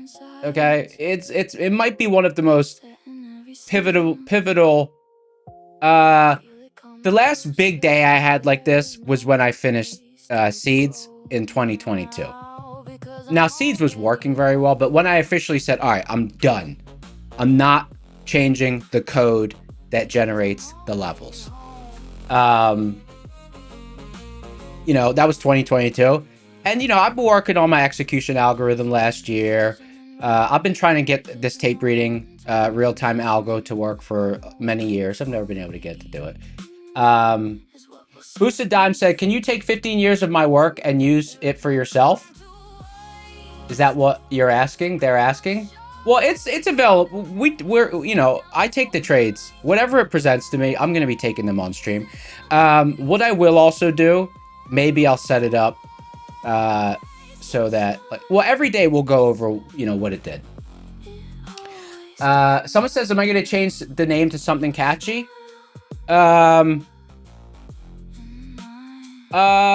7. 7. Its name is 7. I've always named my algos by numbers. Does it deserve a fancy name? Maybe if it works, I'll give it a fancy name. Maybe if it works. Let me just bring this back down. I can't stop looking. I cannot stop looking. I can't stop looking at this. I just keep looking at it. I can't stop looking at it. You see right here, see this black arrow? See this? It missed, see this cyan candle? It missed that fill by 3 ticks. It missed that fill by 3 ticks. But if it got that, oh my God, that would, the number of winners it had in a row, that's abnormal. I know it's not going to be like this every day.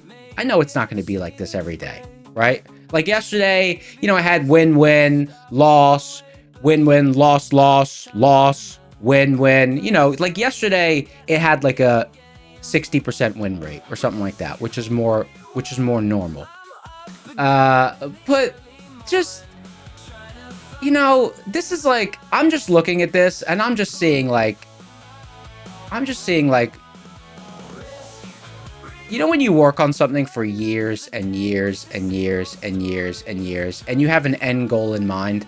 You know, when I started working on Seeds, I wanted to have automated levels. And then since I finished Seeds, I've always been wanting to be like, you know, can I have the same method that I used to automate the levels?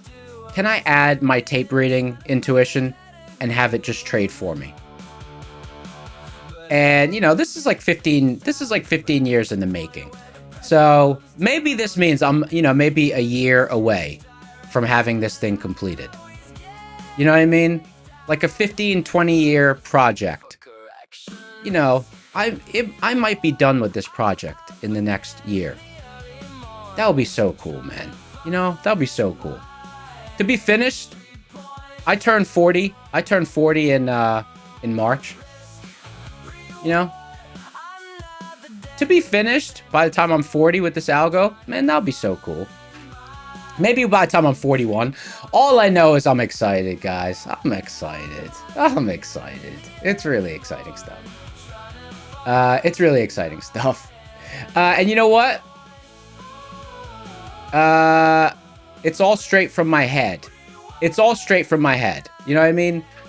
It's all straight from my head. Like, it's my own stuff. So it's just exciting stuff, guys.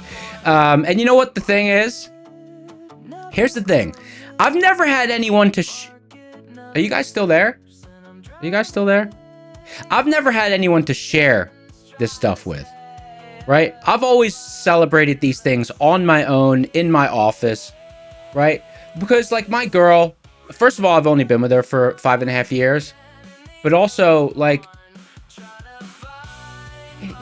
you know, there's only certain people who understand this sort of excitement about these kind of projects. And you guys are my people. You know what I mean? So now I have a trading family that I get to, you know, be excited about this stuff with. So it's just really cool, guys. Thank you so much for listening to me. Thank you for joining. I'm just so excited. This is I haven't been this excited about anything in my trading business since 2020. Well, my execution algo was nice, but my execution algo was nice just because it saves me money in slippage. You know, it saves me money in slippage. But this is more about, like, you know, maybe I can go out to dinner on a weeknight. and not have to worry about being in bed by 7:30. Because I know I've got my algo that will help me out in the morning, sort of thing. Okay, we've got Blue Sky 50K launch accounts. You know, because you can't read the tape if you're a little bit sleepy. You gotta be so locked in to read tape in the morning. I wish that wasn't my style of. I wish I didn't have some edge from that, but you know, it's part of my edge. What can I do?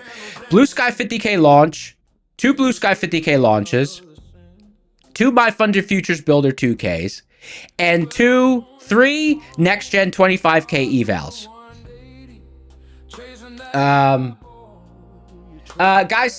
Guys, let's just remember, let's just say one thing. I just want to, if you're just joining, there's only a 1 in 5 chance. There's only a 20% chance that this is going to work. So there's still an 80% chance it absolutely falls on its face.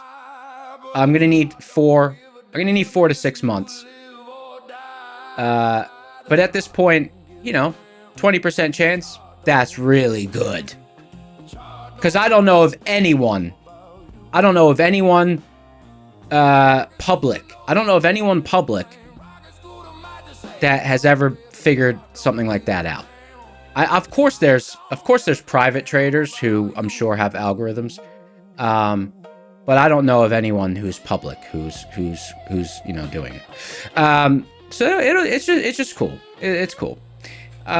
It's cool.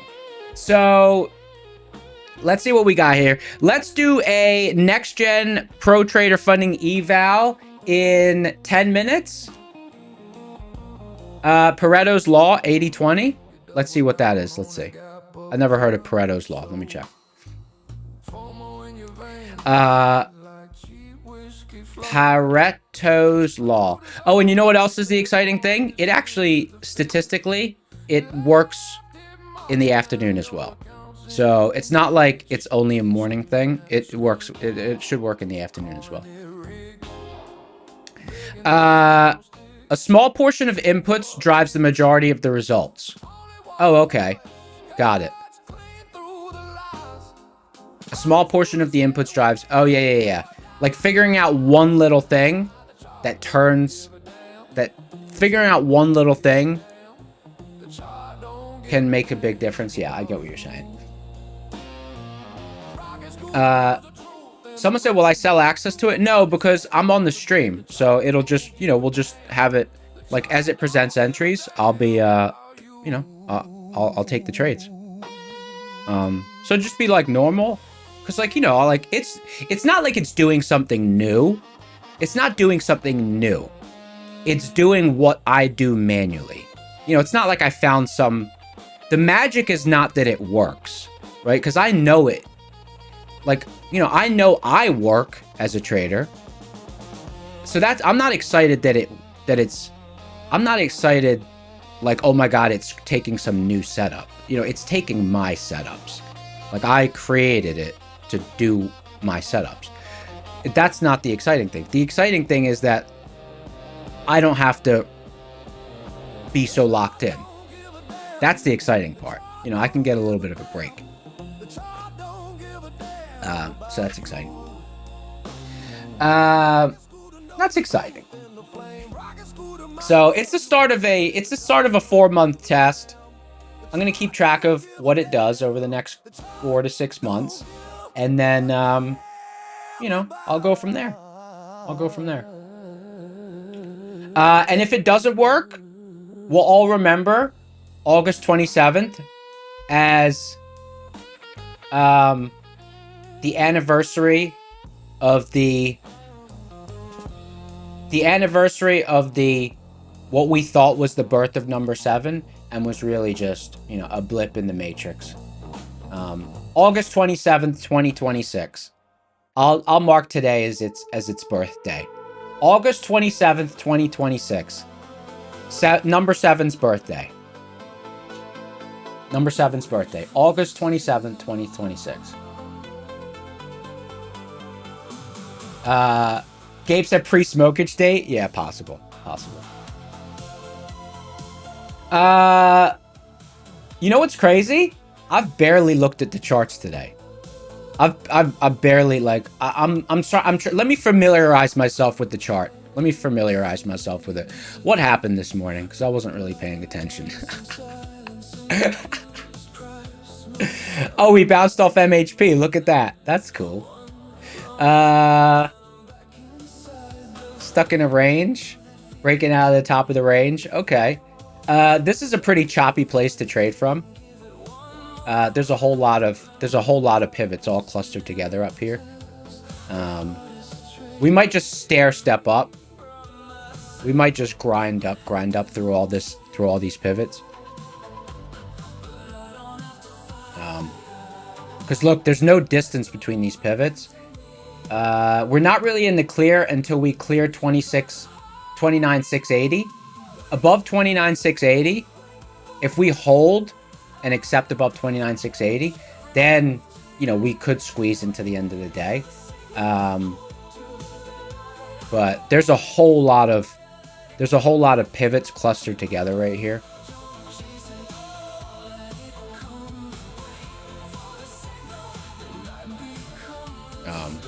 There's a whole lot of pivots clustered together here.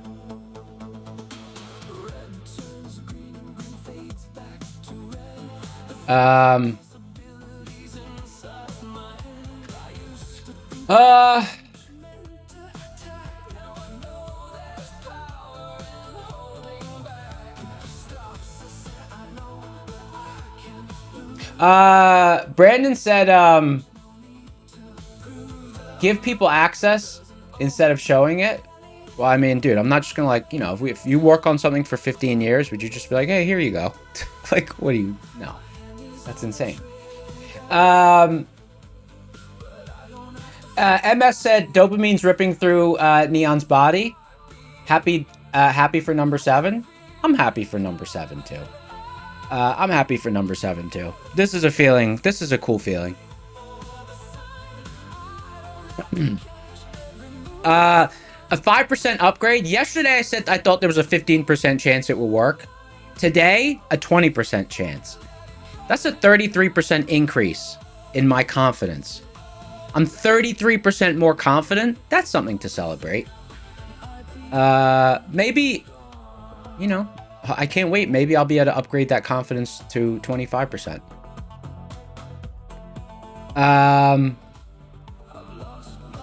Brandon said, "Did you make your own bot, or what bot trader do you use?" I made my own Python.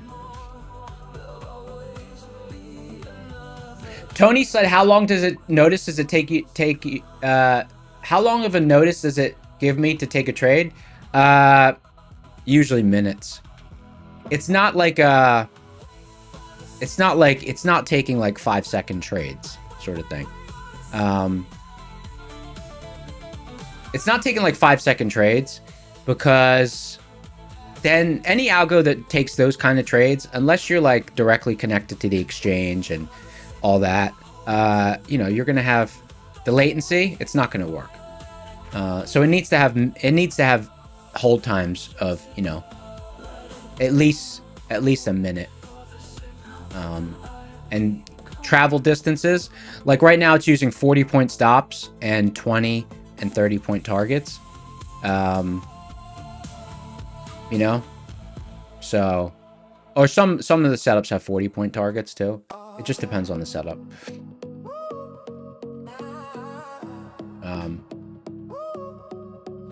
Gabe said fees will smoke you even if the edge is 55%. A 5% edge?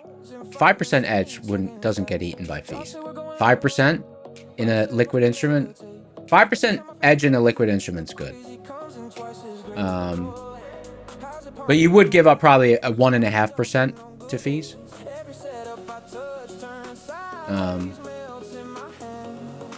Oh, with 5-second trades? Oh, with 5-second trades, 55% edge? You get destroyed.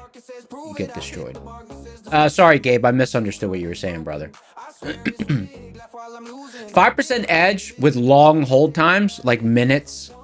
5% edge with hold times over a minute in something like NASDAQ.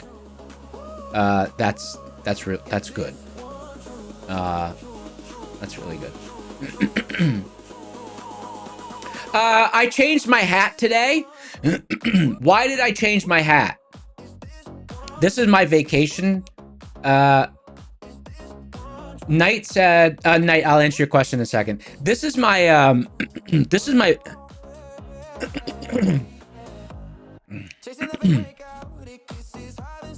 this is my vacation hat. This is my vacation hat. And I was kind of on vacation this morning, so I thought it was appropriate to put it on.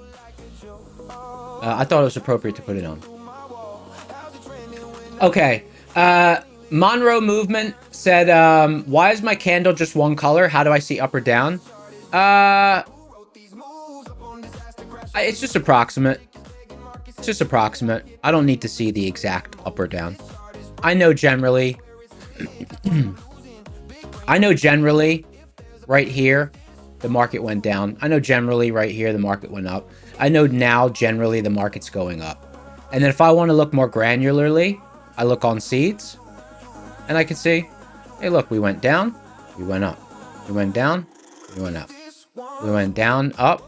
We went down, up, down.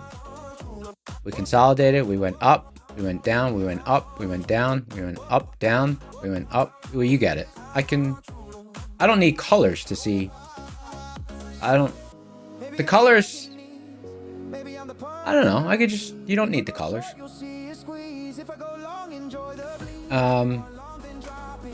Too many changing colors are not good for me.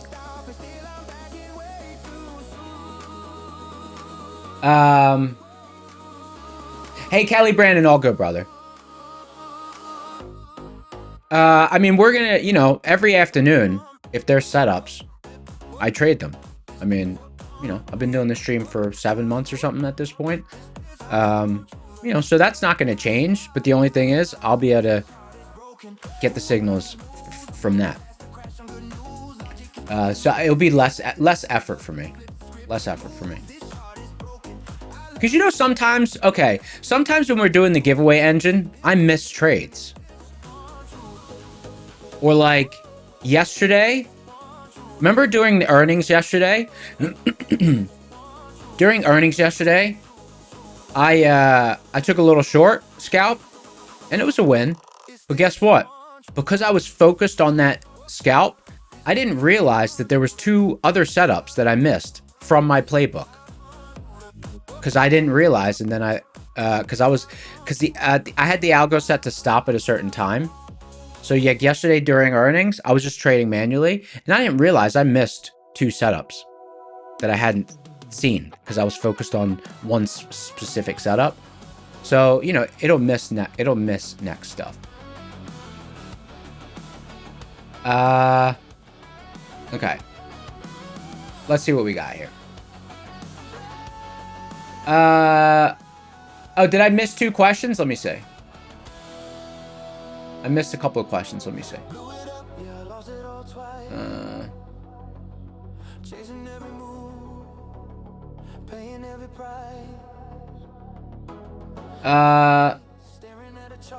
Someone said, can 7 place trades or just alert? It places trades. It places trades. I have it hooked into my NinjaTrader platform.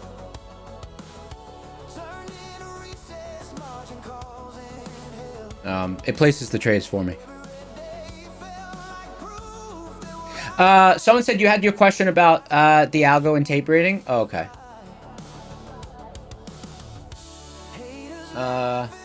Oh, when I say it reads the tape for NQ and others, what do I mean? Oh, okay. So, so tape reading, unfortunately, it's not an exact science, but like, you know, there's certain things that you look for when you're reading the tape. Some people call it order flow. Order flow is like a buzzword. Order flow is a buzzword. A lot of people use bookmap. I don't know if it's bookmap or book maps. A lot of people use bookmap, and some people who use bookmap, they call it reading the tape. They call it order flow. You know, I've always referred to it as tape reading. Anyways, so tape reading is just watching. Some people just watch a tick chart. Matt reads the tape. Matt reads the tape, but Matt reads the tape by looking at a tick chart. I think he uses like I don't know. He uses a tick chart to read the tape. Most traders do some sort of tape reading, even if they don't realize it. Like, for instance, some traders, some of you guys out there are probably doing it, you don't realize, is, let me go to a 1 minute chart. If you trade with a 1 minute chart all zoomed in like this, and you have the price line, you know when you're watching the price line go like this, and then let's say it comes to an area and it's like, comes back down to the area, and it flicks up, and then it comes, and then it drops down, and then it starts flicking, and then it comes back up into the area, and it stabilizes, and then it starts going down. You know those flickers of the price line? I guarantee, there's 800 people watching, I guarantee some of you out there are tape reading, and you just, you know, you don't really fully call it that, or whatever.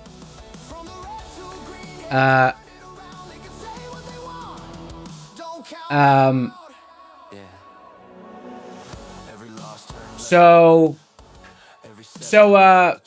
that's what tape reading is, and then there's certain things that you get depending on the method that you use. So if you just watch the price line, some people, like, as you see it coming down and stabilizing, let's say you have an actual time and sales up, maybe the time and sales speeds up, but it's floating at the level. So you rate it as, oh, that's absorption, because maybe you see a lot of selling, a lot of red coming through the tape, but price is sitting at the level. That means there's a lot of sellers hitting the bid or marketing in, and buyers are static, absorbing the area.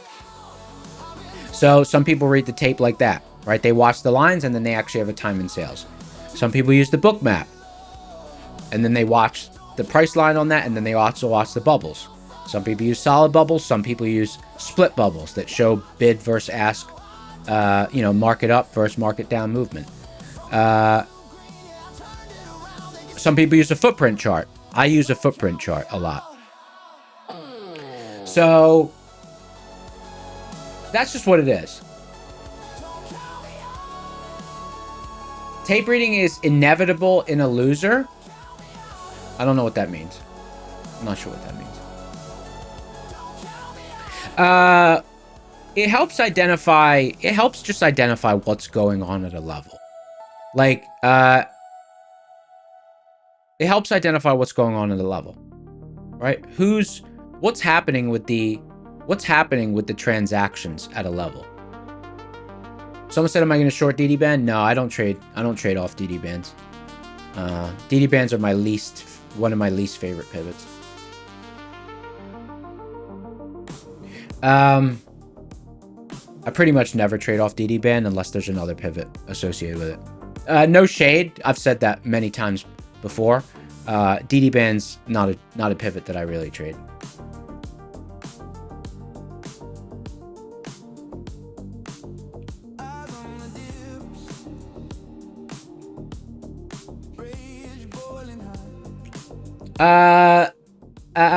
Max said, can I tell you more about the pivots?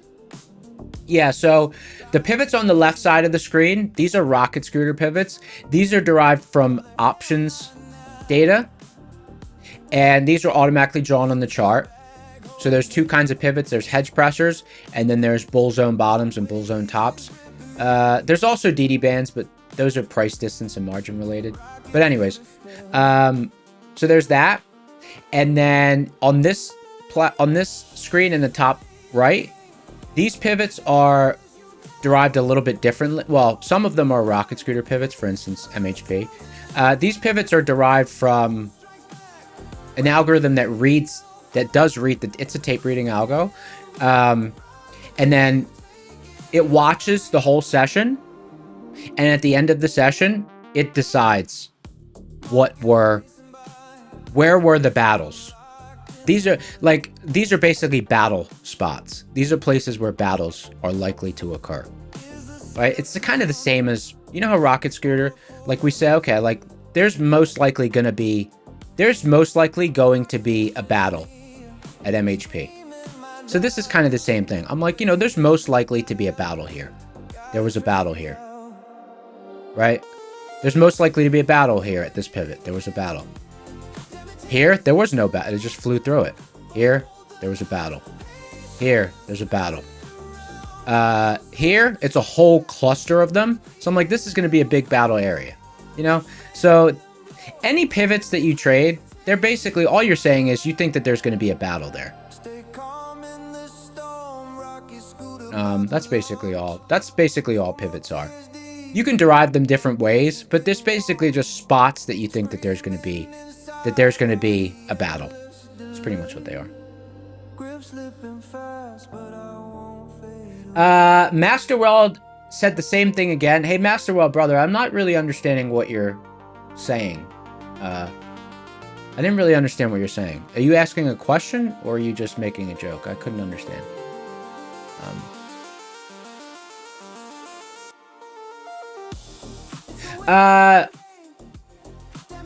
CKSmon said, you don't usually trade DD bands either. You use them as a point of reference in the session. Yeah, so I prefer, I like using the upper and lower one risk interval Varus band. I don't use the inner Varus bands because I don't, there's not, to me, I don't like them. They just confuse me. But the outer Varus bands, the one risk interval bands, to me, they're really good as just judging where you are altitude-wise in the session.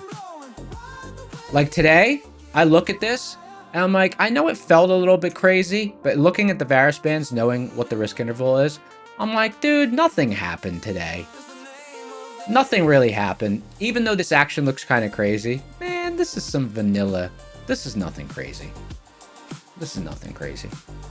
But if it was... See, these Varus bands, they just help me judge the overall altitude. Let me see what else. Great statement there. Hypnotherapist Trader said, did the ability to use AI act as a catalyst in the difference success of Algo 7 in previous attempts?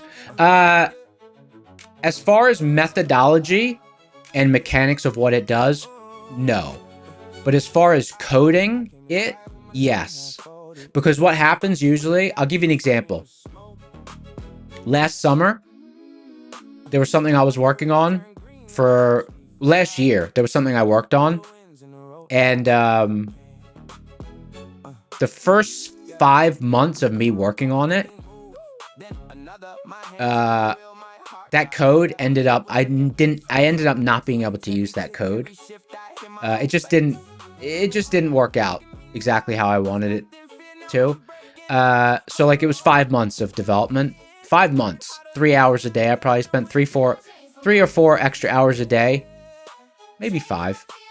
3 to 5 hours a day, 6 or 7 days a week for 5 months of me working on that code. And I basically couldn't use any of it. So it does help with the speed of coding. It doesn't help with the creation of the idea, in my opinion, like, because it gets everything. Like if you talk to it about trading stuff, it's an idiot. But for coding, I think it's good. For coding stuff, it's good.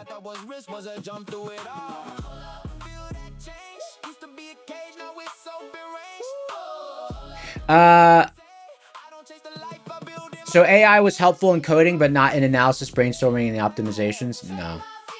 No. AI, it's always trying to curve fit stuff. AI's, to me, not... For trading stuff, I tried it. I just thought it just spoke garbage back to me. Someone said, what did I take in college? I sound like a nerdy kid in a good way. Did I take statistics? Yeah, so in college, I took business, but in high school, my favorite class I've ever taken, actually, no, my second favorite class. The favorite class I ever took was Improv 1 and Improv 2. I took improv classes in college as, what do you call them? Electives. It's like classes that you take for outside of your major. So my favorite classes I took were improv classes, but my favorite class I've ever taken is probabilities and statistics in high school. Because I like probabilities and statistics because they make sense. A lot of stuff doesn't make sense, but numbers and probabilities, they make sense.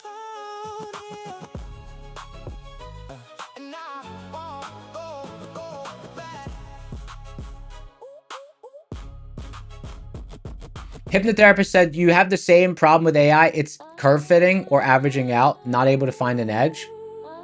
No, AI cannot find, well, from my attempts, AI can't it can't find edge, but if you have edge, it can help you automate some things. You know? It can help you automate some things. Then I pull the trigger. Fast hands, cold, still moving quick for the winner. Take run right. I buy that fear, then I sell that quiet. Take run right, take run right, take run right. Pigeon said you went to school for business management as well, but ended up being a tattoo artist, and an HVAC tech, trading and cannabis cultivation. Yeah, like you never know where life's gonna take you, right? Max said AI is great for backtesting quickly. Yeah, I don't know. To me, I rather write the backtest and then just help it code, help AI have me code it, not actually run the backtests, because it mixes stuff up in my experience.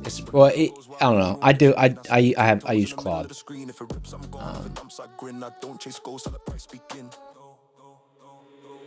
Iron Pigeon phrased it well. At least this is in my experience for like trading related stuff. AI is just like a paintbrush, but you got to be a decent artist. Otherwise, it's not really gonna, it's not gonna paint the picture for you. Although I guess with some stuff it does. Like if, I'm not an artist, but like it made the logo for me.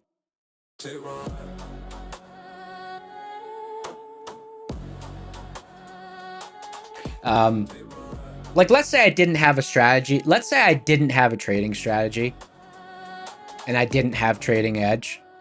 Like what am I going to do? Find edge with AI? I don't know about that. Maybe. But if it was that easy, I feel like the market would just neutralize and just be too efficient in the next, like it would have already happened, don't you think? It's an ever-morphing game. We're at a big spot here. Daenerys said, did my AI work out today? Yeah, it worked out really good today. It was pretty flawless today. Win. Like it was hammering away today. It absolutely crushed it today. We were celebrating it earlier.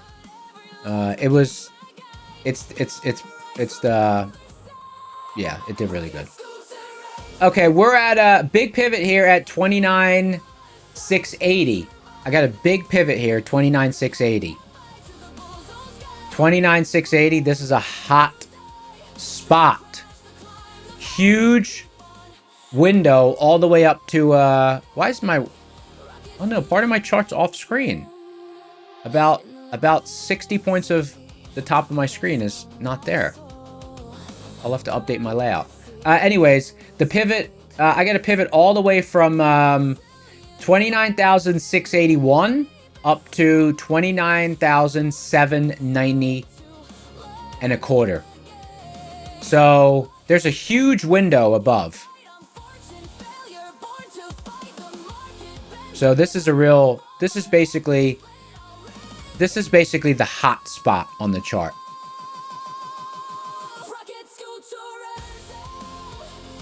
That I could see. And then this is the other hot spot right here.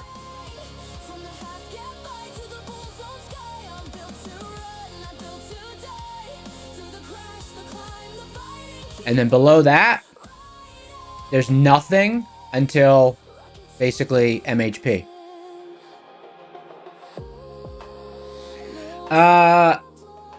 It's interesting because like usually I'd be thinking about taking a first touch short up there, but now I'm just like, let me just let the algo do its thing and I'll see what it tells me to do. Because it's got my setups programmed in it. Someone said, with such a big range, explain my strategy. So see all these layered levels in this box? See all these layered levels? This is a complete cluster F. So to me, the only two places to trade from today, really sharp places, is here, where we're at, here, where all my trades were. Every single trade I took today was around 29,567. Every single trade. And then the other hot spot on the chart is between 29,463 and 29,443, which is MHP. So let me mark that out. Let me mark out the levels. 29,680 and a quarter. Maybe I'll just mark them on the 5-minute chart.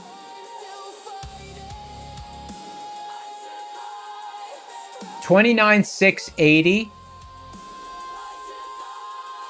and a quarter.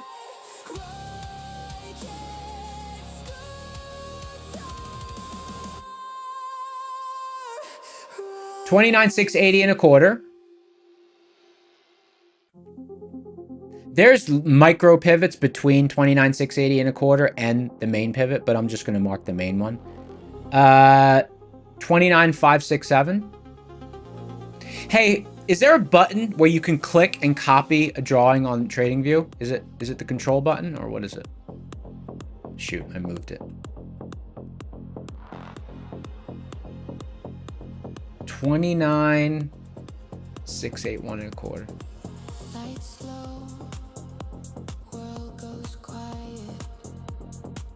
29,681.25.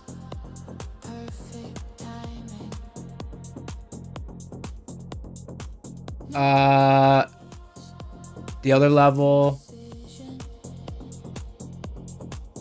29,567.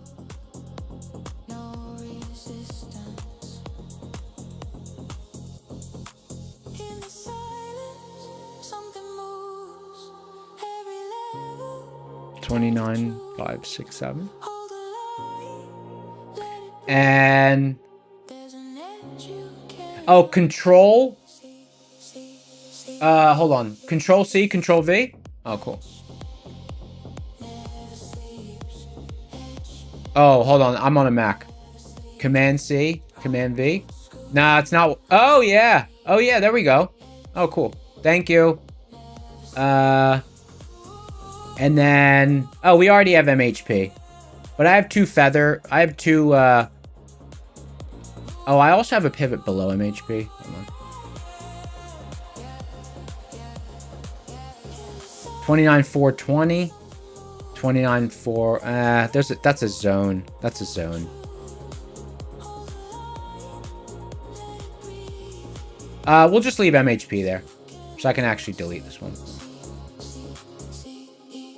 Let's go to a 1-minute chart.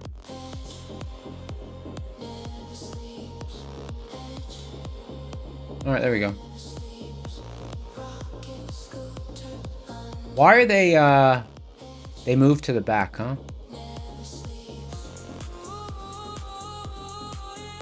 Let me bring it to the front.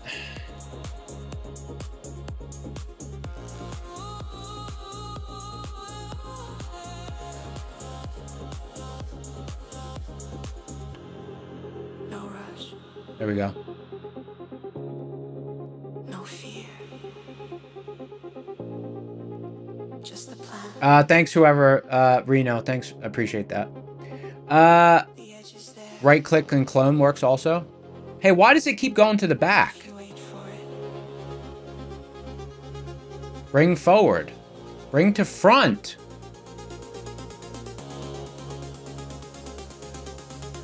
It keeps moving to the back. It's annoying me. Ever sleeps. Someone said, so I short off 681 and long 567. No, but if I had been looking for a short, my short would be at 6.8. Like my short would have been up here. We undershot it a little bit, but it's still a tradable zone.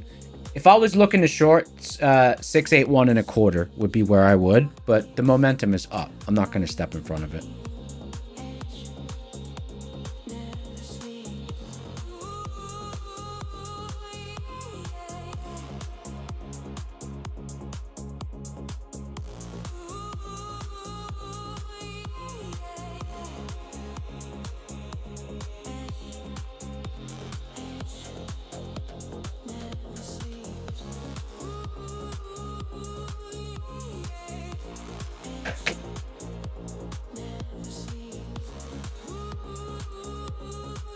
To me, if you did short it, you're gonna have to have a.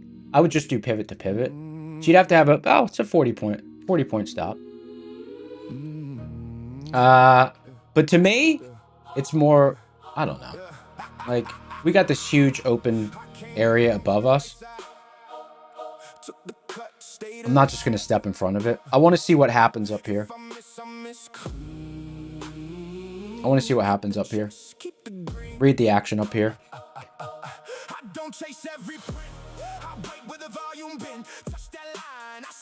Small loss if I'm wrong again. Monthly hedge pressure, that's the aim.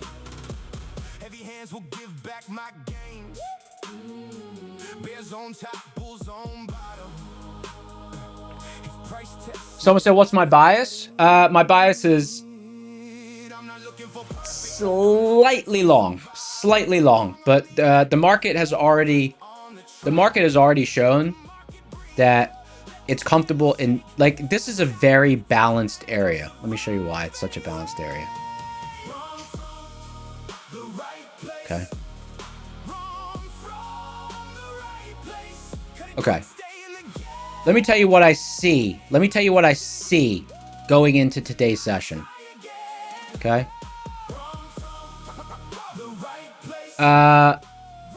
Okay. What I see going into today's session is a whole bunch of clustered pivots right here, and then small gaps below. Okay. So basically what that means to me is if we end up coming down here, it's going to be like a stair step down, or it's going to be like really, you know, it's going to be bouncing around on its way down, or it's going to bounce around a little bit and then try to get it back up into this area, right? So, and then we have the same here, right? So I want to trade the edges of the clean areas. So it's not hard to see, right? It's not hard to see. Like as soon as the market opened today, I was like, oh, okay. There's a clean area here. And there's a clean area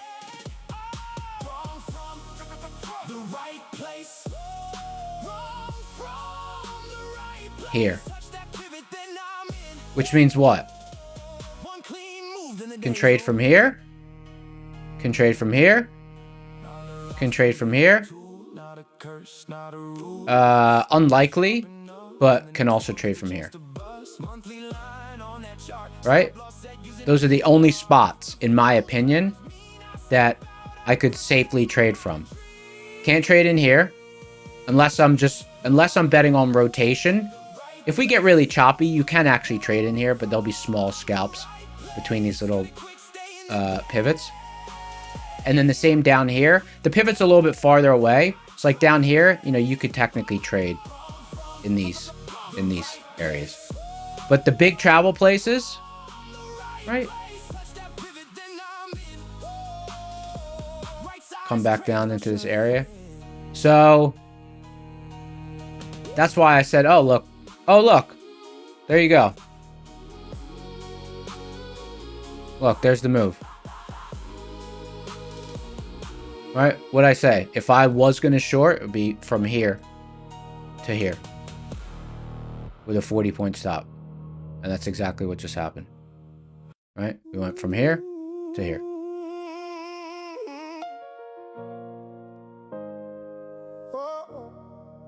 I'm not quitting. Right? It's like, it's not an accident. It's not an accident. I said this is a battle area. This is a battle area. So like this happening, you know, it's not an accident. I say tomorrow just to dodge this feeling. Know what to eat, still I binge that trash. Know what to save, still I burn right? Cash. Know what to say, still I talk. Someone said Trump speaking. Nice. Doing worse. Same path. They say discipline's a love in disguise. I say yeah, while I craft new lies. Promise myself then I compromise. Every hard choice in the compromise. Derek bought a car last week. It's already broken. You can't afford to fix it. Hey, Derek, what's wrong with it? Cars are pretty easy to work on, so long as they're not too, as long as it's not like a exotic car or something. You know, what do you need? Brakes? The engine? You bought a car and the engine's bad? Who'd you buy it from? Oh, you bought a BMW? Bro. Don't buy a BMW unless you got 10 grand allocated to work on it. If it's a used BMW?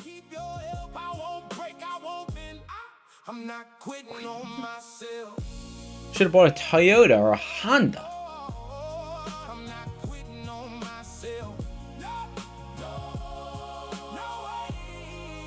Hey, look, Andy said buy a Toyota or a Honda. Hey, Andy, did you say that after I typed it or before? Did you say that after I typed it or before? Did you literally type that before I said it? That's funny. I mean, it's not groundbreaking. I mean, I guess everyone knows Toyotas and Hondas are reliable. But still, it's funny. Swamp Demon said Toyota and Honda are ass. Yeah, I mean, they're not exciting, but they do work. They do work. All right.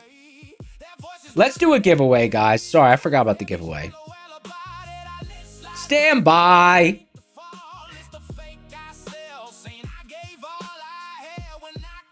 4 new members. Let's do a next gen. Oh, hey, when does that free reset thing end on next gen? Because like I've never YOLO'd an eval, but apparently you can get straight to funded with using code reset. You can go straight to funded.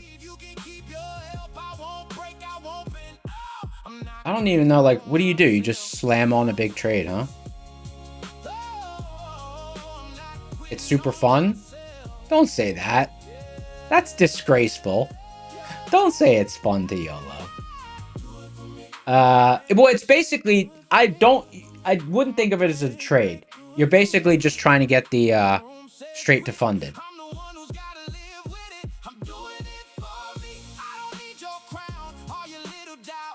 Why'd they restrict it to 5? Probably because,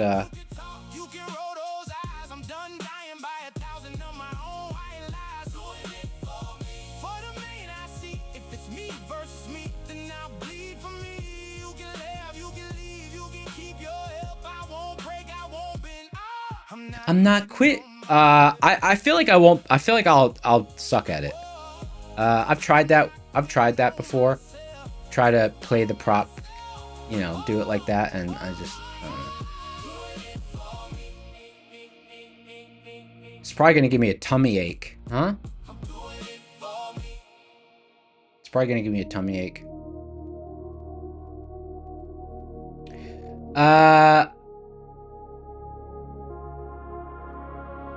What was I gonna say? Oh, giveaway. Here we go. It's time to give away a trading account. Let me fire up the giveaway engine. Party time, guys. It's party time.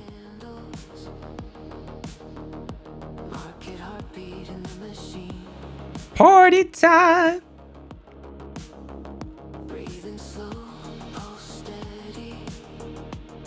Filter by word or hashtag.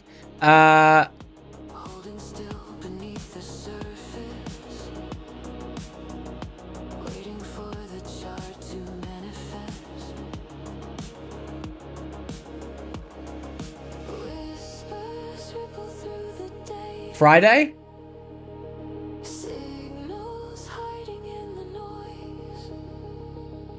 Maggie's in the house. What's up, Maggie?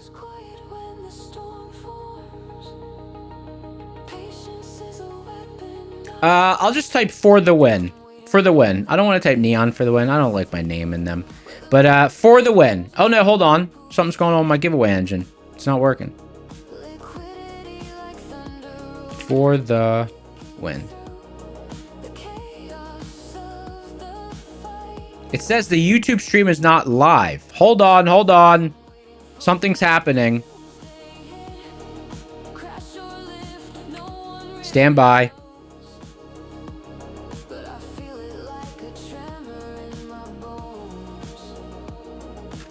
2 thumbs up.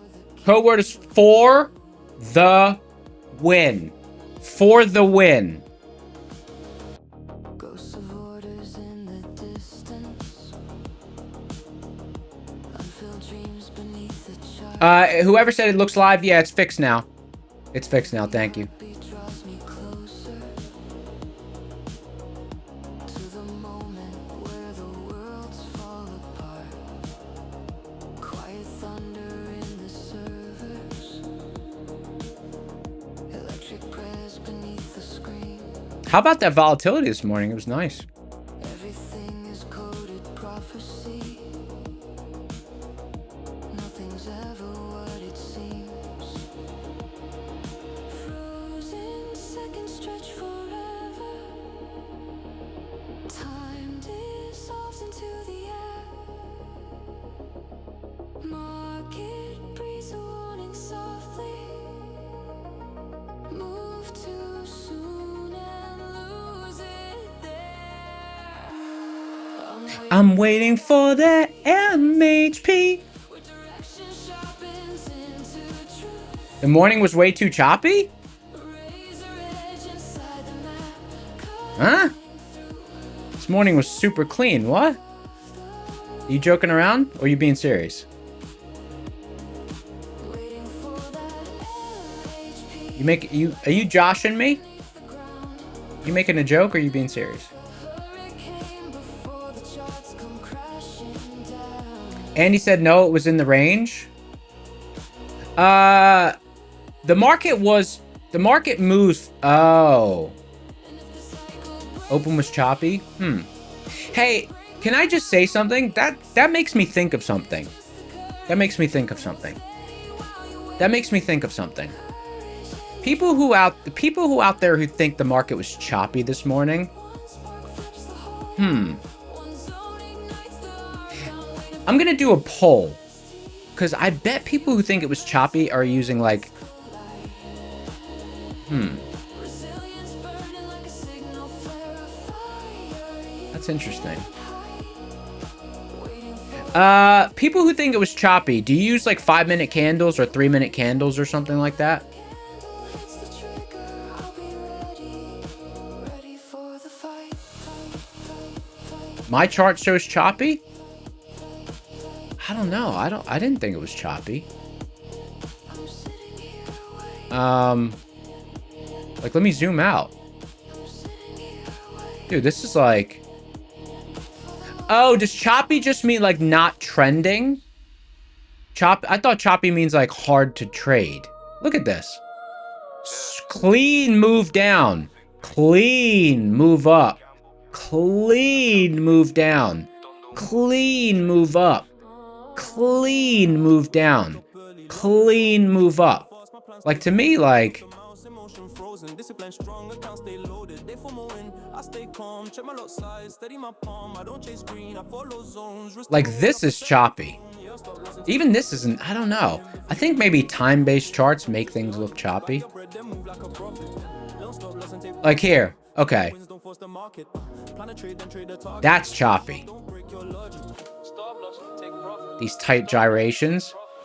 I don't know. I thought this morning was so clean. I think it's just, I don't know. Like right now it's choppy. Now we're chopping. That's choppy. Like this? Shoot. Get above that level. Pull back into it. Boom.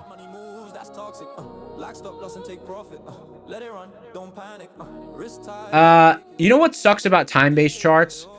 If the market moves in fast motion, like see the action? See all this action that happened this morning? This was just fast motion. Like this happened to happen in 1 hour. Sometimes this action will take a day or two to happen. But it just happened to happen in 30 minutes or an hour. So I think there's a difference between, like, it was just fast motion. It was just really fast motion. Someone said, am I looking for any trades? Yeah, I'm always looking for trades. I wanted to see if we remounted this level. We did not.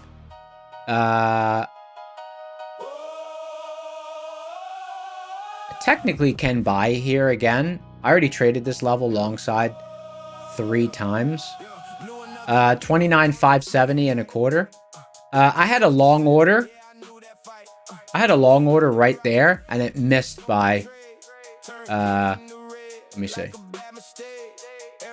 My order was at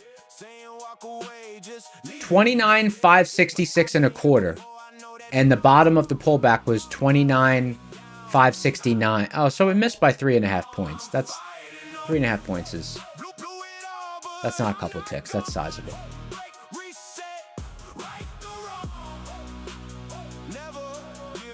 7, 6, 5. Uh-oh. Giveaway engine's not popping up. Stand by.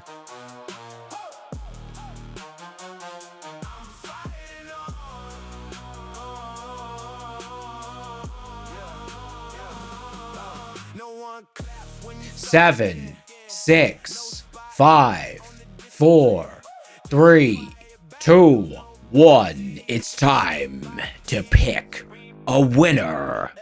Pick a winner.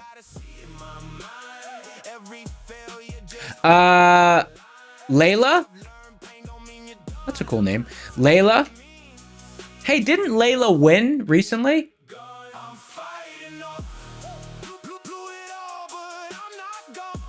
Someone said I don't like 620.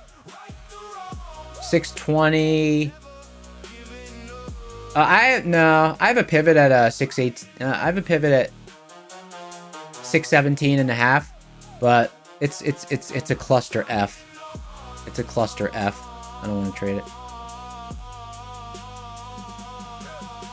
If I had to take a long, I would take it at 567.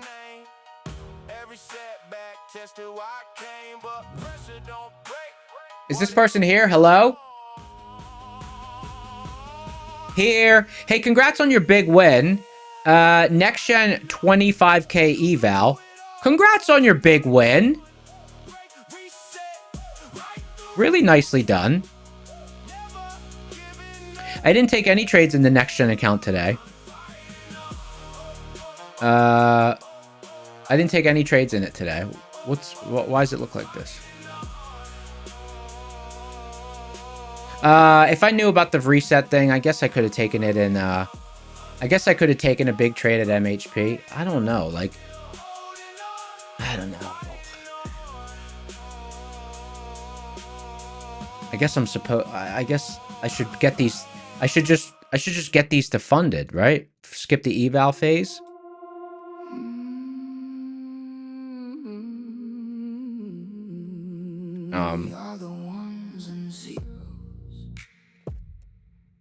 I'll just have to remind myself I'm not trading, and I'm just basically, I'll treat it like a coupon in the car. I don't know. Oh, that's kind of crazy. I tried it. And it didn't really work for me. I actually, I picked the wrong, I couldn't do it. I would, pick the wrong side.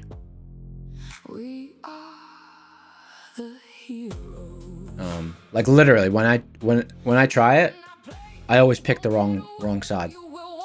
I think because I just don't view it like a trade, so I just don't know what to do. I swear.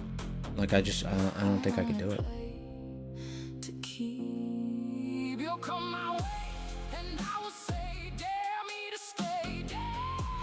I also have this, so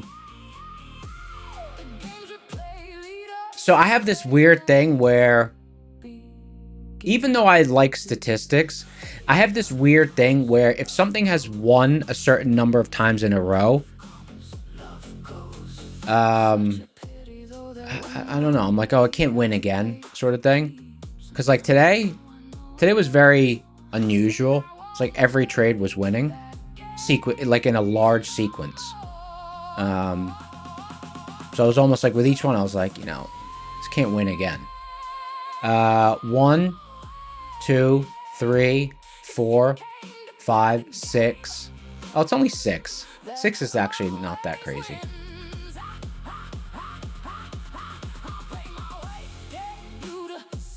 No, that's not that crazy, but still.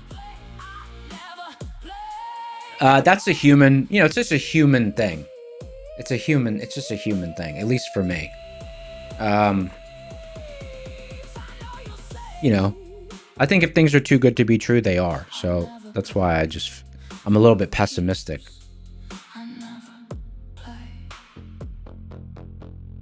For keeps.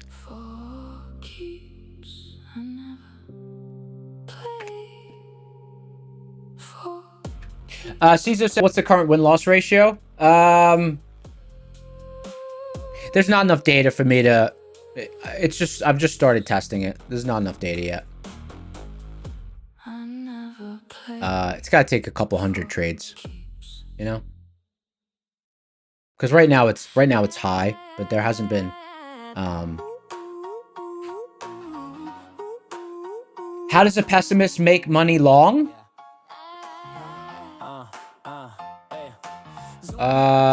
Is that like a trick question or something? Oh, how does a pessimist make money long? Oh, I don't know. I'm a mostly long bias trader. I don't know.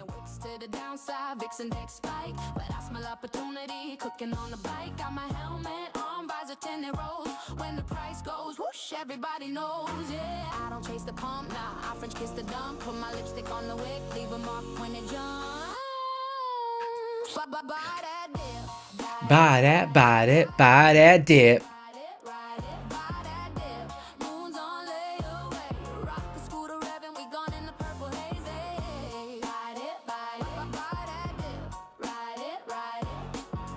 When does the free reset code end? Let's check.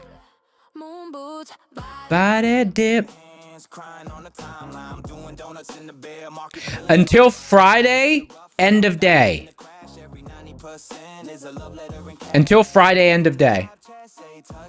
That's cool.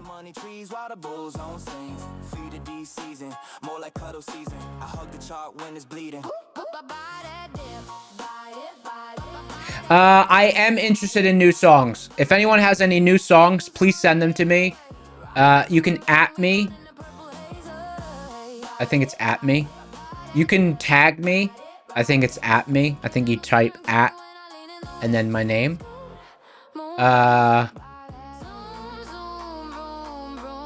Yeah.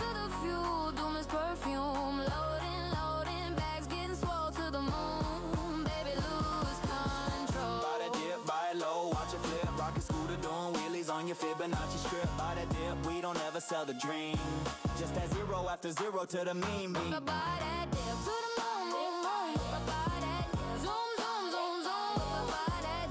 Candles popping like champagne fizz. Scooter gang, we live for this. Could this be it? Okay, let me check. All right, let's do a new song.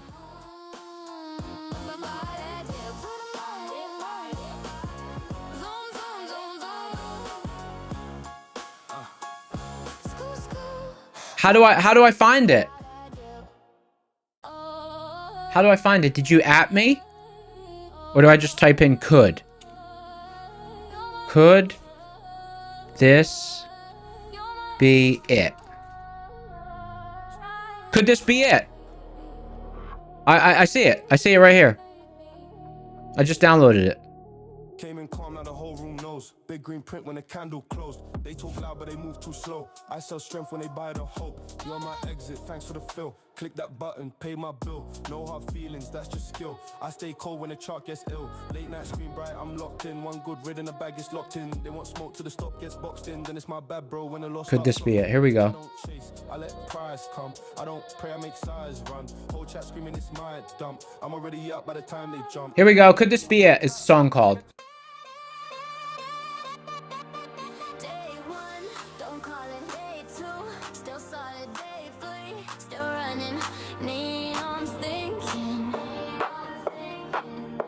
Could this be it? Years in the numbers, years in the code. Building an edge, only neon knows. Test it, break it, build it again. Oh, I get it. Question, when does this end? It's about the algo. It's different, something has clicked. Day after day. Could this be it? Oh shit, this is good. Hell yeah. More green, keep it cool. One more trade, follow the rules. Don't say finally, not just yet. But there's one thought he can't forget.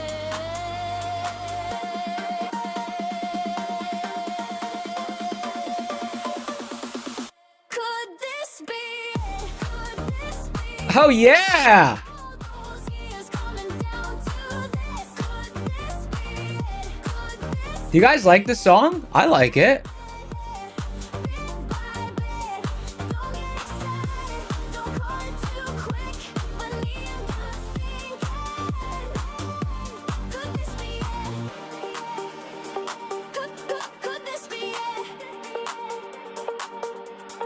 Day by day. Dude, this song's good.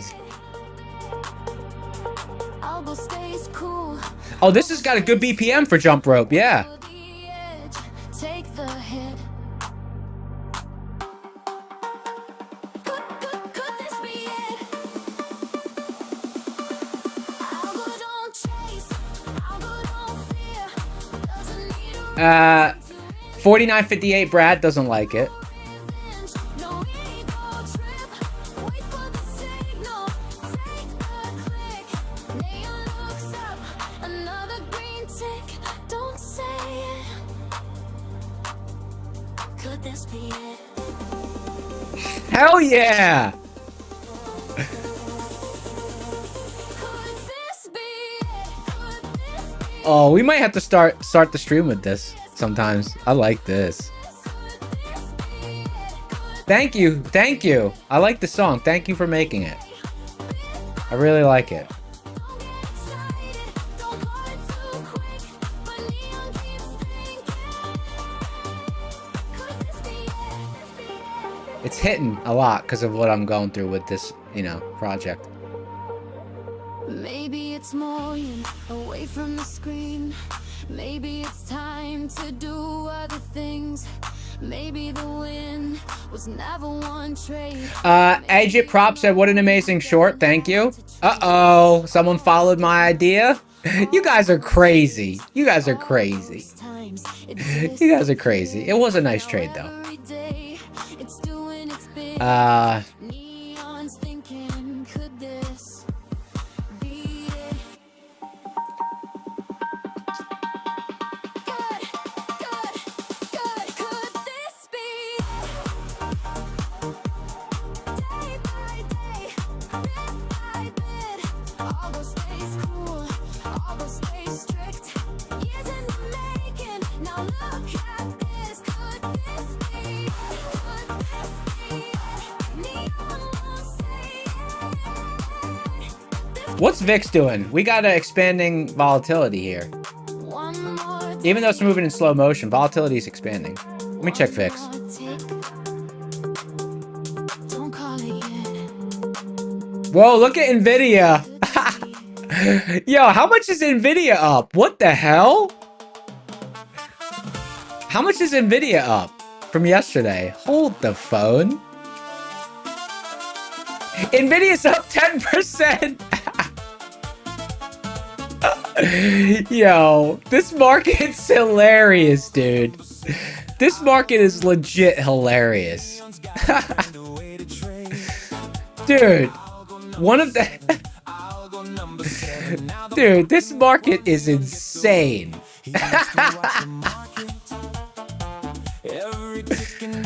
Dude, this market is so wild. 10%? Dude, that's insane. Like, the market is so crazy lately, it's insane. Suspiciously clean. Coffee on the table, futures moving fast. Usually he's clicking like his life depends on NASDAQ, but now he's sitting back with the The question, it's really got to close. It's got to, NASDAQ's got to, not NASDAQ, NQ's got to spend the next few days above 228. Otherwise, you know, that doesn't really mean anything. Oh, NQ's pulling into that level. Contemplating sleeping till Nvidia's pulling into that level right now. hands off the keyboard, feet on the floor. Girlfriend says, baby, you trading anymore?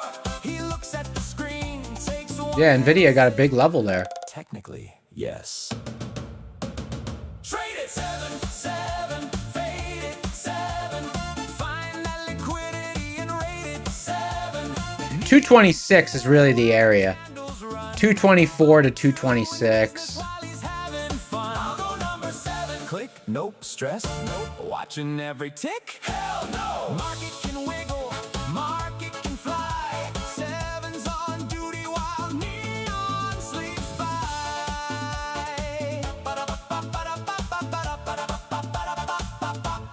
Someone said show the chart Nvidia. I can bring it up. Like, yeah, okay. Price NVDA. Take the money and chillax says congrats on the algo. Yeah, thank you. I appreciate it. But just keep in mind, I won't really know. I need 6 months. I need 4 to 6 months. So at this point, yeah, it's doing great, but it needs a long run. It needs a long run for me to know the exact statistics behind it. But it's looking good. It's looking good. 20% chance. Oh, Wick Ross has the, oh, Wick Ross, I didn't get to listen to these yet. Hey, Wick Ross, do these have any cuss words in them or no? Life exists. Do these have any cuss words in them? 36. I'll go number 7, trade it 7, fade it. See that trap liquidity, take it 7. Neon laughing like he cracked the game. Market does the work and 7 takes aim. I'll go number 7. Sleeping late, take a walk. Let your trading robot stock. Girlfriend time and beverages. Brother Scoundrel album, anthem. Things automation can do. Who watches the levels? 7. Who waits for confirmation? 7. Who keeps neon from clicking random crap? Hopefully 7. Who trades while neon's asleep? 7. Who doesn't need coffee? 7. Who has absolutely no emotional attachment to an NQ candle? 7. Neon looks around slowly. Hey, Wick Ross, how bad is the cuss words? Is there any N words or no? I think everything else is fine.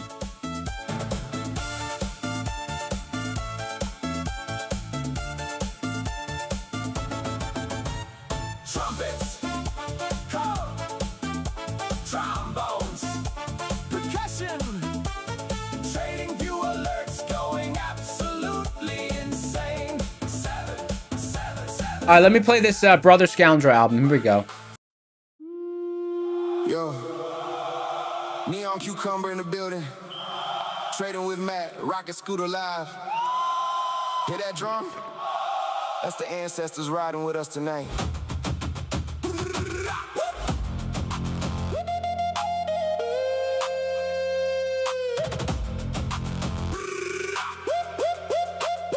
Hey, Wick Free Liquidity. We're going to answer that question for you in a second, brother.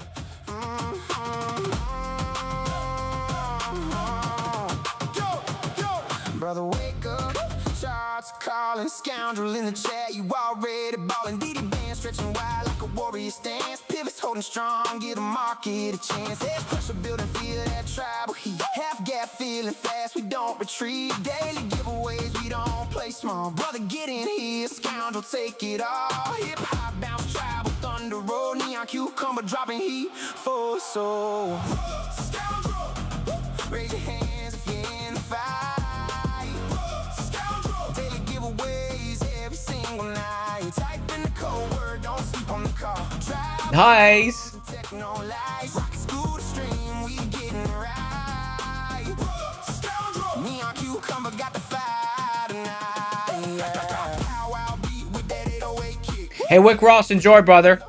We'll play some on stream, or I'll listen to them tonight and then pick a few out. Chat going crazy, we never lag. DD bands, pivots, hedge pressure tight. Half gap opening up in the neon light. Trading with Matt, we keep it real. Native spirit, electric steel. Giveaway dropping, type in the code word. Brother, stay locked, scoundrel, take the reward.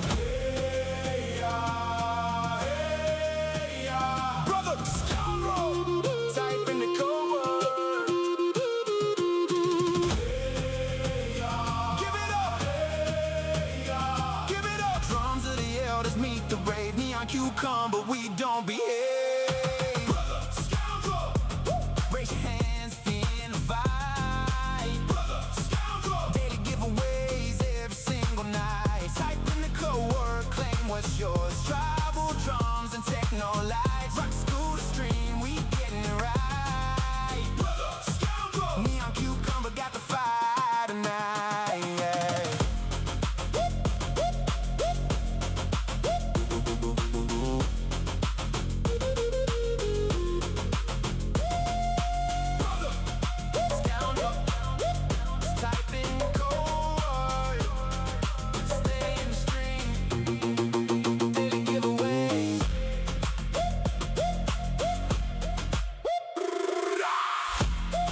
Nice, we like it. All right, now let's answer this person's question. This is actually a really important question, so I want to go over this. Let's get serious for a second here. Wick Free Liquidity said your prop win rate is 65%. 53 average win, 75 average loss. Let me check what the edge on that is. Stand by. Un momento, por favor. Because don't forget, you don't need to be 1-to-1. Like, I don't trade 1-to-1. I trade less than 1-to-1. Edge calculation. Let me just see what your edge is. Would you say your average win is 53, 75? Oh, sorry. 53, 75. And your win rate is 65%?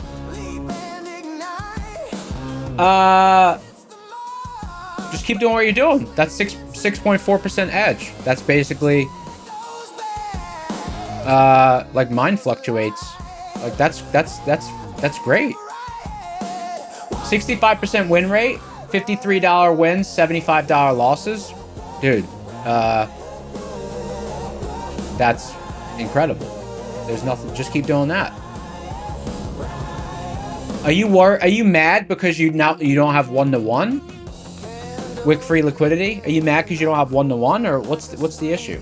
Because if you're trading with 65% win rate, with that win-loss, with that ratio, you're doing a great job. As long as you keep doing that.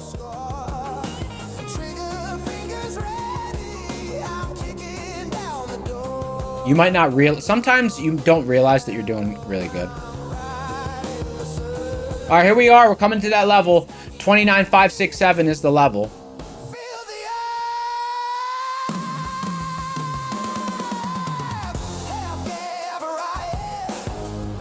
$29,567. Do I want to take a little scalp at 29,567? I can.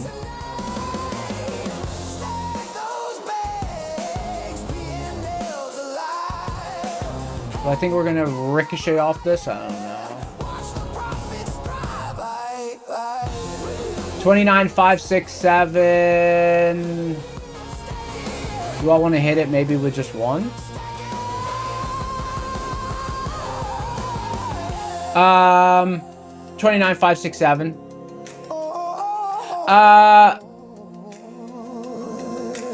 Someone said, no, it's slow at your current rate to pass.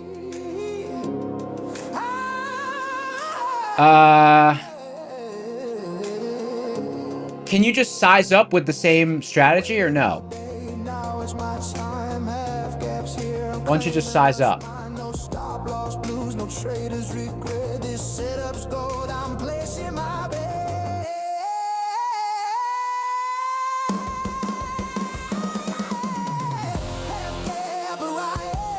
Wick Free Liquidity. You can't do any better than that. Excuse me. Sorry, I didn't mean that. I didn't mean to be pessimistic, but if those are your stats, like, that's pretty much, that's the goal. Your stats are already, your stats are good. If you do that, I don't know what the issue is. Every time you try, you get emotional. So you're getting emotional and those are your stats, or you mean those are your stats when you paper trade? Are those your stats when you prop trade, or are those your stats when you paper trade?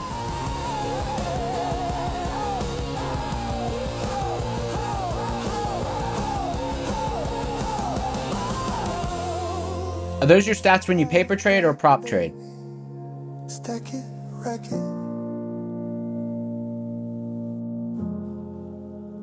Stats in prop? I mean, dude, all you gotta do is just trade with a little bit more size. Those are great stats.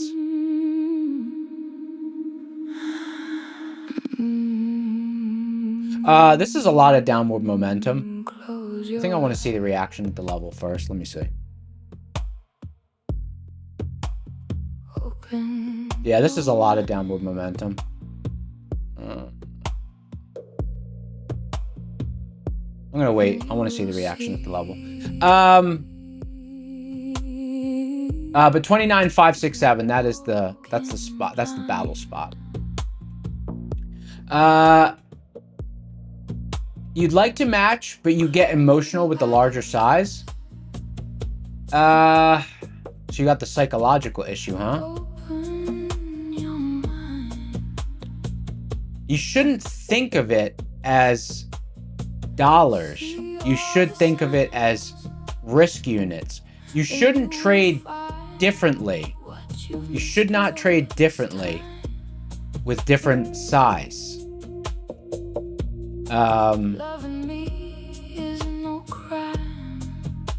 When you're in a trade, hey, wick free liquidity. When you're in a trade,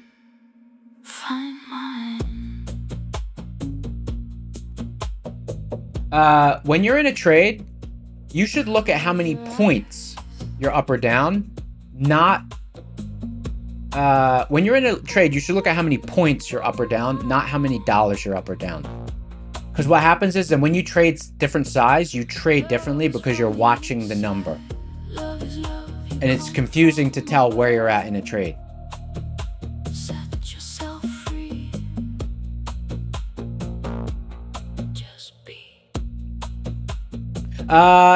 Whoever's asking how to lose money with the next contract or whatever, you got to you're supposed to open up the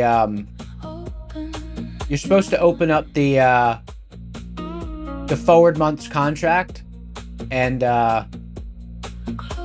open up the next month's contract, and then based on the bid and the ask spread, that's how you would do it.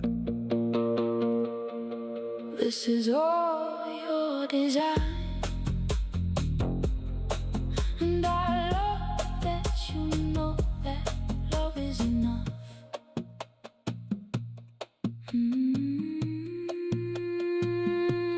Close your eyes. You have it set to points and you still have the issue?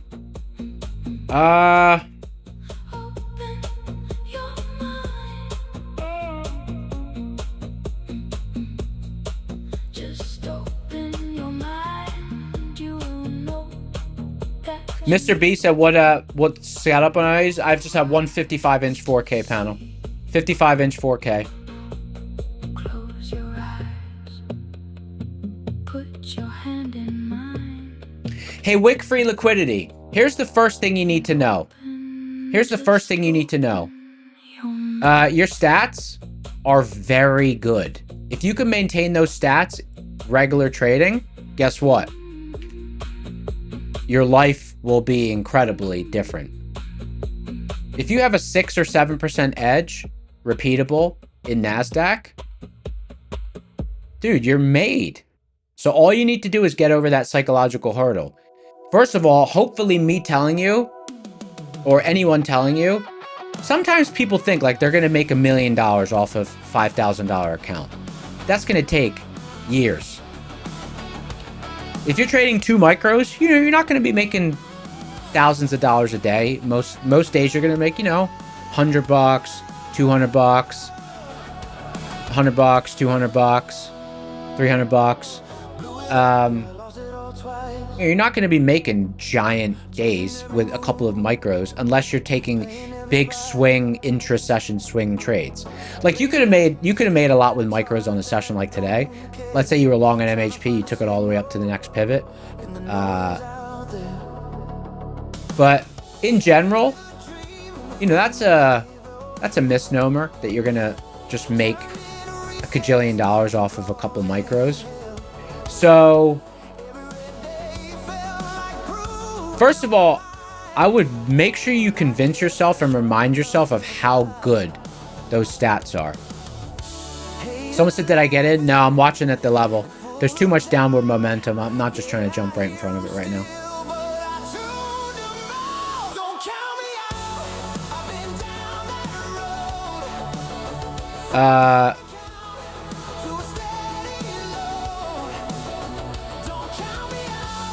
Someone said, can I go back to ES? Yeah, for sure. Sorry, I forgot about that. It looks like Nvidia's going for hedge pressure, actually.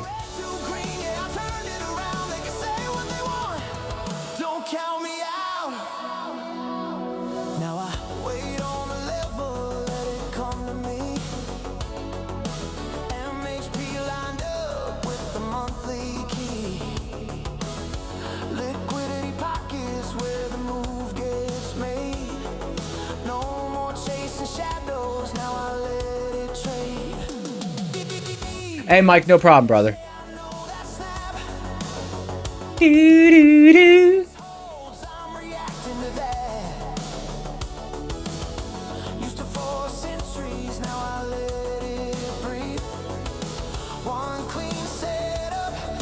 It's all I need. Hey, that was a pretty good note.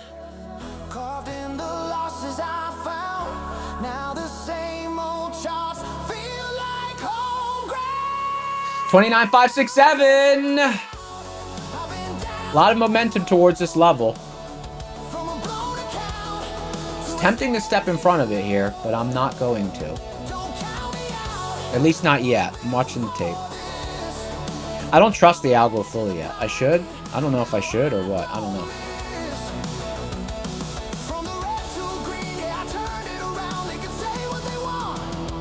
Don't count me out. Lesson learned. Every step back set the track. No hype, no luck, no guessing now. They see the wins, but they don't see how. Just structure, patience, and follow. Destruction. It was built in the dark before it grew.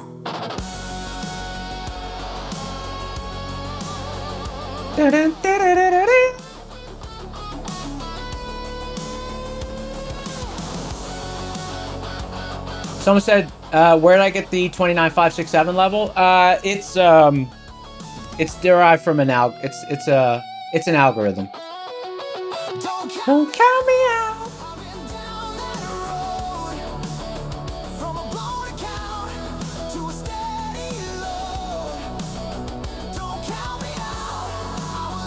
Someone said, will the algo take the trade on the seeds chart? I can let it take it. Here, I just turned it on. I'll take it with 1, but I don't know. See, this is the thing where, like, if this was just me, I wouldn't be taking that trade. If this was just me, I wouldn't take it. But I guess I'll see what happens. If this was just me, I wouldn't take it. Like, it feels to me like we're gonna plow through it.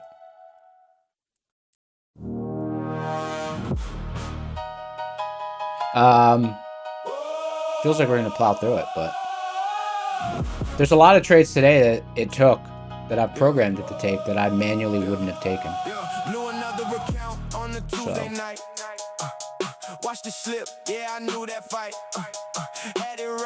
maybe I'll just let it do its thing. I don't know.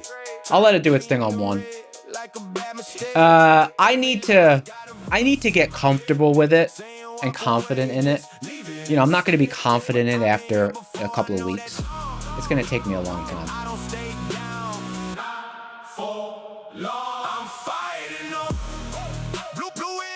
It's going to take a while. I'm not just going to believe in it, you know?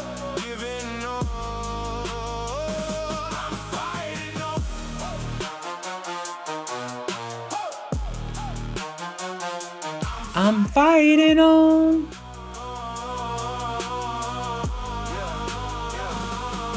No one claps when you start again. No spotlight on the discipline. seeds, piece by piece, rebuilding me. Every doubt gotta see. All right, let's see how it goes. Another reason, like, I'm like, you know, it's not going to hit that many winners in a row, right? It can't hit that many winners in a row. That was my belief. How can you hit that many winners in a row? I don't know. Fighting off. Blew it all, but I'm not gone. Break, reset, right the wrong. Never giving up. I'm fighting off.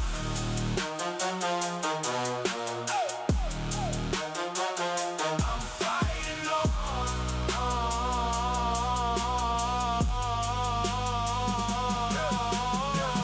Every loss try to rewrite my name. Man, I'm like, I'm really curious. Never watching this thing. What it makes strong. This will be 1, 2, 3, 4, 5, 6. This would be the 7th winner in a row.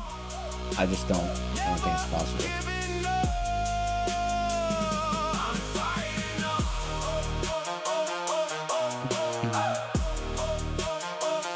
It's trying.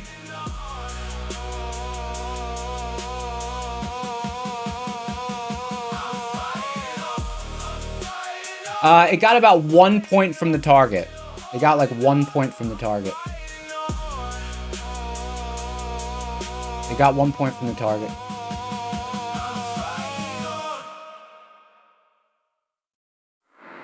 I'll let it do its thing. I'm just gonna let it work itself out. Cause you know I need to collect data, so I gotta see how it works. I just don't think that many wins in a row is. I don't know. I'd be very surprised. See, it's like the human element, you know? Because I'm like, you know, you get the urge to override, right? Like that bounce was kind of weak. That bounce was weak. My angels move in silence, setting every sign up. I feel it coming closer. I feel it in my bones. My smile is a spell. It always turns out well. My smile is a spell. Not sure if you can tell. My smile is a spell. Now 217. What say we do another giveaway? What do we think? The stop is set at 40 points on this one. 40. I need to test it. Like, you know, what happens when it gets 1 point from the target like that? 1 point from the target? I don't know. Should I move the stop to break even? I don't know. All right, let's do a giveaway. Giveaway? I feel it in my bones.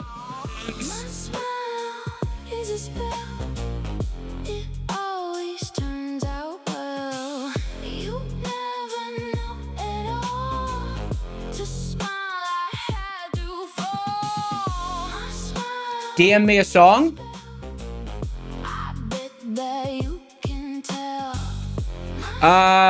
Let's do a giveaway first. Let's do a giveaway first.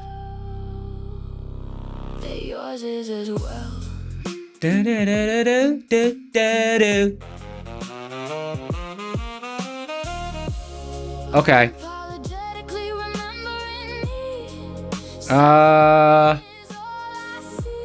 Let's see. Code word. Code word is.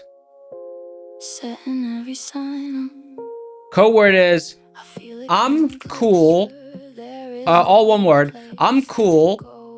I'm cool with a giveaway. Code word is I'm cool with a giveaway.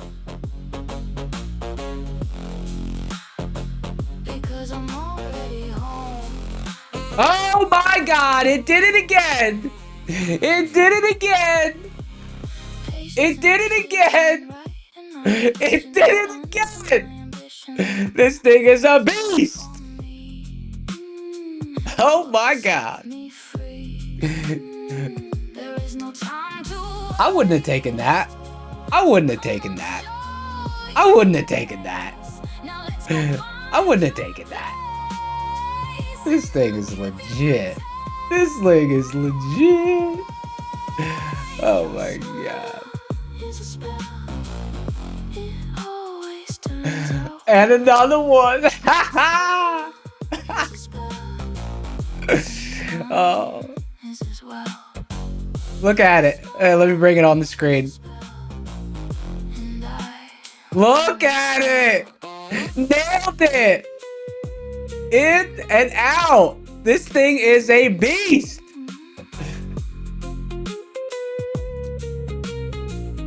That's cool. That's cool. Oh God. That's fun. I didn't even press the buy button. I literally just turned the algo on and it did the rest. That's cool. That's cool stuff.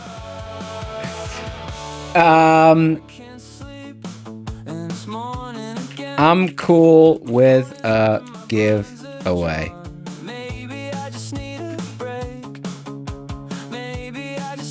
Someone said I'm cool. Oh, I appreciate that. I appreciate that.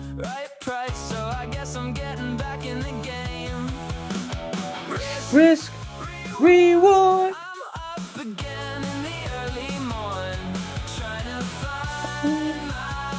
It's gonna take me a while to trust it, you know? Like throughout that whole thing, I'm thinking like, what is this thing doing? That's what I'm thinking. You know, I'm thinking like, you know. I'm like, I don't, you know, I'm like, nah, dude, not it, no. Dude, algos are, dude, this thing's relentless. It does not give a... I just do what you programmed me to do. I read the tape and I trade. Okay, Playboy. Okay, Playboy. Oh, this shit's sick. All right, here we go. 7, 6, 5, 4, 3, 2, 1. Pick a winner. Oh God. Yas Layer. Yas Layer. Type something in chat. Type something in chat.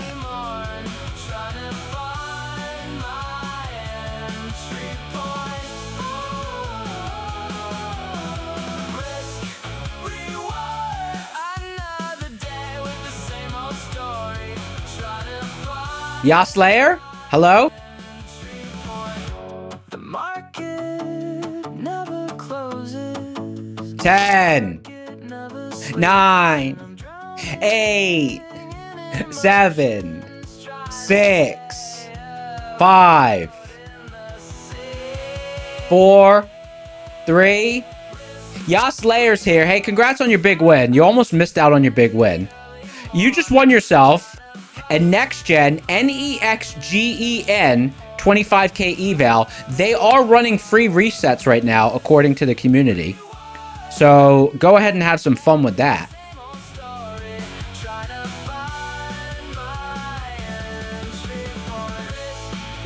Reward. What a cool day. What a cool day. What a cool day.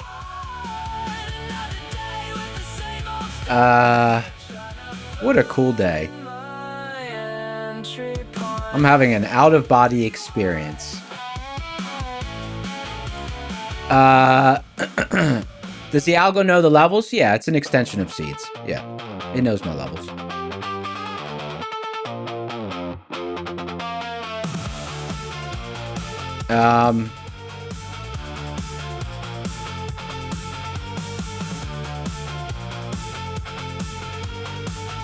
So here is the work.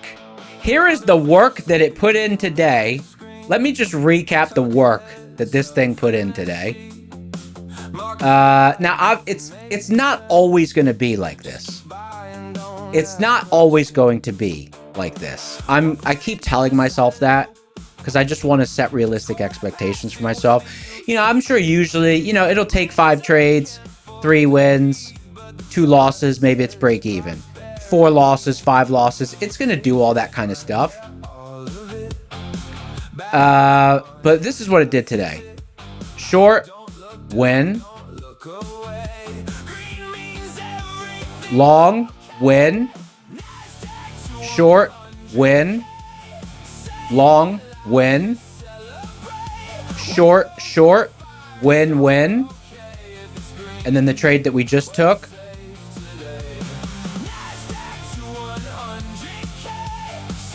And another win. What? Get the out. That's not even possible. Like, there's no way I would be hitting all those trades. I would lose concentration. There's no way I could concentrate and nail every setup. There's no way. Like, am I going to be obsolete? I've literally programmed this thing to think like me. Oh my god. I feel like I'm in a dream. All right. I'm trying not to get too excited. I need to give it 6 months. Need to give it 6 months. Don't get ahead of yourself. Don't get ahead of yourself. I got to remind myself I don't want to set myself up for disappointment. I don't want to set myself up for disappointment.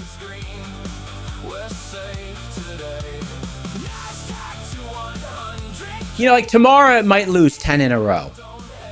Tomorrow it might lose 10 in a row. I know it's very possible. So I'm not trying to get ahead of myself. I want to make sure I'm realistic, you know, because I've tried this before and I've not had success. So we'll see. Hopeful, optimistic, but realistic. Optimistic, but realistic. You know?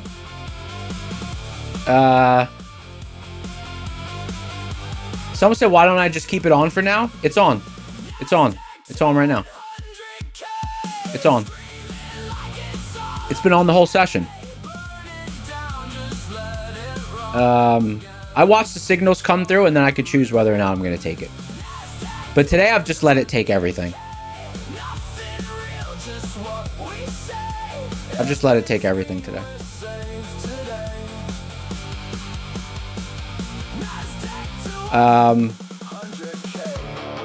Hey, maybe this thing works, you know? Maybe this thing works.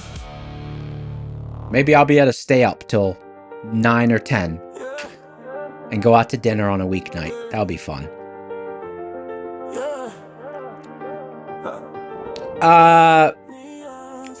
Boosted Dime said, does it make bread? No, I make bread. That's I love making bread. Ty said, I'm very humbled, proud of me. Hey, thanks, man. I appreciate that. I appreciate that. NQ heading for MHP. If we overshoot MHP, there's a little bit of defense at 29,406. And then there's nothing until 29,363.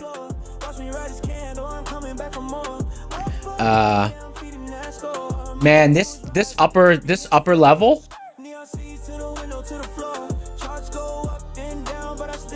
That was defended pretty hard. Really nice move there. Kaboom. Kaboom.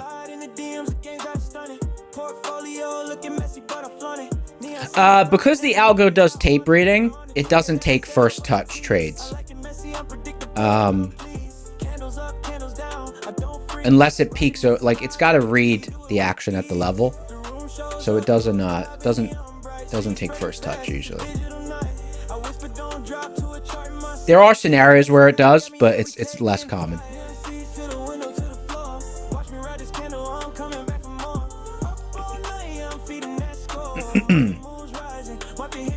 Someone said NQ, MHP, and hedge pressure are positive looks. Yeah, hedge pressure to me, I don't really pay attention to it. MHP though, MHP's cool.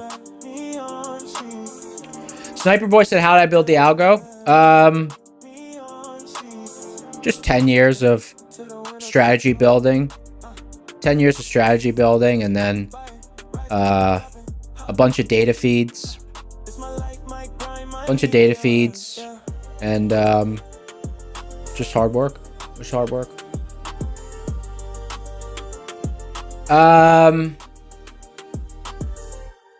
Oh, what's for dinner? I think I'm gonna have. You know what I want to have? You know what I'm really in the mood for? Corn on the cob. I'm really in the mood for corn on the cob. You know? Have some lemon juice and some chaat masala on it. That'll be good.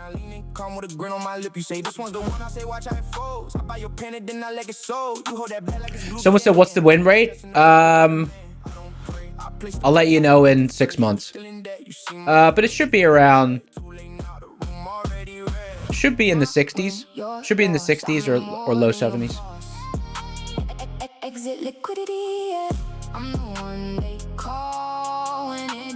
Mexican corn on the cob. I've never had the Mexican style corn on the cob. I never had that.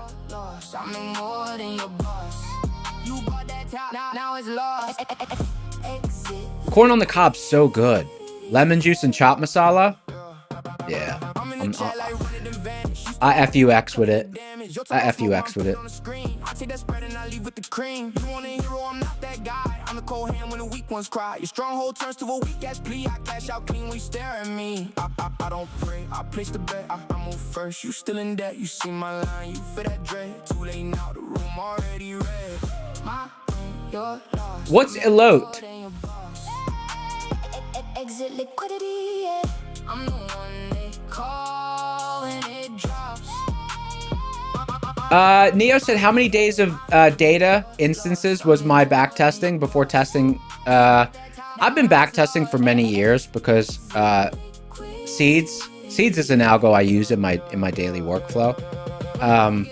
So this algo is just seeds already does tape reading. It just doesn't do it as nuanced. Seeds is trying to find levels. Seeds is not trying to find entries.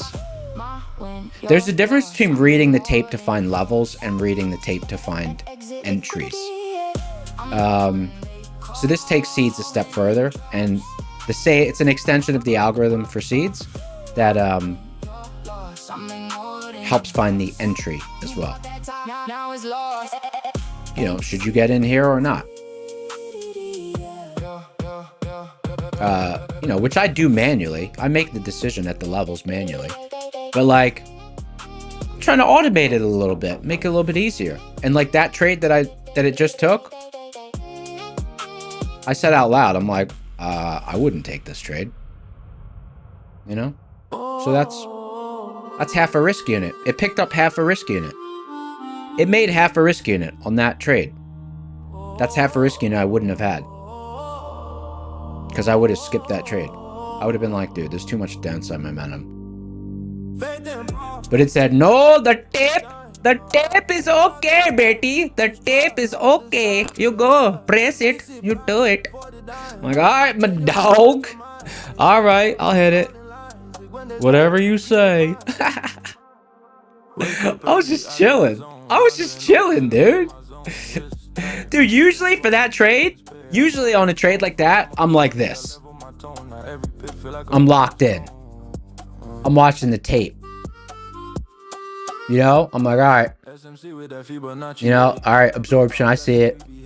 All right, bids are stepping up. All right, there's a little bit of absorption at that level.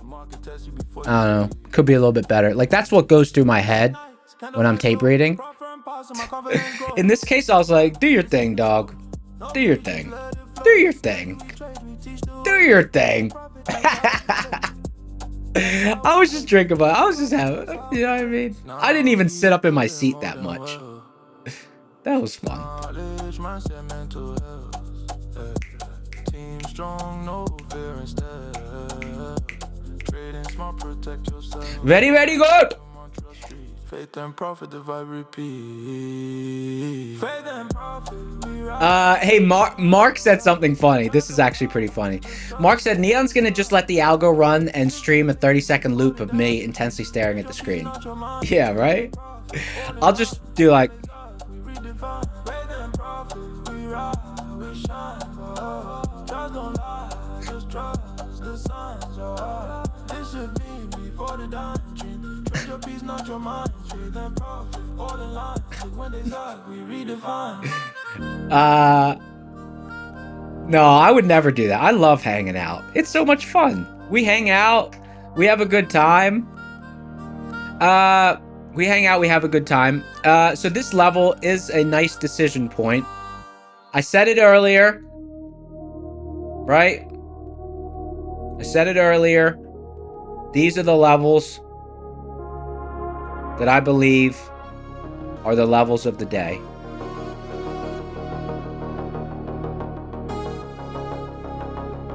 Well, actually, my levels are clustered here. I don't have a single level here. I have a cluster here.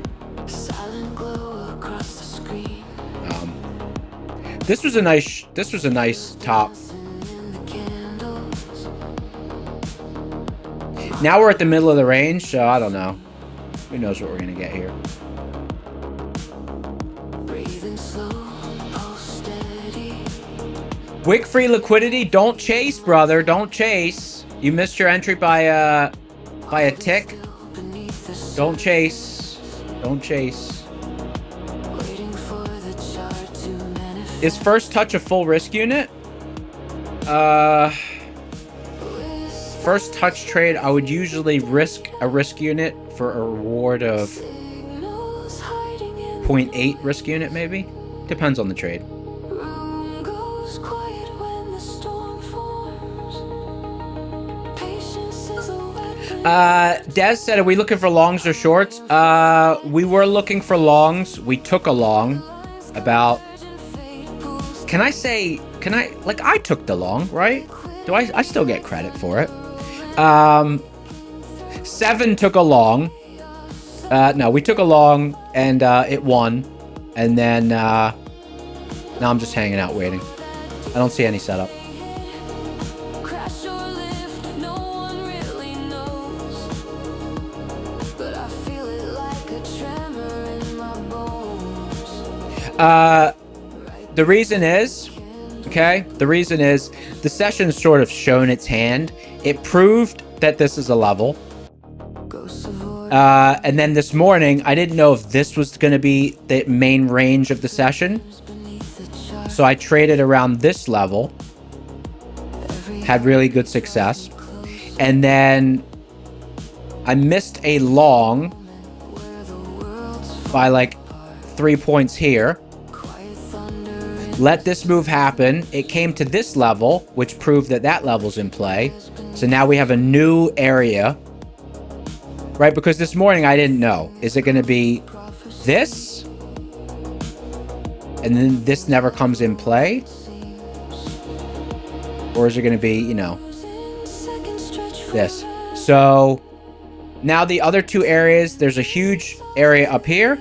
And then there's an area down here. market, breeze a warning soft. So with this, this, and this, because we've already transacted in the lower half, I'm waiting and now the upper half, for direction. the observation, well, this was the little long scalp I took. Now the observation is, does this just become sticky? Or do we move back off in either direction? Okay, so to me, there's a couple of things I'm watching for. Let me just kind of explain. So now I know all three levels are in play. Before the charts come crashing down. So now there's a couple of scenarios I'm watching for. Do we become sticky here? you know, we kind of just bounce in a tighter area. Or if we actually get back up to either of these areas,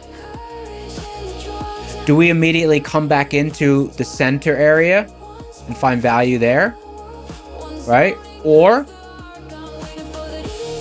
if we do get to either of these extremes, do we try to look above and find acceptance on either side to find a new area?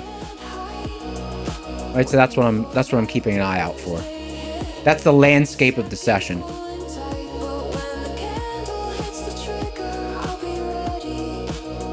Ready for the... Because when the session starts...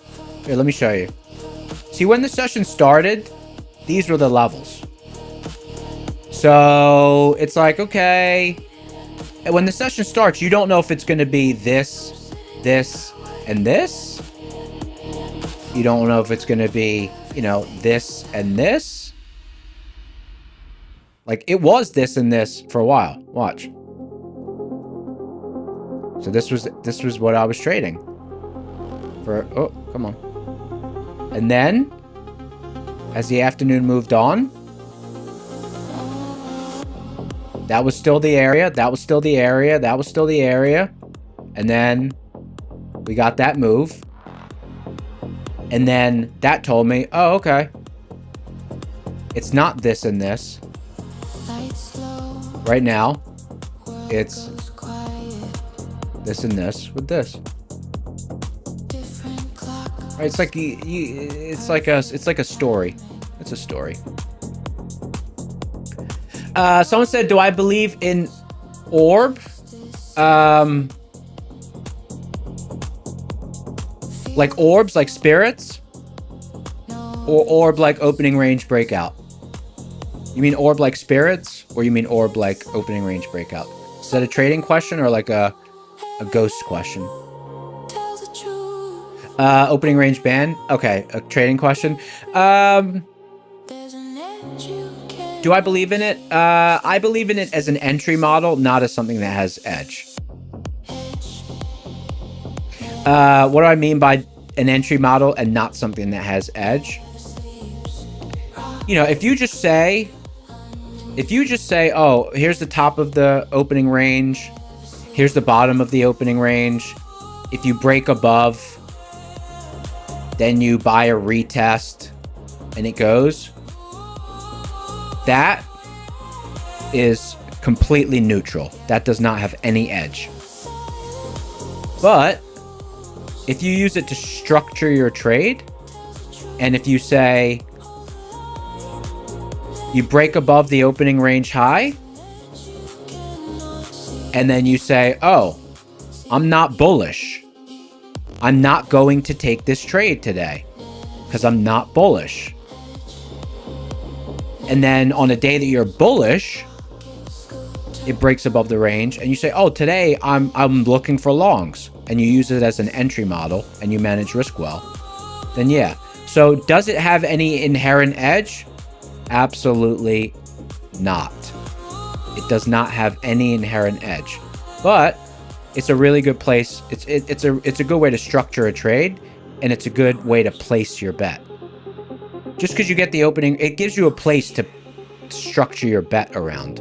Now, I think there's better places to structure your bet, like rocket scooter pivots or seeds pivots. But if I didn't have rocket scooter or seeds, and I could never figure out how to get good levels, you could do it. But it's basically just a place to play. It's a place to put your bet. But it's a very crowded place to put your bet. I think there's much better stuff.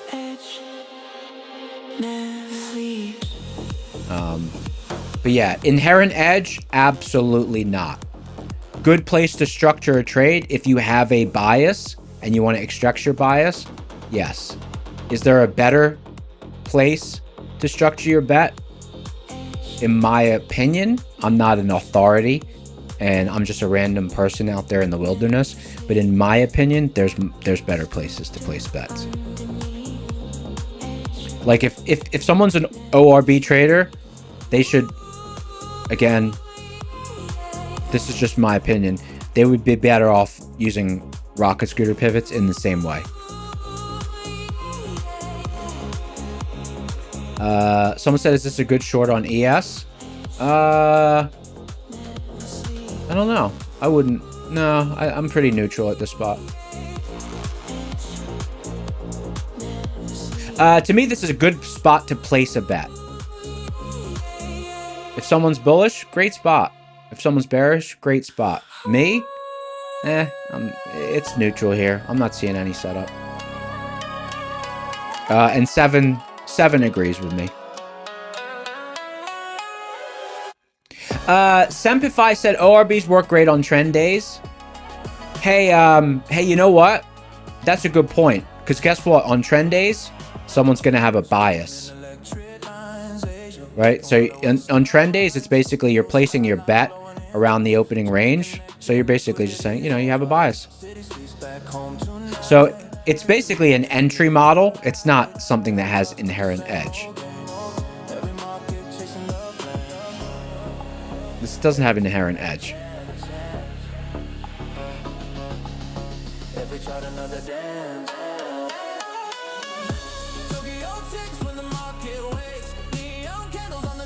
Badger said, to clarify, when I say a risk unit, is that X points to a stop loss? Is that correct?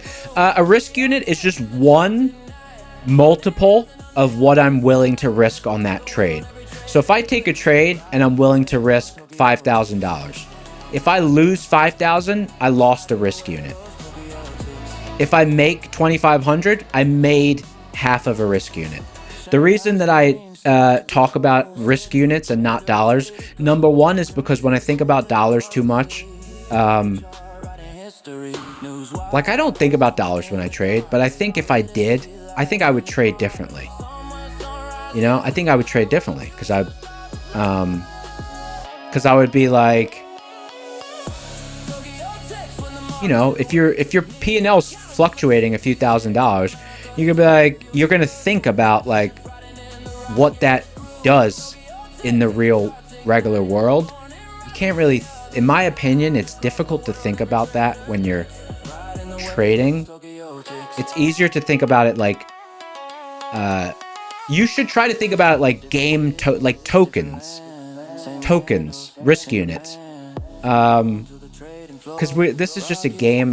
You know, I don't like to think about the dollars because dollars are like, you can actually do stuff with dollars. So then I don't want to think about what you can do with the dollars while you're playing the game. You know what I mean?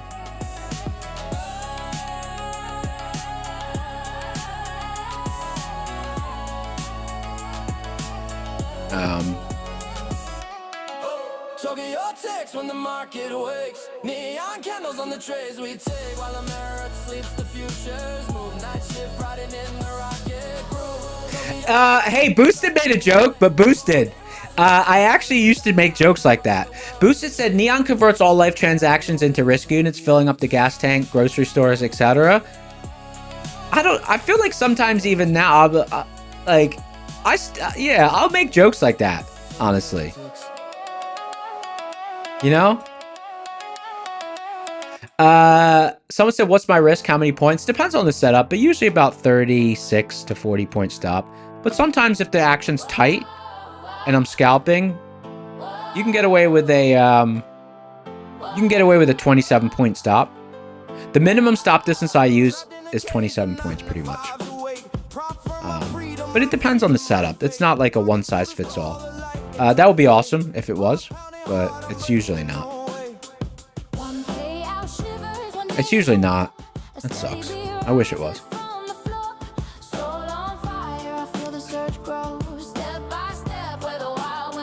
Whoa.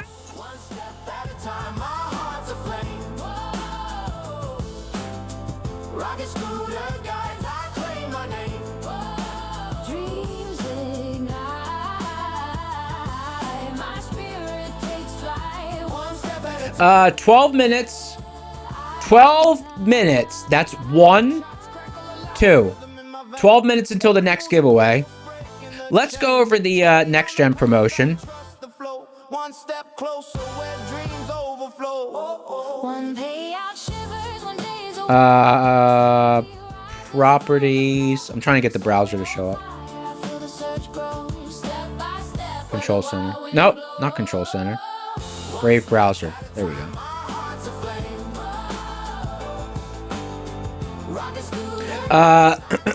Excuse me. Full browser window. Okay, so here are the next gen accounts. Okay, they revamped their accounts. $1,500 profit target, $1,300 drawdown, 3,000, 2,000. Okay. And then if you skip to the 150, obviously some people like these ones, but I'll just go over the normal numbers.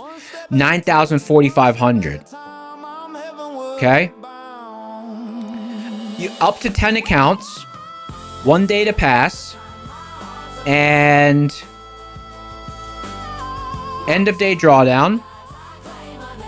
No inactivity rule. Every 5 trading days you can withdraw. That's cool.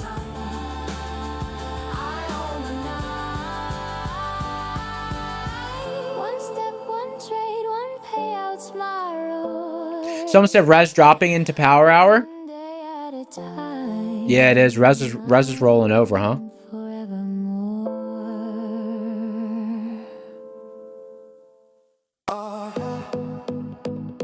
Yeah, Res is rolling over.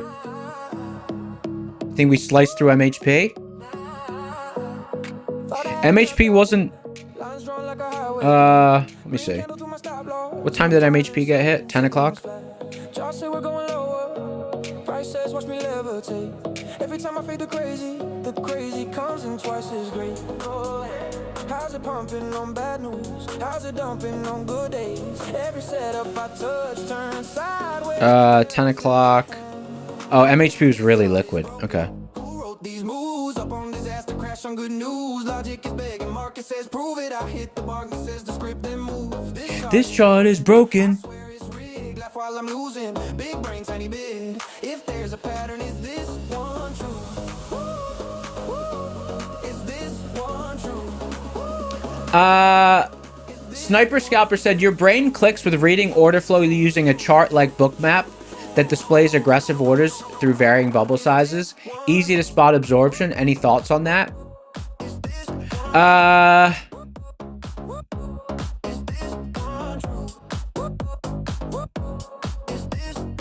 Yeah, I think if you're gonna use Bookmap, if you're gonna use Bookmap to spot absorption, I think you should do it with the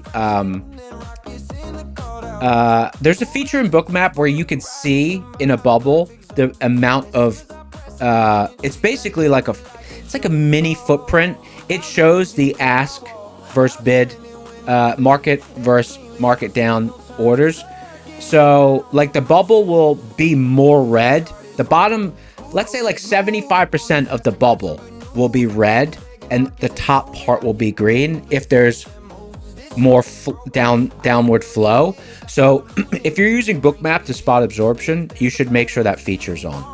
Because I think by default, the bubbles are just green or green or red. To me, to spot absorption, unless you're watching time and sales, you should have that feature enabled, in my opinion, where it would split the bubble. And if you don't do that, then, I don't know, use a footprint chart. Because you can watch the delta at the level.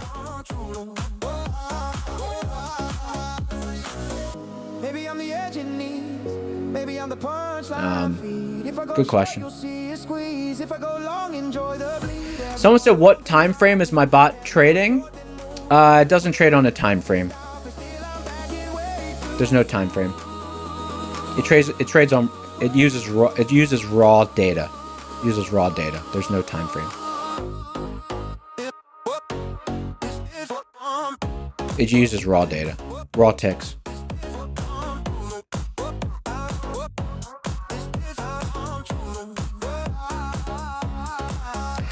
Sniper Scalp said use Quant Tower, but thank you for the tip. Yeah, I don't know. I've never tried Quant Tower. I tried Bookmap. I have a Bookmap subscription. I have a bookmap subscription. I think it's like 100 or it's like $100. It's pretty reasonable. I have a bookmap subscription because I tried it before. I just don't look at it. I could bring it up. I could show you what I'm talking about. Should I show you what I'm talking about? I can show you what I'm talking about. Would you like me to show you? I can show you. Let me show you. Stand by. How do I add this source? Let me show you what I'm talking about. I don't use it, but I have it. I should try it again. I don't know. I just never. I don't know. I know some people love bookmap. I use it for tape reading. I know some people are like, oh, there's orders up here, there's orders down there. I don't use it for that. I use it for just reading the tape.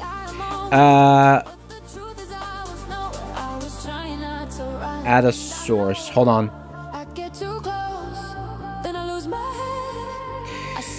Screen capture. Stand by.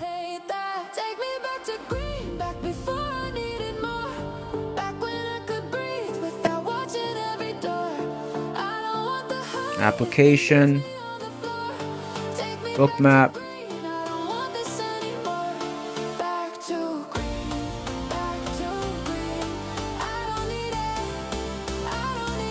I've never tried. Let me see if it shows up. No, it doesn't show up. Why doesn't it show up? Oh, there it is. It's in the corner. There you go. You see this? You see how you could see how part of the bubble is green and part of the bubble is red?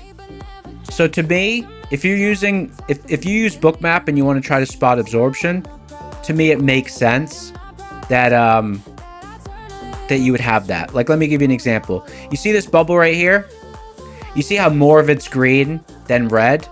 That means buyers are charging up, but you can see they're getting stuffed. So like you have this aggressive market orders, and you could see it didn't go anywhere. And you can see how down here, you can see the absorption. See how this bubble? See how more of it's red than green? So that's some absorption going on. By default, this just draws the bubbles green and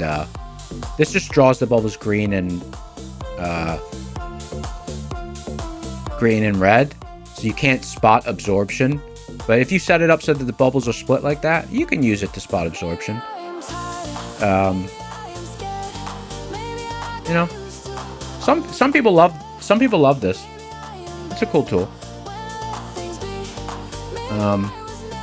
It's cool. One thing I would say though, just don't constantly switch what you use. The reason I tried bookmap is because one of the things I don't like about the footprint chart is it's very it's messy. Footprint chart is just messy. I thought the bookmap chart, I just thought it looked a lot nicer. But I don't know. I probably just didn't give it enough time. You know, like I would need to watch it every day for like a year. Probably need to watch it every day for a year to really get in tune with it. You know, obviously you'd get better and better, but like with a footprint chart or with watching just the ticks, it's kind of what I've been doing for many years, so I'm just used to that.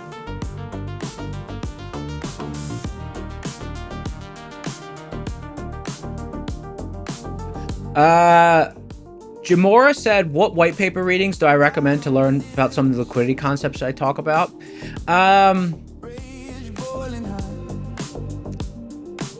I used to just try to find obscure stuff like market making stuff. I used to watch like market maker interviews. I don't remember, like it's been a long time. There's probably a lot more stuff now.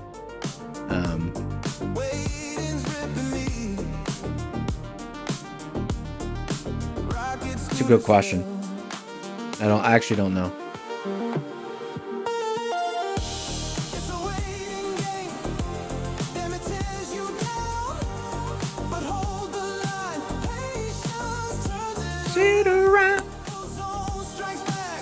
1 minute to power hour. What do we think? Should we do a Blue Sky 50K launch?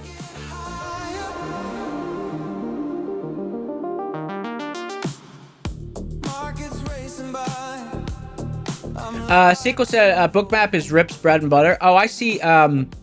He posts on Twitter a lot. That guy seems legit.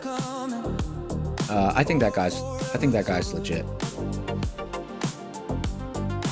His shorts pop up all the time.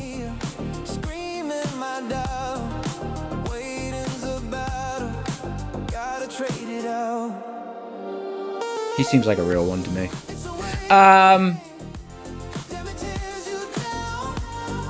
All right, let's do a Blue Sky 50K. Or, let me see, it might be 25. No, it's 50K. Blue Sky 50K. Let's get it. Let's get it. Someone said rips or whips. I don't know whips. I've only ever heard of rips. My patience getting warm, screaming inside while the endless delay grip slipping fast, but I won't change the same. Yeah, cause like usually when you like, you could just tell if someone's like doesn't know what they're talking about. That guy, I could tell he knows. Like, you could tell that dude's on his game. I think he's cool. All right. Let's do a Blue Sky.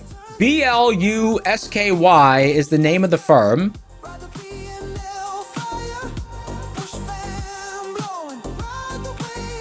Makes it higher.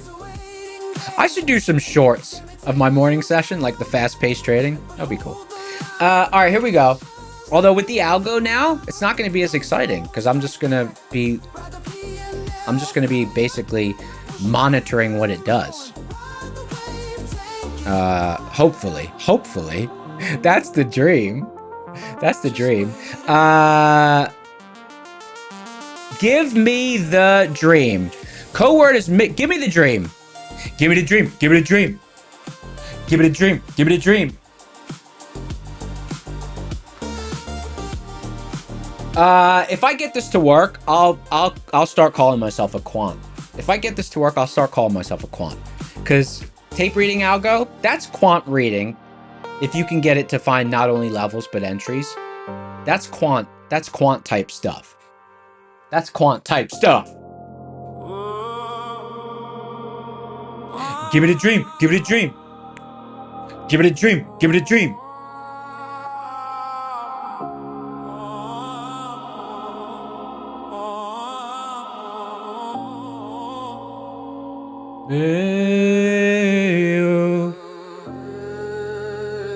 That shit of green on the screen. The payouts, the wins. Blue Sky. Blue Sky's great. Teach me, King, drop the pen. Give it a loop. Give it a loop. Envy in their eyes. Give it a loop. Give it a loop. Man, why does YouTube... Like, here's the deal. Everyone out there has a Spotify subscription or something. Like, we can all listen to whatever song we want. So why can't the world just let us listen to whatever songs we want on stream? Like, I just want to... Wouldn't it be fun to just put on, like, Biggie? Give me the loot. Give me the loot. Like, just... You know? Or, like, start the stream with, every day I'm hustling. Every day I'm hustling. Like, can't we just start... Can't we just unlock the music for this? Like... 2 steps forward, 3 back, felt the universe flirt with my collapse. Red candles like fresh scars. Kids asleep upstairs, I'm whispering to the stars. Eviction notice taped to the door like a stop loss. The guy that made it wants to get paid. The Swan Demon, I didn't get any extra songs from you. Wasn't overnight. 9 years paid the price. It wasn't overnight. Side hustles every night. It wasn't overnight. Rocket scooter lit the flight. It wasn't overnight. It wasn't overnight. Someone said it's about them getting paid. Yeah, but aren't they getting paid because I have a Spotify subscription? Or it's because it's getting paid to this many people, right? But it's like, it's not like I'm using it in a TV show. line up that night. It's not like I'm using it in a TV show, right? Mr. 41, now they whisper my fault. Still punching 5 days. Isn't it different because I'm not using it in a TV show? We can hustle cash, turn seed money. Finally seeing no way. It wasn't overnight. 9 years pay the price. It wasn't overnight. Hustles every night. It wasn't overnight. Rock scooter lit the flight. It wasn't overnight. It wasn't Wasn't overnight. overnight. Yeah, right. Tried 3,000 sunsets, bled dry, clocking out for good, trying to trade full time alive. The crowd claps for the glow up. How'd you make it so quick? I smiled through the. Someone said you profit off stream, so it's probably similar. 5-day punch nights and weekends. Hey, you know what, 707? Free to trade my life. You know what? That makes 100% sense. That makes 100% sense, yeah. You know what? I retract my previous statement. Uh-oh, algo long pending.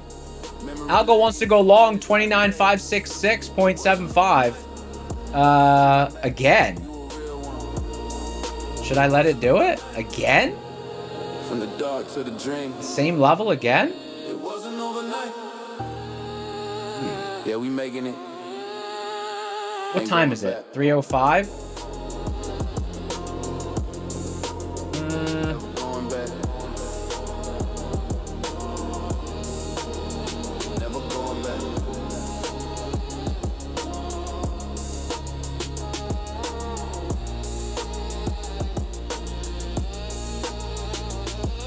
Wasn't overnight.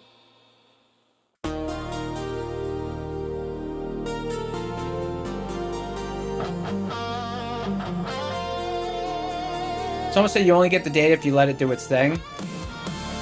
Yeah, I guess.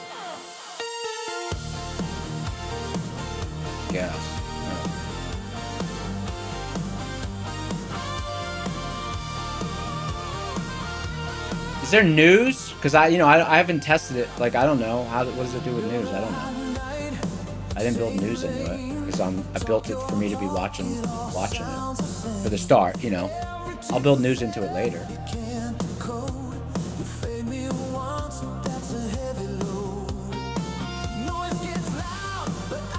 Boosted says it's thin. Yeah, it does look a little bit thin. Good read. Boosted must have velocity. Good read, Boosted.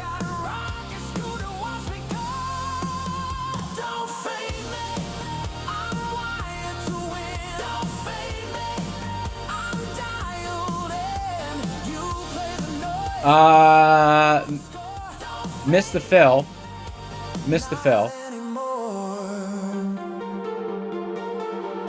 No fill.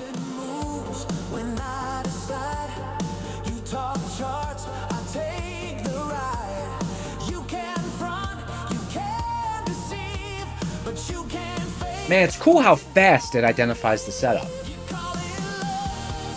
You know? I wasn't watching the tape. Wasn't even paying attention. Dave Mack! What's up, brother?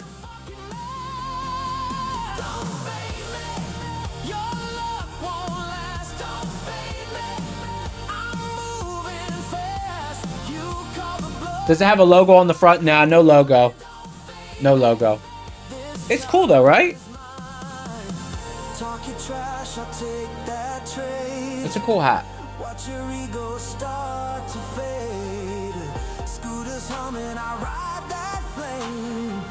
Rocket scooter bomb in my man.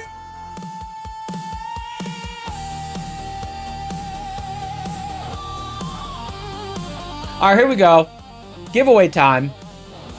7, 6, 5, 4, 3, 2, 1. Pick a winner.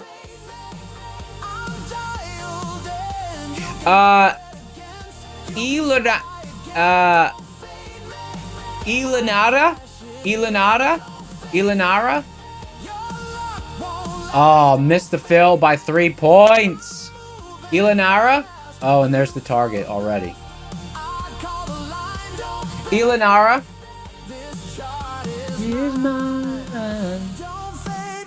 Hey, congrats on your big win. You won yourself a Blue Sky 50K.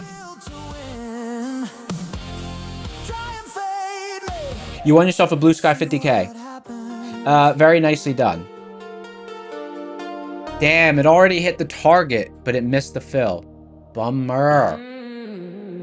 That's the second missed fill by 3 points. Yeah, now I got to decide because I don't have keep or reject on misfill logic in it yet. That's something I got to study. Like whether in these kind of cases I want to keep it live or cut the order. Elinar, congrats on your big win. Blue Sky 50K launch. Click the link in the description for the Discord. Go to the Claim Your Win channel. The mods will hook you up. The mods will hook you up. Congrats on your big win. Really nicely done. Chasing that high ball, you're trading like a junkie. I told you once, I'll tell you told you twice. The market's a woman, she don't like desperado. You keep on forcing, she'll bleed you dry, but the chart don't. Someone said, have I always been a solo trader? What changed? The chart don't give a damn. What do you mean, what changed? You mean, why do I do the stream? I've talked about that before. Is that what you mean? Or do you mean something else? Or do you mean, like, why am I doing the algo? I like the question, I just don't understand it. I do want to answer, I just didn't understand it. Emily.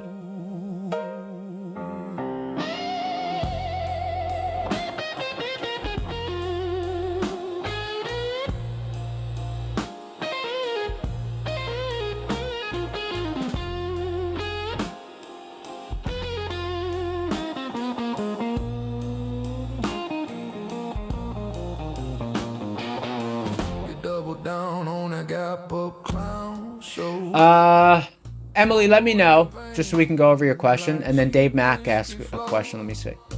I drew the zone, said, boy, this is the fix. You left it market, now your account's in the ditch. Screaming at the screen. Dave Mack said you're struggling with invalidating your trades, and you have got a little DCA happy lately. Uh-oh. This week has been a bit of a roller coaster. Gotta tighten my ish up. First week without a payout in months. Okay. Emily didn't respond yet. Oh, Emily did respond. Let me just answer Emily's question first. If you weren't a solo trader, what changed? Meaning, did you have a team or group? Oh, I see. No, I've always been a solo trader. I've always been a solo trader. I've never traded in a pod. I've never traded in a pod. I've never traded in a pod. I want to, but I want to, but you gotta know people to trade with. I only know one person. I know two, but one lives far away. And one is, you know, just honing their craft. So maybe in a few years. But I would like to. I think it'd be great. That'd be so nice. That'd be cool. You know?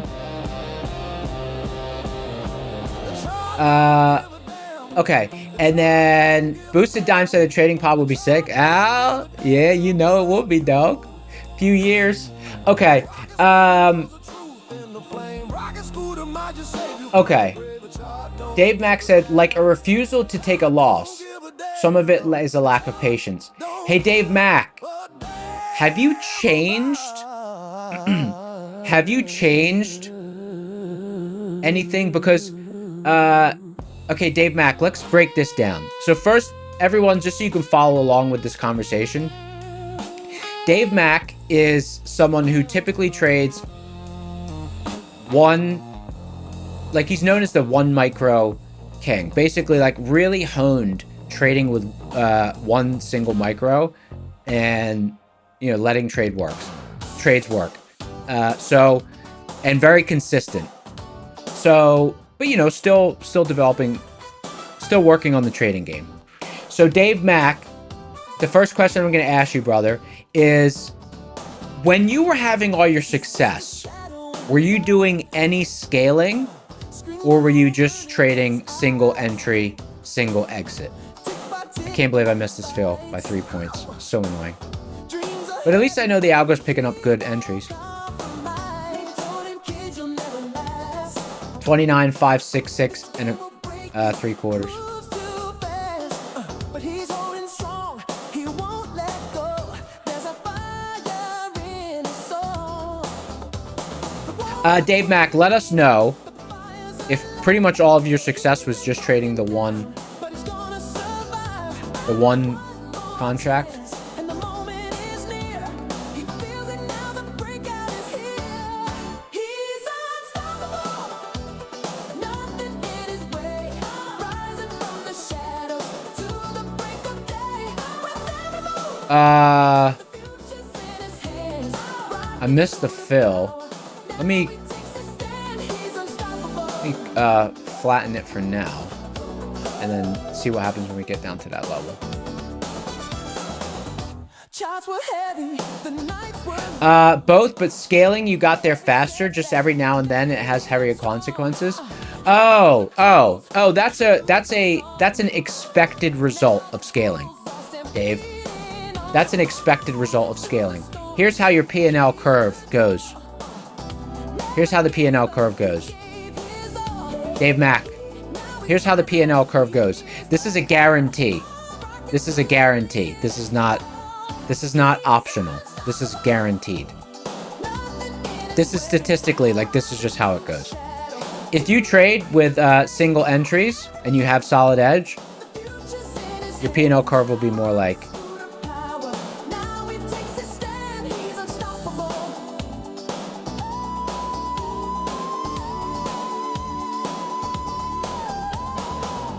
No more fear, no more chains.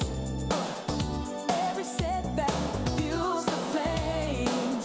The Dave Mack, I'm telling you, this is really how it goes. now he's got the strength, the power, the steel.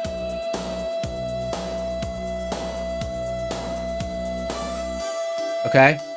This is how your P&L curve is. If you trade single entries and you have solid edge, approximately this is how your P&L curve will go. If you have solid edge and you scale into your trades, meaning scale down, not scale up, here's how your P&L curve will go. Nothing in his way, rising from the shadows to the break of day. With every move, the future's in his hands. Rockets through the power. Now he takes a stand. He's unstoppable. He's unstoppable. Unstoppable.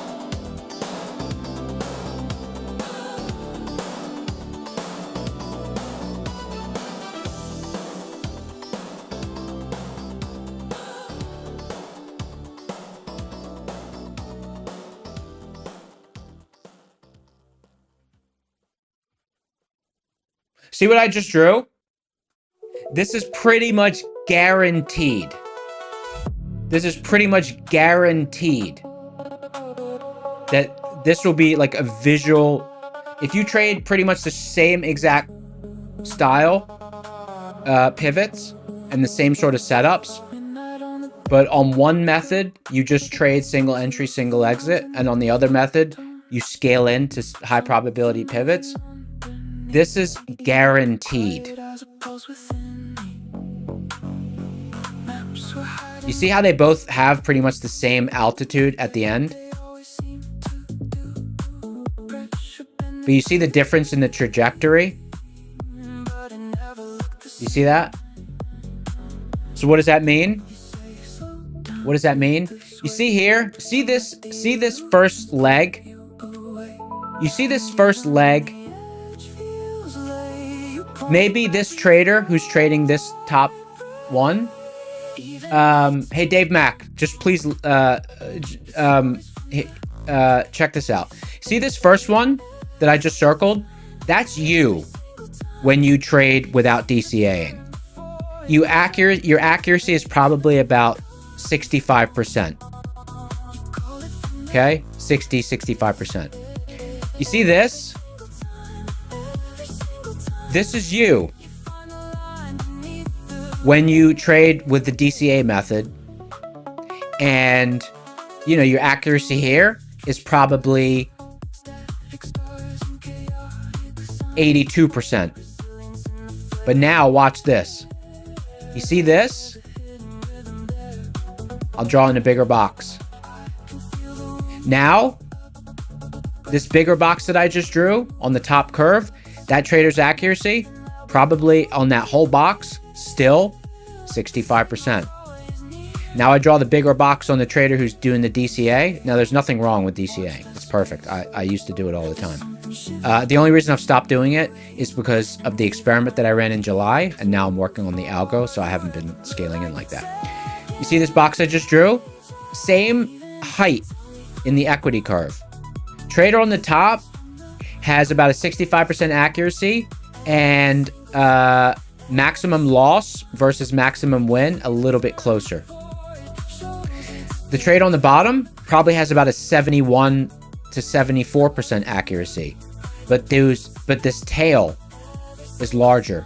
So their biggest red day is deeper usually than their biggest red day if they were trading the other style. Okay? So even if you get from point A to point B, I did this experiment. I did this experiment live in remember in July when we were like looking at the calendar every day and I was like, this is the experiment I was running. That was the experiment I ran. The entire point of that experiment, and I posted the results. I took a video of the dashboard and posted them to Twitter. The entire point of that experiment was I wanted to see how much I could reduce, wait for it,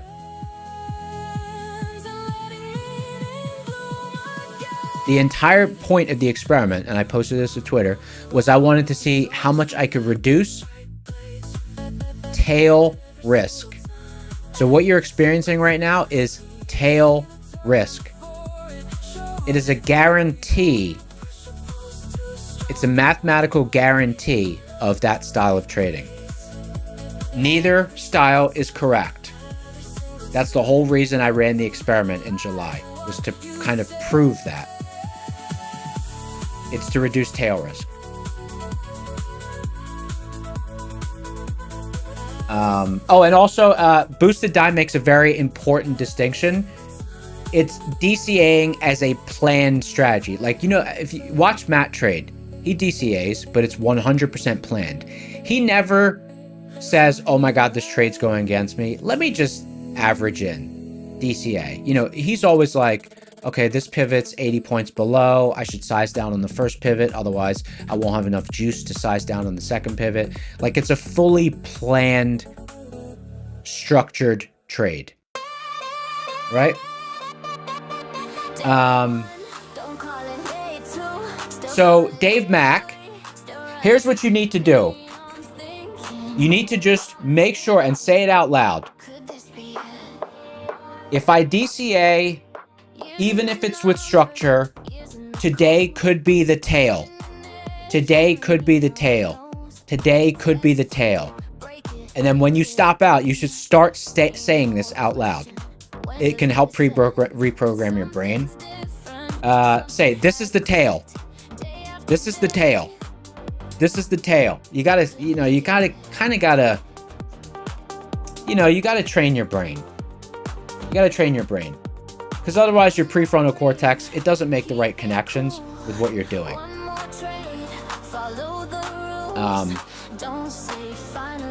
But know this.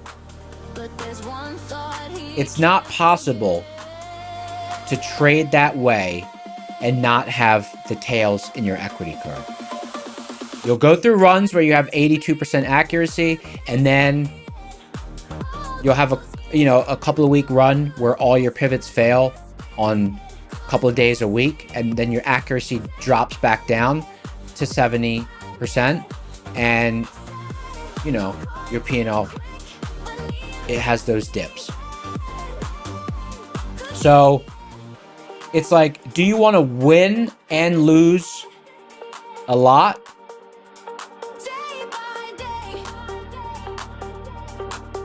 And just grind out your edge? Or do you want to win a lot And then when you lose, you kind of take a few steps back. But then you win a lot, you win a lot, you win a lot. And then you take a few steps back, and then you win a lot, you win a lot, you win a lot. So you just need to make sure you can handle those days, because there's no free lunch, right? Like if you trade without the DCAing, you're gonna have these flat periods where you kind of just chop around. Like remember the first 2 weeks of August? Remember I was like, the first 2 weeks of August, July, my P&L was like this. The first 2 weeks of August, my P&L was like this.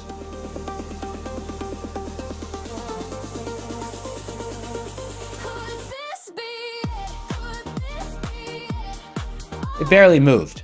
It barely, the first 2 weeks of August sucked for me. If I was DCAing, they would have been a lot better. But, that's just... The second example is an example of your trading. Yeah, you just got to know there's no free lunch. Well, I don't know. Some kids in school got free lunch.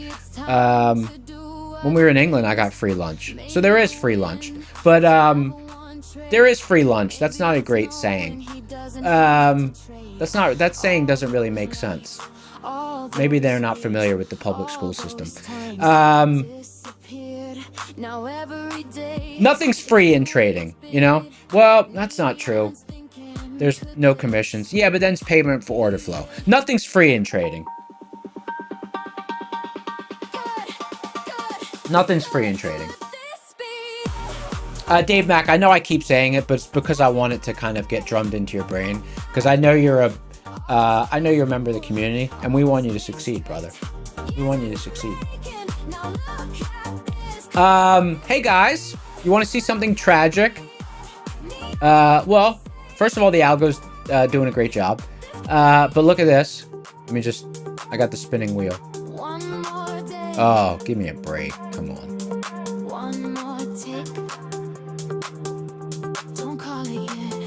Someone said, did I grow up in England? Yeah, I grew up in England. I got the spinning wheel. There we go. Oh. My Ninja Trader's locking up. I might have to beef up that server. I have a new server dedicated to the algo in the background, but it's processing a lot of data. So. Someone said I would have hit TP? Oh yeah. There was the fill. Dude, this is annoying me. Oh no. Missed the fill. Look at that. Look at that tail. Missed the fill, but a beautiful move.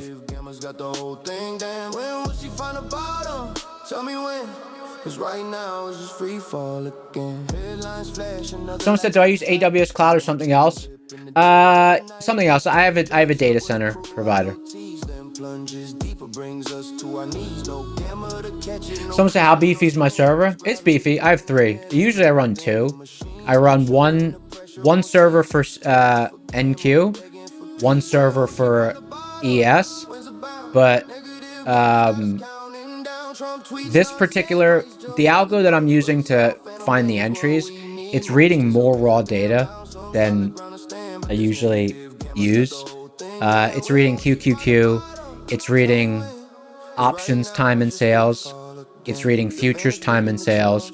I might set it up to read alternate QQQ ETF time and sales as well, if there's any that have high enough volume. I'm not sure if whatever it monitors needs to have good volume going through it for it to really work. But near the money options time and sales are readable for flow, and futures order flow is readable for flow, and QQQ is readable for flow. So I have it reading multiple streams, so that's why I think it's just it's more than usual, so I might have to beef up my infrastructure.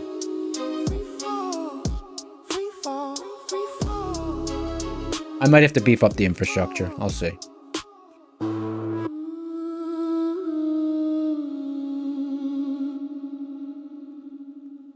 Hey, Dave Mack. Dave Mack. Make sure you figure out... Dave Mack. Make sure you figure out whether it would be better for you to do what you're doing now and switch to the DCAing, or would it be better for you just to trade the way you are with 1 micro, but just trade it with more size? Right?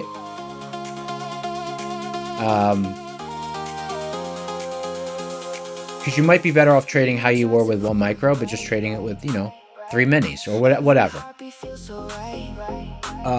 Not financial advice, but I'm just kind of, you know, just saying. Dreams are climbing to the skies. 4 keeps 007. How am I doing? One of the best days I've ever had in my entire life, honestly. Top 5. Top 5 best days ever.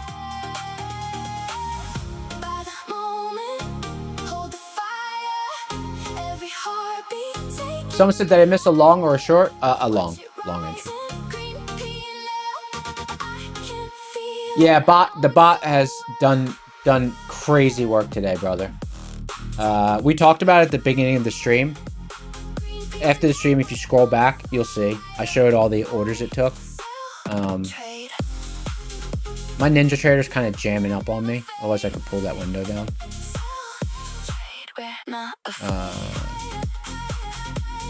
Yeah, my Ninja Trader's locked. Is it? Yeah, my Ninja Trader's jammed up. Damn. That's alright. Oh, it's 3:30 anyways. It's 3:30. I ease off risk at 3:30 anyways.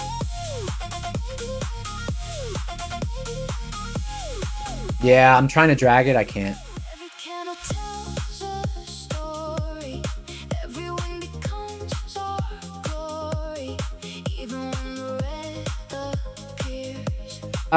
You said you grew your personal account from 500 to 7,000 with 1 micro.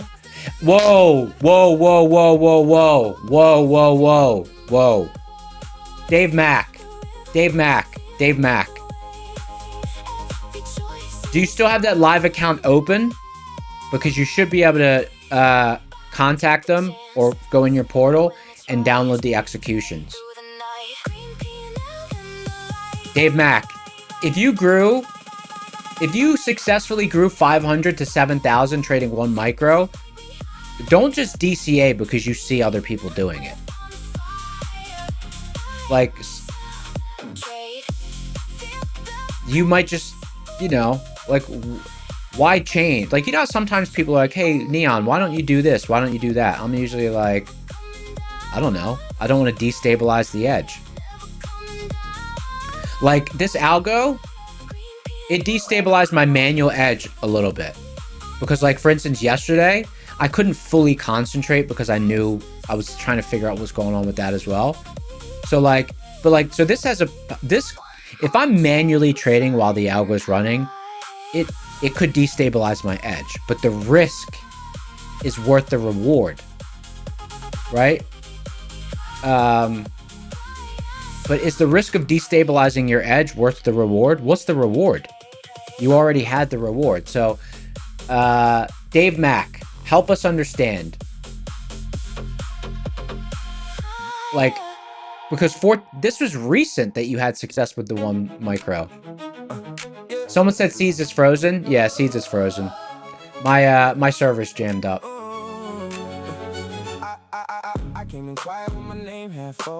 My server's jammed up.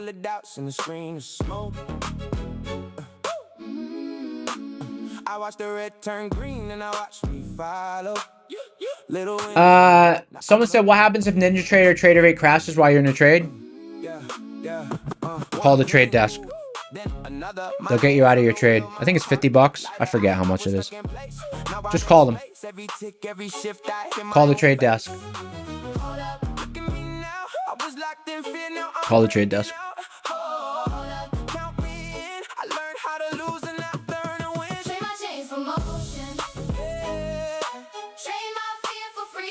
Found my name Mike H said Algo 7 for the Indian streamer. Hey, guess what? I'm gonna be testing it for the night session because you know my pivots. My pivots come out at the end of the session, so I could trade it overnight.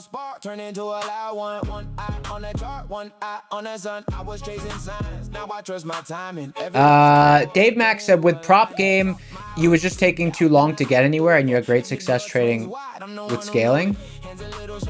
I see. Yeah, just don't try to drift away from. Don't try to drift away.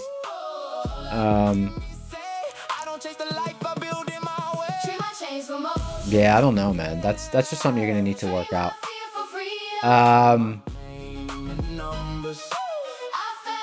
Like I feel like you can't risk $300 per trade with micros and trade your old style. You can't do it. Every bruise turn gold. Every note gave count. Now the door swings wide. Now the air tastes new. I was made for this. I was made to move.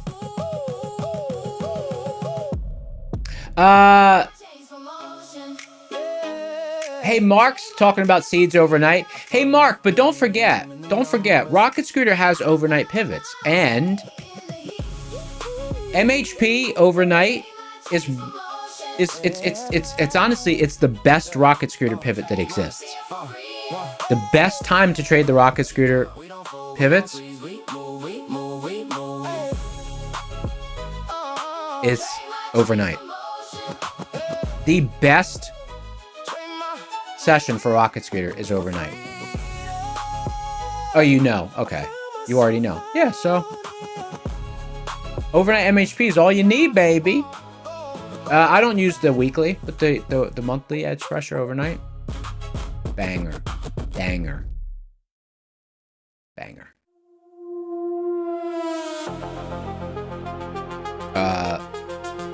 Seed's done locked up. Ryan emailed me. Let me respond to Ryan.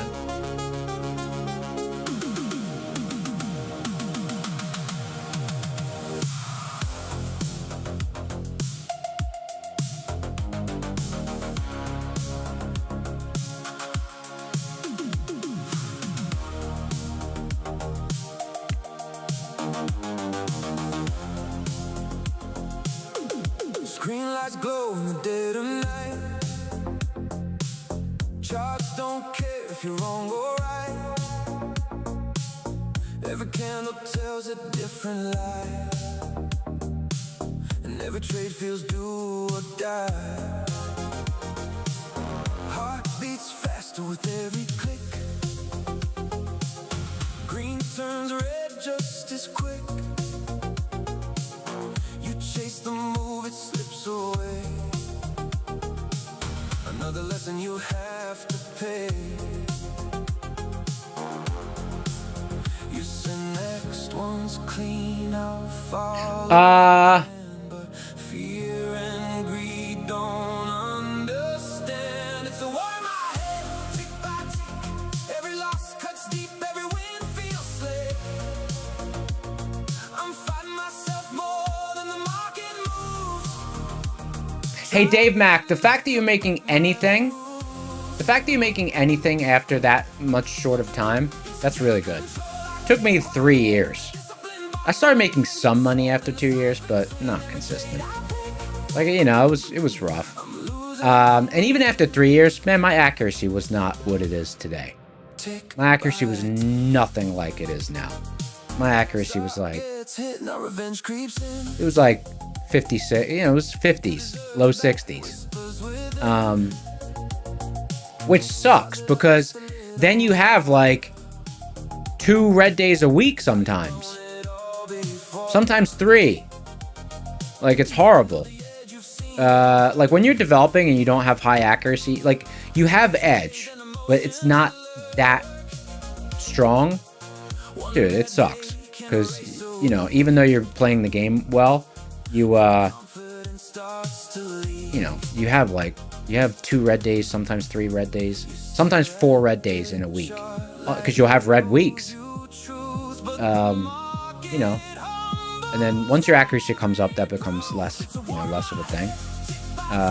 Red week still, red months not very common. You shouldn't really have red months if you're frequently trading. It's pretty hard to have a red month, but red weeks you still have them.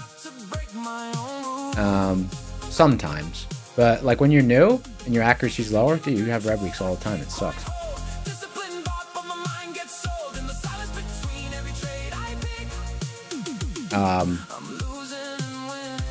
It's different for everyone. For me, it was like year 3 to year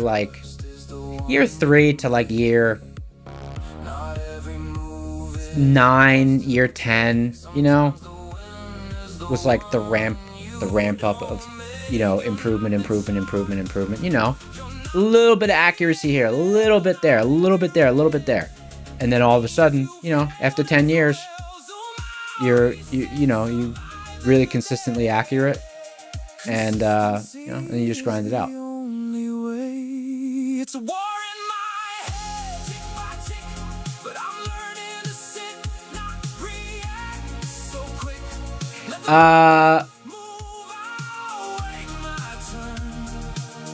Someone said the market's people who've been doing it for 30 years are still learning. Yeah, the market is dynamic. Unfortunately, the market doesn't have fixed guardrails. Like edges erode. How much the market changed when micros came out? Do you know the market changed? The market changed a lot when 0 DTE options came out. The market's changed so much in the last 5 years. Now, in my opinion, the market is a lot, I think it's way easier now, because it used to be, you used to have to wait for action. Like, there needed to be real action. There needed to be real action in the market before. There doesn't need to be anything going on in the market anymore. It just moves because market makers know that there's lots of people gambling, and they want to throw the market around and generate liquidity, take liquidity. They want to move it around. The market is such a video game now. Like, it's amazing. It's so much easier than before, in my opinion, because I like volatility. I like liquid volatility. Not crazy. Like, I don't like illiquid volatility, but I like liquid volatility. Did all my charts lock up or just seeds?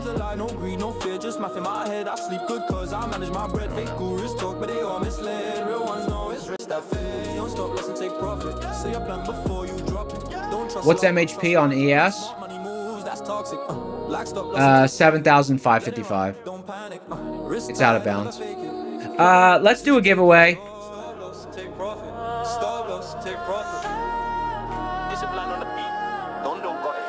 Discipline on the beat. All right, it's giveaway time. Let's do a My Funded Futures. No, you know what? Let's save the My Funded Futures. We'll do those in a minute. Let's do a next gen 25k eval. Let's do one more of the next gens. NEXGEN is how you spell the brand. They're a great brand. They're above my head. I've heard lots of good things about them from the community. I just started with them, but honestly, like, I don't know. I've been using CQG Trader, so I haven't. I should probably just oh no, I gotta do that whole direct to funded thing, huh? I forgot. I should have done that this afternoon. I don't know how I feel about this slamming on trades with it though, even though it's free or whatever. I don't care. It just feels weird.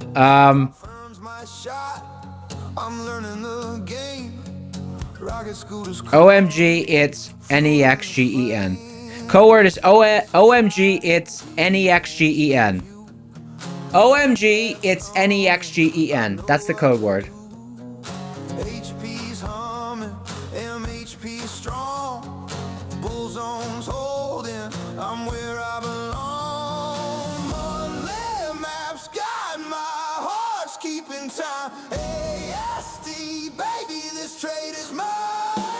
Rise to riches, I'm staking my claim. Rocket scooter, fuel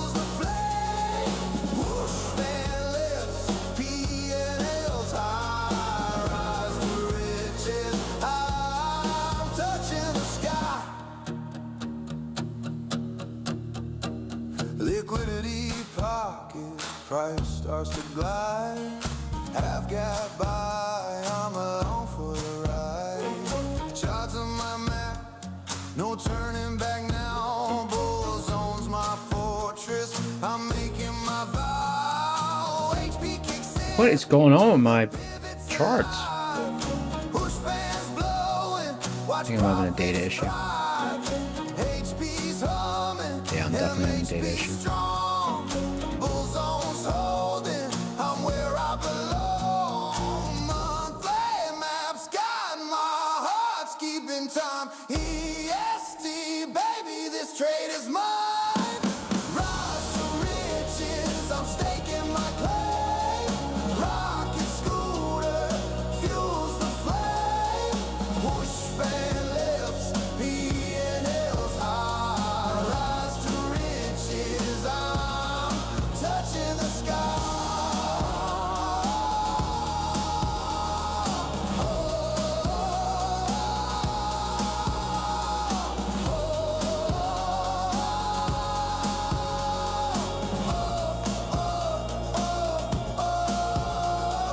No more 9 to 5, no more despair. Prop firm funded, I'm breathing new air. Rocket scooters tools, they're my battle plan.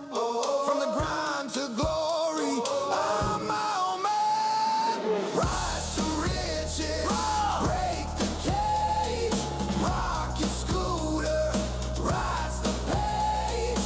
Push fan roars, my dreams ignite. Rise to riches, I've won the fight.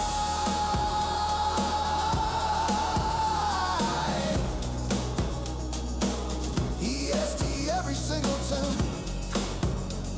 Yeah. Rise up. Whoa, ooh. Yeah.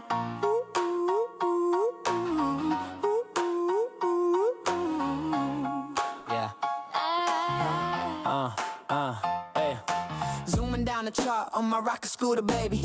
Neon candles flickering, looking kinda wavy. Red Sea parting, blood in the streets, they panicking. I'm just sipping matcha, doing my little dance again. Wicks to the downside, Vixen deck spike. But I smell opportunity, cooking on the bike. Got my helmet on, visor tinted rose. When the price goes, whoosh, everybody knows, yeah. I don't chase the pump, nah, I French kiss the dump. Put my lipstick on the wick, leave a mark when it jump. Buy that dip, buy it. 7, 6, 5. What a beautiful day of trading. Absolutely beautiful. 5, 4, 3, 2, 1. Pick a winner. Moon boots. Truey John. Hey, I know this person. This person's in chat all the time with that picture. Truey John. Next gen 25k eval. Remind me of one of my cousins in that picture. Hey, congrats on your big win.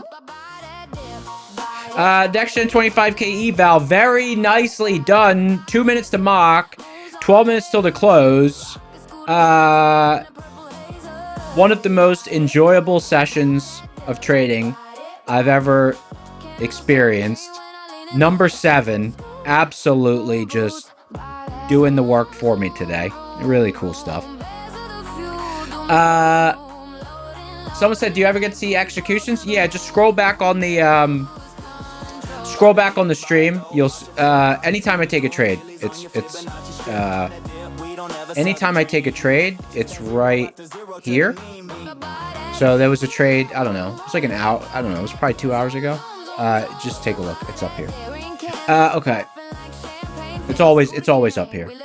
Buy that dip. That's the whole reason that chart's there.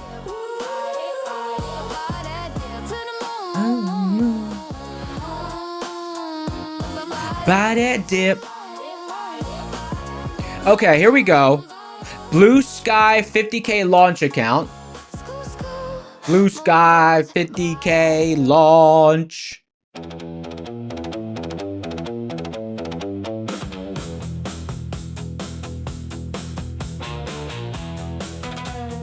Blue Sky 50K launch. There's Mock.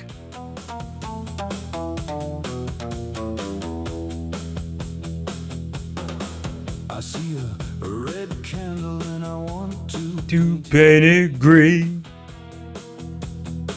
no red anymore. I want it turning green. Launch.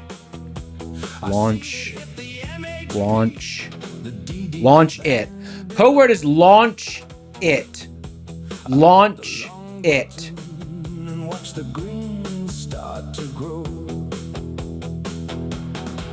I see the wicks tag out and Oh, what that? What's my internet? Something's going on with my... I think it's because I opened that book map. Book map keeps opening and closing. How do I close this book map thing? starts to show. Goodbye, book map. I wanna paint it green, red to green. Bye-bye. I wanna see it I should probably cancel that subscription. It's a waste. green. I see my position red and I want to paint it. Paint it green. No underwater fills, I wanna see them green. I watch the DD band hold the MHP in play. I add to my position as the virus turns my way. I see the chop zone end, the trend begin to lift. I have to trust the system as the candles start to shift. I might start wearing this hat. Should I start wearing this hat on stream? I might start doing it. I wanna see I think this hat matches the beard. It's like a, this is a kind of hat that people with beards wear. dumping I don't and know. I wanna paint it green. The wicks below the band, but I'm waiting for the green. Did it throw you guys off when I was in this hat and I'm not going on vacation? The DD band confluence, then step in with size. You know what I should do? I should just start trading from my laptop. Matt's You know, because I don't really need to, if this thing works, I don't really need to watch anything. I'll just like trade from my laptop. Scoundrel. cars flip. I was always jealous when people could just trade from the laptop. Nothing up on their Here screen. comes the paint. I see a chart of red bars across my I should get a blonde wig. Yeah, make that picture a reality. no fear inside my heart. 7, 6, 5, 4, 3, 2, 1. EA Sports. It's in the game.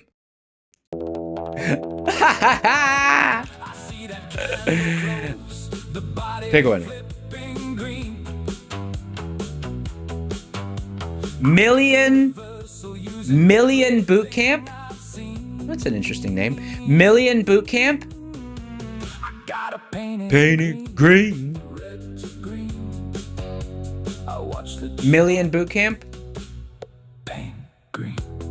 Paint it green. Shuri said slide you a Mac, you want to trade on it? Hey, guess what? I trade on a Mac Mini. You don't need a powerful computer for trading. This is an M2 Mac Mini. You can pick them up for like $600. Various flipping. M2 Pro Mac Mini. That's what I'm trading on. 16 gig of RAM. It's, you know, you can just go to Best Buy and pick it up. Nothing fancy. It's nothing fancy. Million Boot Camp? But also, well, I should say this. Most of my computing power is offloaded, off-site. Nothing's really running locally for me. All my charts and everything, it runs off-site. So I guess that's why I can do it from a Mac. Although, how much overhead does stuff use? I don't know. Did this person respond? Anyone know if this person responded or not? I wasn't paying attention.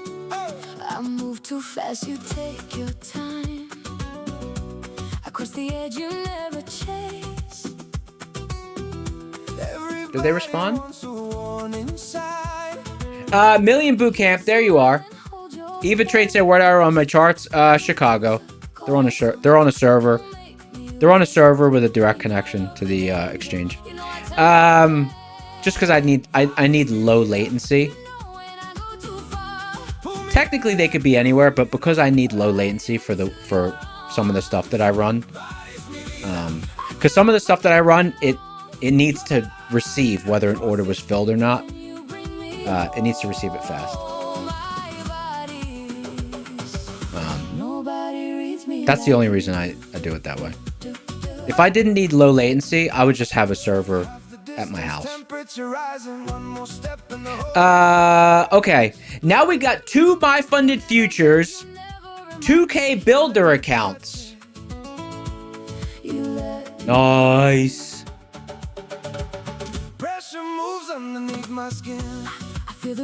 Iron Pigeon said, you're assuming I run my stuff separate to Matoski? Yeah, I don't know where the Rocket Scooter servers and stuff are, but no, I've only known about Rocket Scooter for a year. My trading business is, I've been trading for almost 15. So yeah, like none of my infrastructures has anything to do with that. I would assume that theirs are. I don't know where theirs are. Okay. Builder 2K. Code word is build it. My Funded Futures 2K. My Funded Futures is one of the most popular brands in the entire industry.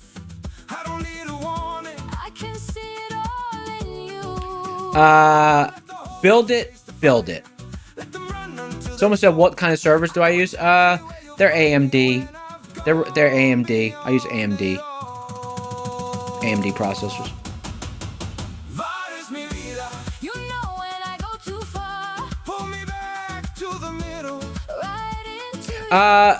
But if you don't need low latency, you don't need low latency for most things. The only reason I need low latency is because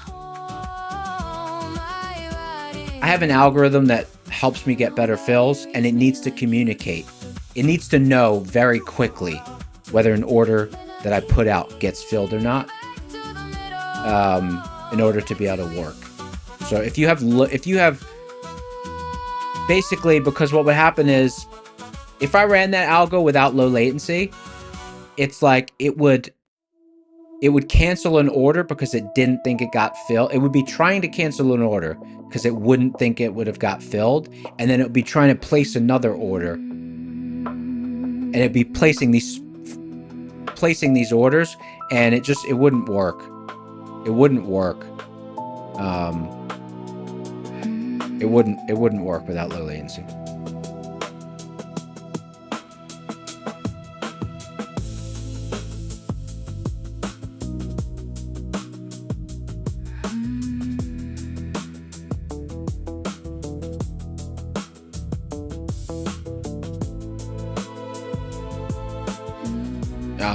Like without low latency,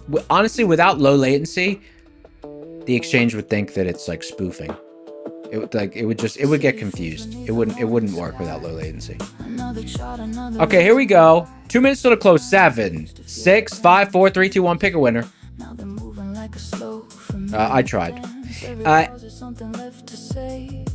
Anas.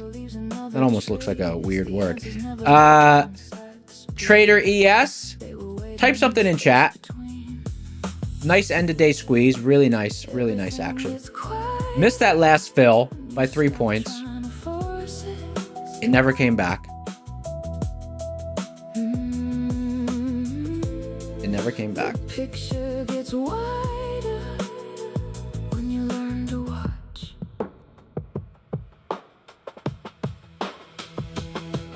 Hey, congrats on your big win. I saw your name in chat. Very, very, very nicely done. We are going to finalize our session with a final My Funded Futures giveaway. Let's do our last giveaway.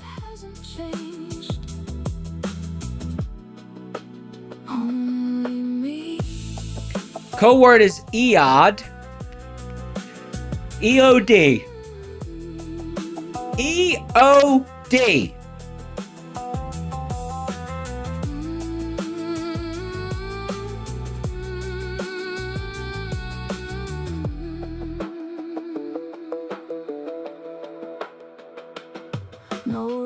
against another trader's pace. No chase and shadows all across the tape. Every level tells a different story. Every session writes another page. The hardest lesson wasn't where to trade. It was learning when to simply wait. Confidence grows slowly over time. One clear decision, one chart at a time. Breathe, watch, listen, learn. The market speaks for those who wait their turn. Rocket scooter. Rocket scooter, a different point of view. The chart was always speaking. Now it finally comes through. No promises, no mystery. Just seeing what was all. That is the close. That is the close. Like a proud father. Another session, another sunrise. 7. Good work today, brother. Good work, 7. You made me proud. Pick a winner. Hey, I wonder, maybe it was all in the background all along, because we start our giveaways at 7. We start our giveaways at 7. Maybe that's been leading up to it this whole time. 7, 6, 5, 4, 3, 2, 1, right? 7. T Vlogs.